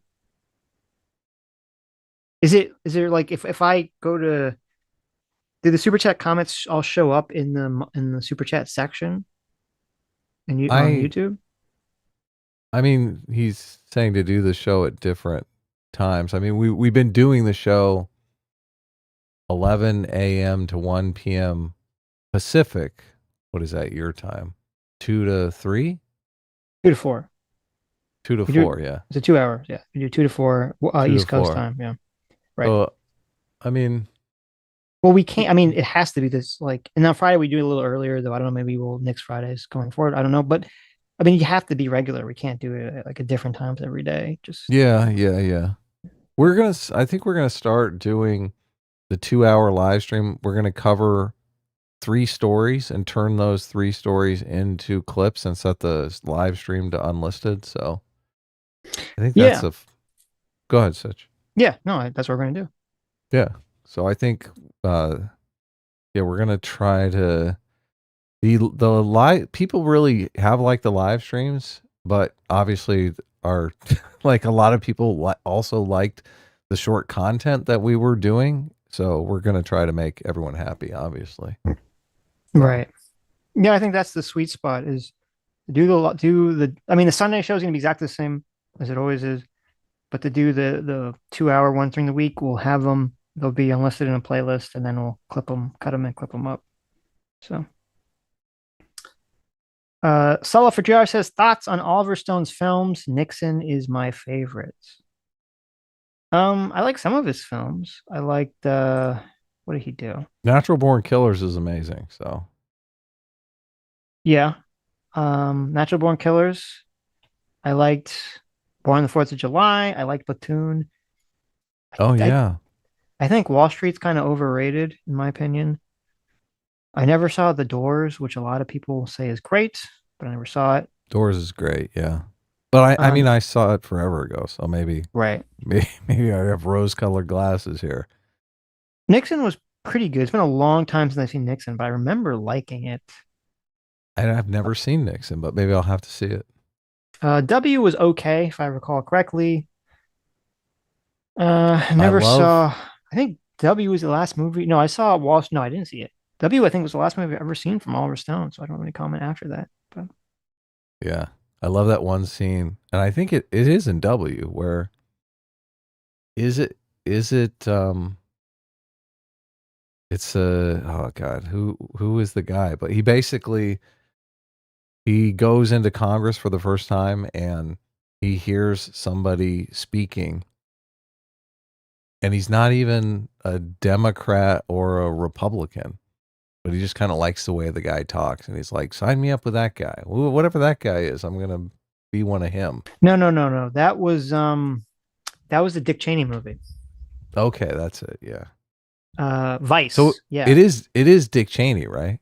It was Dick. That was how Dick Cheney became a Republican. Right. According to the movie. I don't know if it's true. He was listening to Democrat and Republican talk, and he liked the way he said, I don't know what that guy stands for, but sign me up for that party. Yeah. And the guy talking, I think, was the guy who became Secretary of State. Or no, the Secretary of Defense during Iraq. Who was that guy? Oh, Rumsfeld? Rumsfeld, that's it, yeah. It might have been, yeah. I think you're right. He and Rumsfeld were like partners. Right. Dick Cheney and Rumsfeld.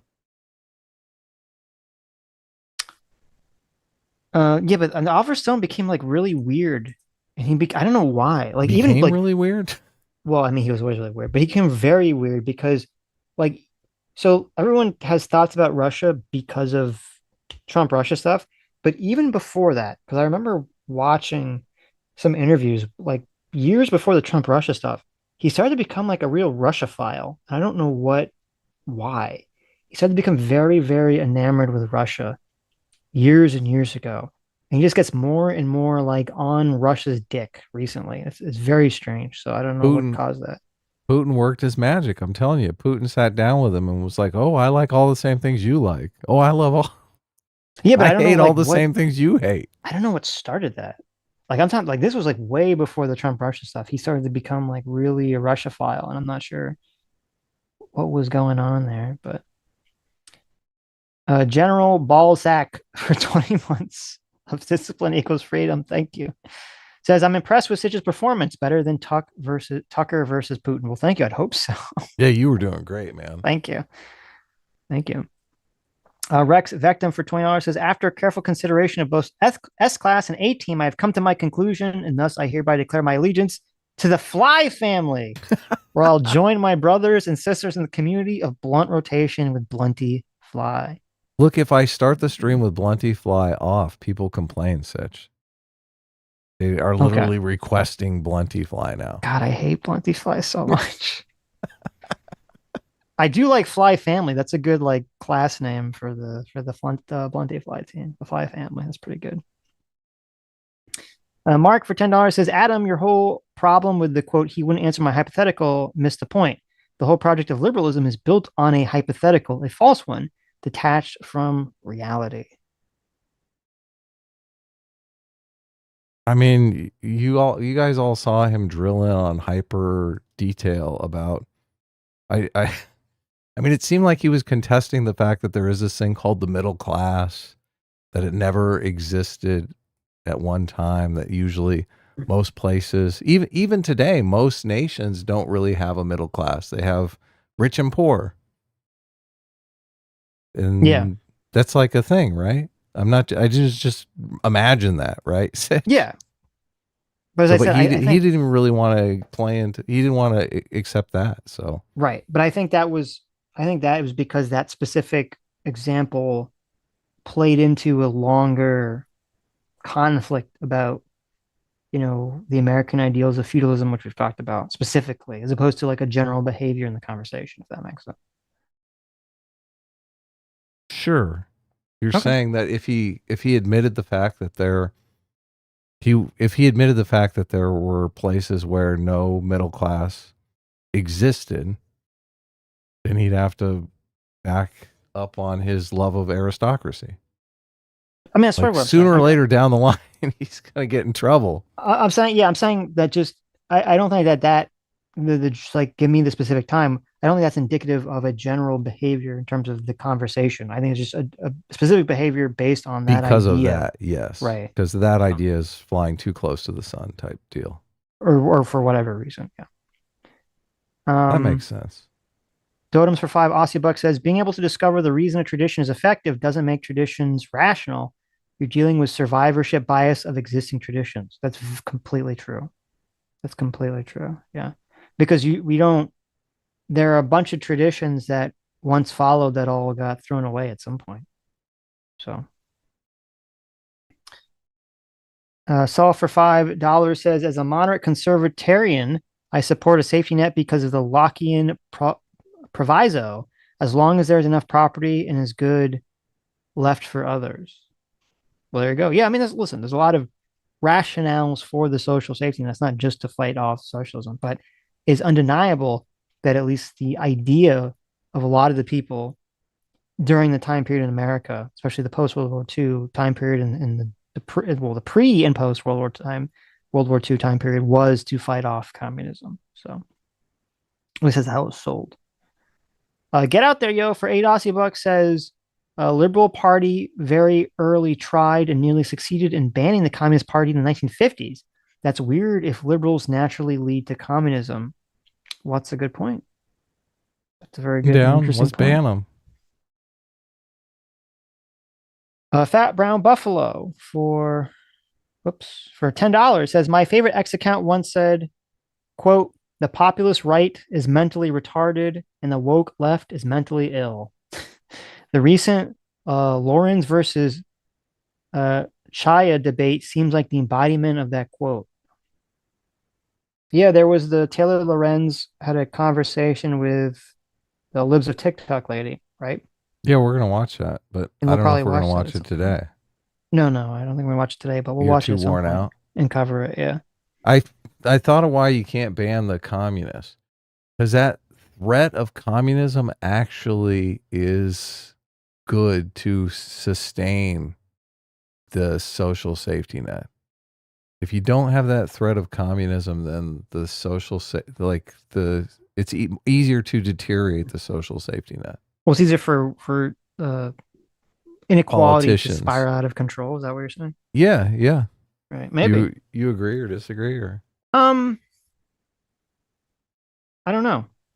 I mean, that it's definitely the threat of communism definitely helps prevent inequality from spiraling out of control. I don't think we can ban it because we can't really ban ideologies legally in our country. That kind of goes against our values.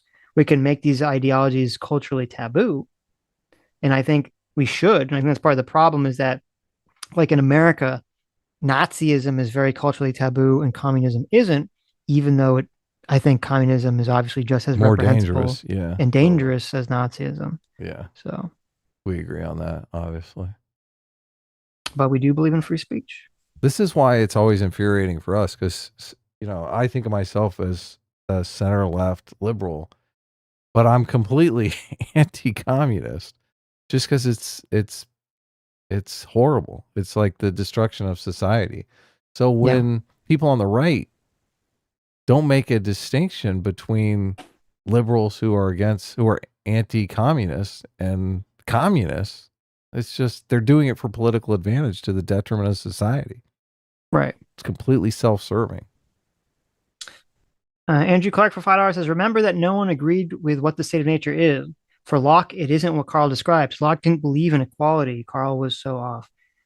Yeah, I remember you were saying that, Andrew, and I had to go back, actually, unfortunately, reopen the tomb of Locke's treaty to go look into that claim about what exactly he was saying about the state of nature to sort of have that argument. It just seems like it's such a pointless position, but I guess I had to address it if I want to keep having this conversation with Karl because it comes up every time. So Andrew Clark for another $5 says Locke was for building wealth and Rousseau was for equality. Locke believed that we need equal rules but not equal outcomes. Karl is distorting Locke. I mean, that's what I remember of it. Yeah. Not Alfarius for $10 says, I wish all bug lovers a very unpleasant end. There you go. Thank you. I agree. I think this might be aimed at a lot of people on the dissonant right like to call liberals bug people. But I think this might be I thought he just meant in terms of insult. I'm assuming, I thought he was just trying in terms of like people who were supporting the bugs in Starship Troopers. I think that's what he's referring to. That could be it. Right. Fat Brown Buffalo for $20. Thank you so much.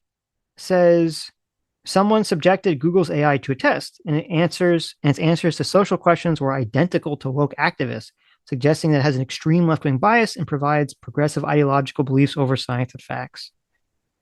Yeah, yes. Definitely. It definitely seemed the Google AI, all the AIs so far, even ChatGPT seem biased to some extent. The Google one seems to be the most biased we've ever gotten so far, which is pretty scary and depressing. So there was interesting. I was watching this video about this. There's an AI that apparently is like around the same level of ChatGPT. I forget what it was called. And apparently it's a truly open AI that anyone can run locally.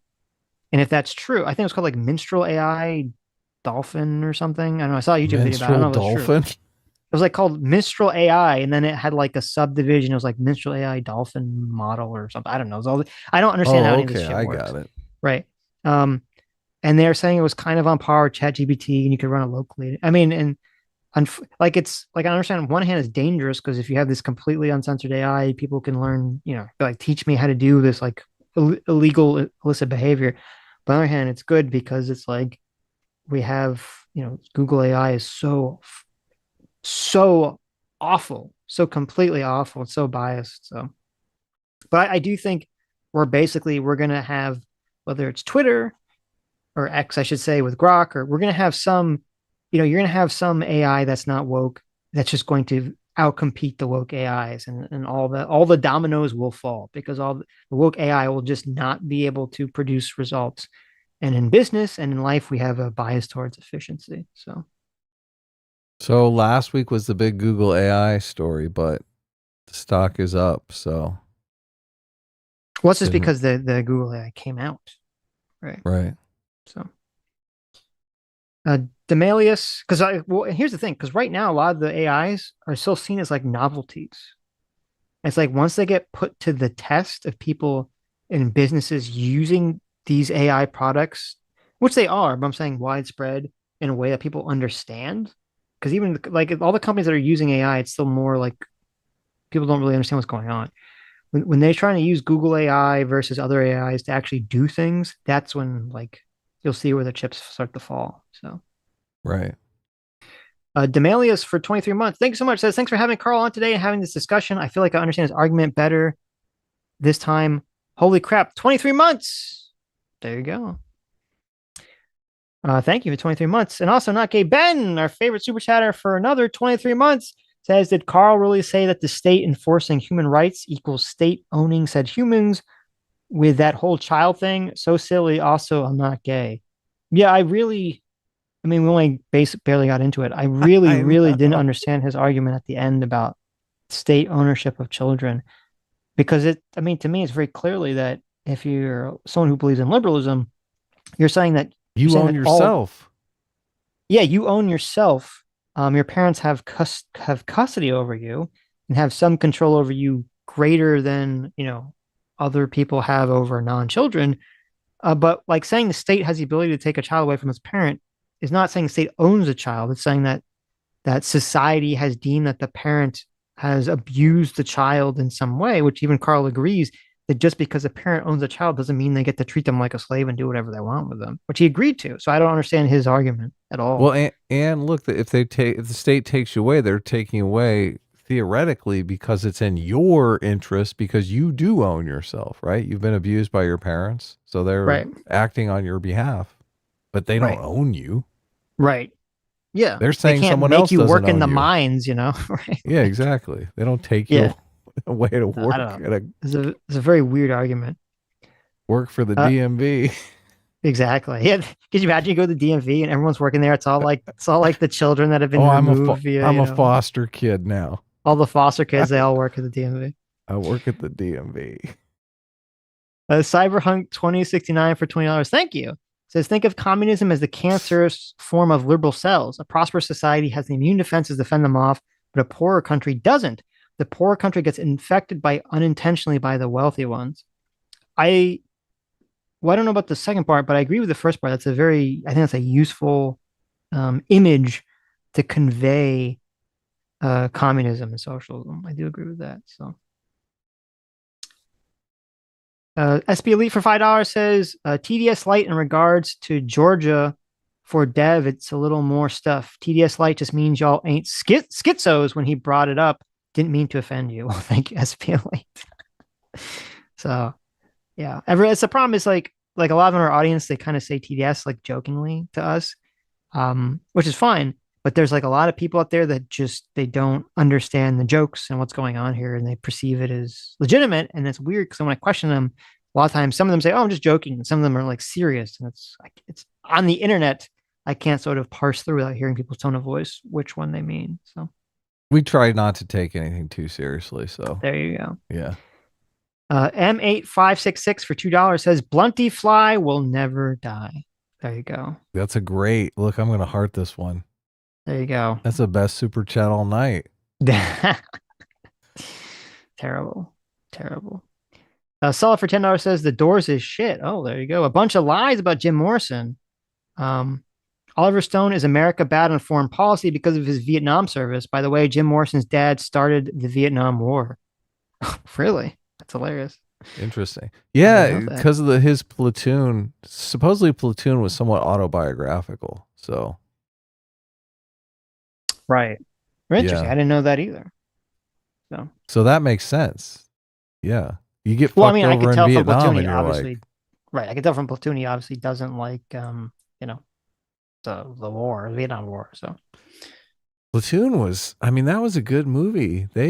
That one guy totally didn't Barnes fuck that other guy over? That's kind of grueling. I don't remember the character names in Platoon. Barnes was a mean guy, and Willem Dafoe. There's Platoon. There's the two. I don't remember what rank they were. The two low-level commanding officers. There's William Defoe's like the good hippie one, Right. and there's the other guy with the scar who's like the super bad, like That's hard Barnes. ass Barnes, yeah, super Yeah. hard ass, like total evil one. I And asked he my dad. lets I asked my dad about that shit because I was like, you could smoke weed while you were in Vietnam, right? This was a revelation to me. right. And my dad said it would drive him crazy because he's like, these are the guys that are supposed to have my ass. You think I want them all stoned? Right. Yeah. Yeah, Platoon's a good movie. I would agree. Now, looking back on it now, I would say it's too simplistic because it's very clearly like one side is the good side and one side is the bad side. When No. I think it'd be more interesting if it's like one side, like you can see sort of the pros and cons of like the William Defoe team and the pros and cons of the Barnes team. Yeah. So, Andrew Clark for $2 says I can come on and explain it quickly if you want. I think we're too tired to, but thank you.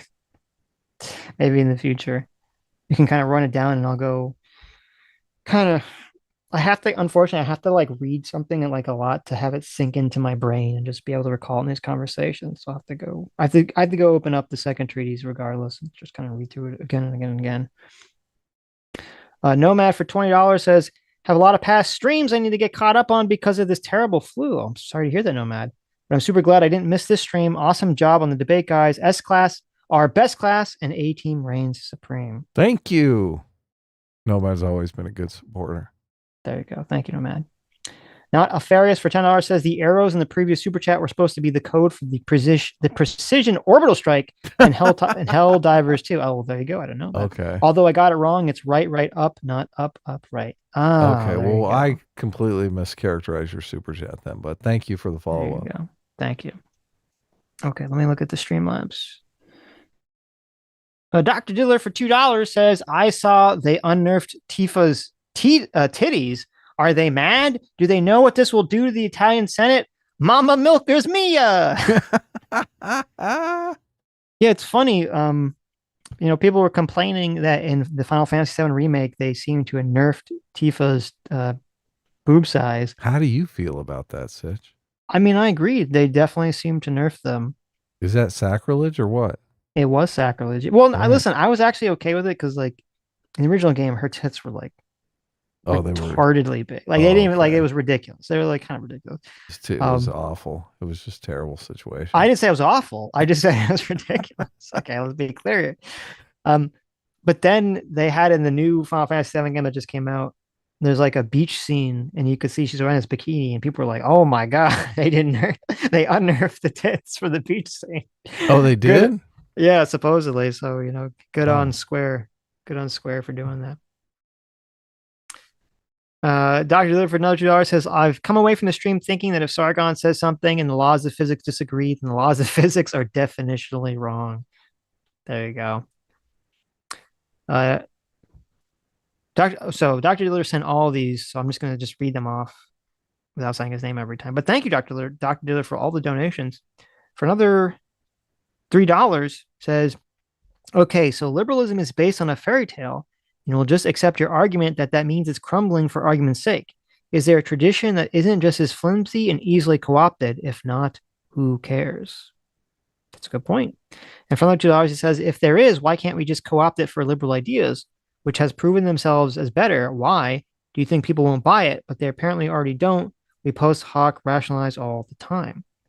Well, it's interesting because it seemed like Karl's argument was that liberalism is just English tradition, is just the ideology, that liberalism is the ideological version of English tradition. Which, if that's the case, then what doesn't that mean it's just as susceptible to being taken advantage? Tradition is just as susceptible as being taken advantage of. So, yeah, I disagree strongly, but I know that's just an argument. For another $2, he says, we have examples already of bad ideas and bad ideologies and traditions that have failed that stupid people still latch onto with new justifications, like communism and Marxism. Sounds like Karl needs to read The Narrow Corridor. Oh, yeah. That's a great book. There you go. For $2, Dr. Diller says, funny how the English tradition of free speech have a different modern interpretation, like Sargon says liberalism has, that resulted in his government arresting people for jokes. So I guess they're just as susceptible. That's a great point. That's a very good point. And $2 says, by the way, Sargon puts it, sounds like traditions have a habit of getting railroaded by ideology, like he suggests is happening in liberal democracies. So why would we take up a weaker position with no ideology? Yeah, I mean, that's why, like, to me, his argument sounds so much like Sam Harris and Richard Dawkins sort of advocating for, the moral system without religion, which me and Adam are kind of skeptical would ever be as sticky, I guess, right? Yeah, yeah. That's So another question that I had. It's like, why is the origin so relevant? Isn't how the ideology is sustained over time far more important? I think it is, obviously. Yeah, I do too. It doesn't make sense to me. I don't get it, I guess. For $2, Dr. Lewis says, um, why does it matter? What does YWDYM stand for? Well, what do you mean? What would Jesus What do? What do you mean, Karl? Communism immediately dispenses with natural rights by shifting it to collective rights. Marx himself argues against individual rights on his paper on the Jewish question. There was also no right to property. Yeah, I don't know. His argument just doesn't make sense to me. Like, I get it, but it still doesn't make sense to me. You understand it. I understand what he's saying, but right. It just seems wrong. The logic of the argument is not persuasive. Is not persuasive. Yeah. Right. I don't understand why he thinks that this origin point, whether it's even true or not, whether it's even accurate or not, is just so important to this equation. It's so relevant. Yeah. So persuasive. Dr. Lifford $2 says people would only turn to Marx if they're in the niche position of thinking property keeps us from harmony between liberty and equality, but is too stupid to recognize that ultimate equality smothers liberty. I agree with that. Yeah, definitely. Paradox Engine for $6. Thank you. Says, I don't know if this is the correct terms. I don't know if this is correct in terms of origin of liberal thought, but logically, there is a hip and a half that liberals and communists are joined at. The hip is the veneration of equality as a virtue, and the half hip is freedom. I mean, sure, obviously, the idea that equality is a virtue, some level of equality is a virtue, is definitely part of it. Obviously, the big difference is that it exists in different degrees, where liberals say, and how liberals define equality and what equality should exist in society is very different than the way communists define and think equality should exist in society. And I think the problem and the weird thing is like, okay, if saying that equality is a virtue is the problem, then the only solution to that is to kind of go back to these systems where we say, fuck equality, hierarchy is the virtue, like know your place, peasant, right? We have to have sort of embedded class structure in, biology and in birth. And that, I mean, some people want to go back to that, but that seems to have no fucking shot of coming back. Right. Yeah, I think the middle, it's horrible. I think the middle class is the virtue. I think that is the real strength of the capitalist, democratic, Western style liberalism. It builds a middle class. And I think that's what drives both production and consumption and innovation and thriving. And so, I mean, when you simplify it down to just equality, I think obviously you run into a bunch of problems, but the middle class is really, as a kind of an institution, based on some kind of equality, right? Yeah. Yeah. So look, the peasants had equality too, but it wasn't a really sustainable equality, right? Well, they had equality amongst themselves. Yes, exactly. Yeah, exactly. Serene for $20. Thank you so much, Serene. Says, thanks for this, guys. Great stream. Although I do wish James was here. Maybe it's chiller this way. Yeah, I don't know. Maybe we'll talk to James again about liberalism in the future or not. So Yeah, it would be interesting. I mean, personally, I wish that James and Carl would have a part two to this conversation. They had the part one of the conversation, and it was very chill. So I mean, I would like a part two to kind of dig deep to do like a deep dive from James's perspective, because I feel like James is a lot more knowledgeable about the philosophical origins of all these things than I am. So I yeah, yeah. I don't. It's hard for me to imagine that Carl and James are going to be talking anytime soon. I mean, Carl was just throwing lots of insults in this. right. I think James knows his shit when it comes to the philosophical stuff. Carl seems to disagree with that. So my Yeah. contention is that like James obviously knows his shit. So Sure. It seems like from my perspective, yeah. Dr. Diller for $2 says there's a rise in communism now because communists have manufactured a way to engender inequality through race and gender. Socialism and fascism died in France when the liberal economy perked up. Same with the Industrial Revolution. Yeah, no, I that's a good point. true. That is Yeah. very true. CT for $2 says, fun fact, when you order plants that are listed as 8.25 inches, that's not the size of the plant. That's the size of the pot. Found that out the hard way when I thought it was when I was getting a shelf plant and I got a 4 foot tall tree. Oh no. That's crazy. It's got to say how tall the plant is, like it's somewhere on the thing, right? That seems crazy. But okay. That's unfortunate. I guess you have a new tree in your room. Okay, listen, I'll provide you with oxygen. Soldoge for $2 says, thank you guys for taking time to perform the most difficult soul draining job known to man, streaming. Much harder than a retail job, as declared by our dutiful working class hero, Hassan. Really? Yeah, He said that? Yeah, I tweeted out That's insane. There was this pretty crazy clip. Someone said it was out of context, and to be fair, I didn't see the whole context. But there was a 20-second clip where Hassan said that like doing streaming was a more soul draining job than a normal 9 to 5, quote normal job. And it just seems he said crazy. Yeah, I think it's out of context. He was talking about socially draining. He said soul draining, I believe, in the clip. I don't know if he said the word social. I saw a clip and he was talking about social battery. He was saying streaming drains your social battery because it is social interaction. You know how introverts have a tough time because they go to a party and it's like so much social interaction. They're like, ah. Yeah, but that's why I asked in my tweet. I said, has rich privileged since birth Hassan ever worked a normal job? My understanding of Hassan's career path was that he went directly out of college to working for TYT, and then he stopped working for TYT and started streaming on his own. I don't know if he's ever worked a normal job. There's like, if you work, unless you're sitting in a cubicle programming or in your room programming or something, a lot of jobs have a lot of social interaction constantly. And so the idea that like streaming is this huge socially draining thing, which it is. I'm not saying it's not, but it is compared to a lot of jobs where you're literally physically interacting with people. Like, what if you're in customer service all day? How's that? That's got to be way more socially draining than streaming.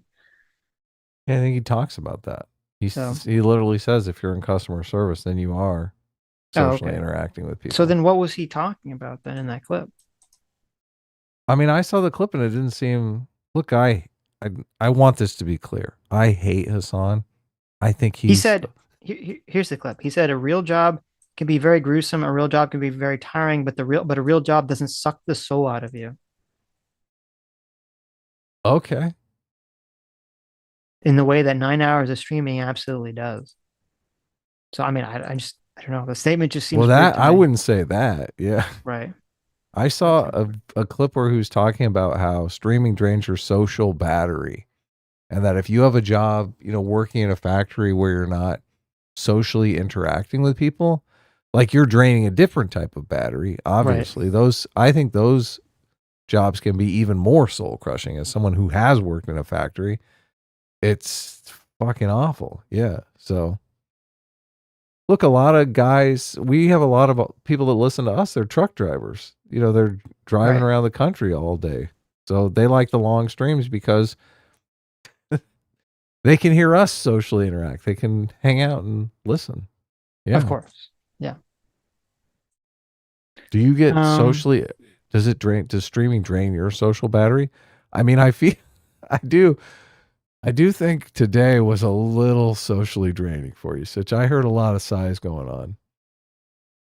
I don't think I was sighing that much. Was I sighing that much? Yeah, look, I commented on it in the chat. I was like, we have to give Sitch a heads up about that sigh because it's such a tell. Yeah, it comes off as just frustrated, right? But then I jumped in and I mean, I was like 5 minutes. I was like, okay, fucking get Sitch back up here. This is ridiculous. Like I couldn't even get one little answer out of him. It's like, sure. Why did I even? And I was trying to help him out. That was so right. Look, yeah, I think your size are. I can deal with those. Yeah. Yeah. I mean, it is. Sometimes it's funny, and I do intentionally, but a lot of times I'm just not. It's just it is. I mean, it is a sign of frustration, obviously, but yeah. But no, I mean, it's endearing. I love it. I call it a win when I get you to sigh. When I'm arguing with you and you do the sigh, I'm like, yes. Right. The sigh is awesome. Thank you. Someone is frustrated. That's right. Because you're getting destroyed. I mean, I'm an introvert. So, I mean, obviously streams are socially draining, but you get stronger. Like it's just it's like an exercise. You just, you change as you continually do it more and more and more. So. Right. And as you do it less and less and less with our 2-hour-a-day stream, Sitch is like, oh my God, let's just quit early today. There you go. True. That is true. Well, there's actually another reason for that, but that comes out later. Andrew Clark for $2 says, Adam, tell Sitch about Kidda's shout out. Yeah, I asked him to tell me in the chat, but I don't know if I saw it. Kidda got a shout out from some teacher that was on, I think he was on Fox News, and he ended up having some video that went viral. I think he was critiquing ContraPoints. Mm-hmm. And he gave Kidda a shout out, which is cool. So new channel. I subscribe to him. So what's up? There was some teacher that was like questioning some student about something. That's it. That's the guy. Oh, okay. That's awesome. Yeah, I saw that clip. I didn't see that he shout out Kidda, but that's great. Yeah, he gave Kidda a shout out. Let's see. Where was I? Rico Zero for $20. Thank you, Rico. Says, full disclosure, when I mentioned TDS, I'm probably joking. Or am I? Speaking of which, were you looking forward to the second wave of TDS? Or are people exhausted? I imagine some vitriol, but not the fever that it was before. I mean, my inclination is to agree with you that that it won't be as bad as it was before, but I think it's really dependent on, well, I mean, they're trying to ratchet it up to be like the people politically, the Democratic Party are obviously trying to ratchet it up greater than it was because that's the campaign strategy they have to make sure Joe Biden wins, or how they think Joe Biden should win or can win, is by ratcheting up the Donald Trump is a fascist dictator rhetoric. And whether that's now, I think the general population is tired of it. They are. But whether that will maintain or not, I think is dependent on Trump and kind of what he does. I think it's a mistake for him politically to lean into that. Because even though when he leans into that and says, like, I'm going to be a dictator on day one, while the people that already support Trump love that and it energizes them and it galvanizes them because they see it as like a joke, they see it as like a middle finger to the left. I think that statements like that do turn off the undecided voters in these swing states. And that is an important constituency to get. And so the question is, if Donald Trump pivots away from those statements as we get closer and closer to the election, I think you'll see a lot of the TDS will get, they'll try to ratchet it up, but I think it won't have the same grabbing power. But if he doesn't stop that and he keeps up with those statements as we get closer and closer to the election, I think the TDS will ratchet up and actually will grab hold stronger and stronger and stronger. So I think it's really dependent on what Donald Trump does to answer that question. Solid for $5 says, liberals and conservatives believe charity comes first and welfare is a backup. Socialists view any presence of charity as society failing. Maybe. I mean, I definitely agree with the latter part of that statement. That's definitely true. Vino for $5 says Karl just meant that the middle class for him is a specific thing post industrialization because in academia it isn't just people with median income. There you go. Okay.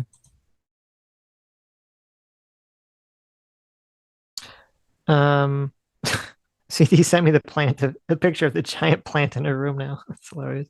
She's got a jungle growing there. Yeah, exactly.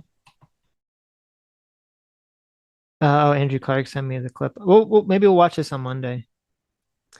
This little clip that has Kidda, so we'll talk about it then. JMac, our surrogate father for let me say this. Andrew Clark for $5 says, Sitch, I sent you the video. Kidda is in the first few seconds. Yeah, we'll check it out on Monday, but thank you. JMac, our surrogate father for $20. Thank you so much. Says, I've been workshopping a new commander deck while I'm listening, making a Golgarian infect deck. Does that make me a bad person?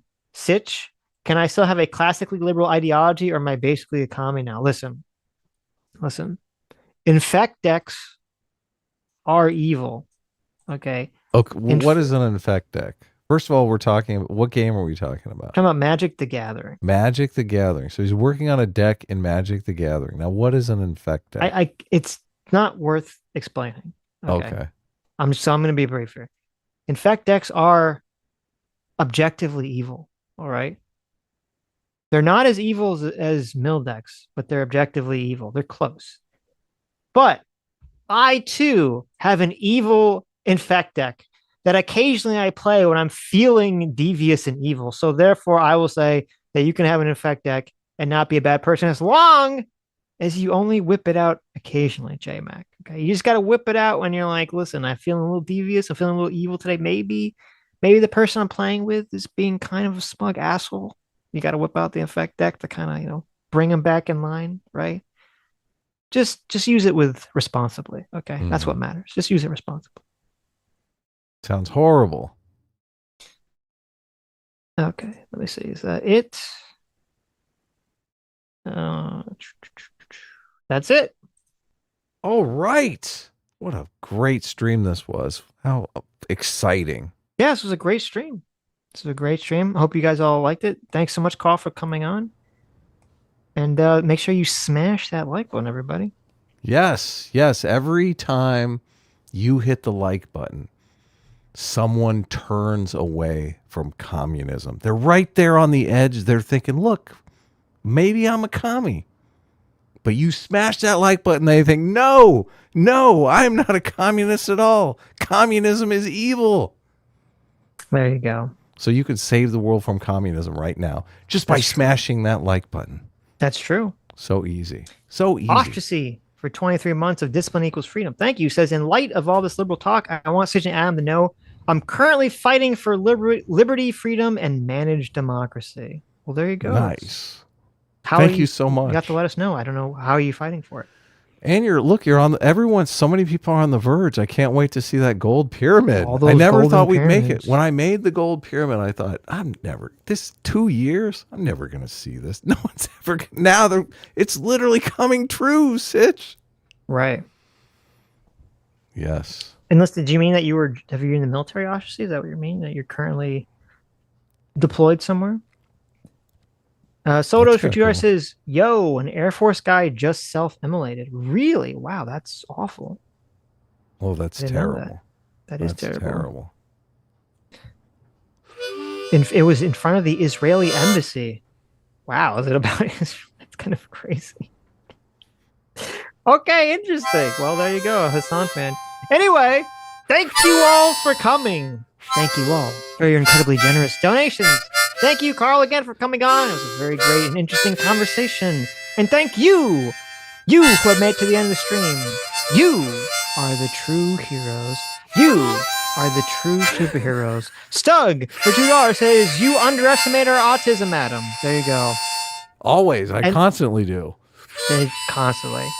You are the true anime isekai protagonist of real life. And remember, when you get isekai'd into an alternate universe where everyone's a communist, It's your sole duty as the isekai protagonist to bring liberty, freedom, and democracy and capitalism to that country, baby, using whatever magical power the god or goddess has imparted on you.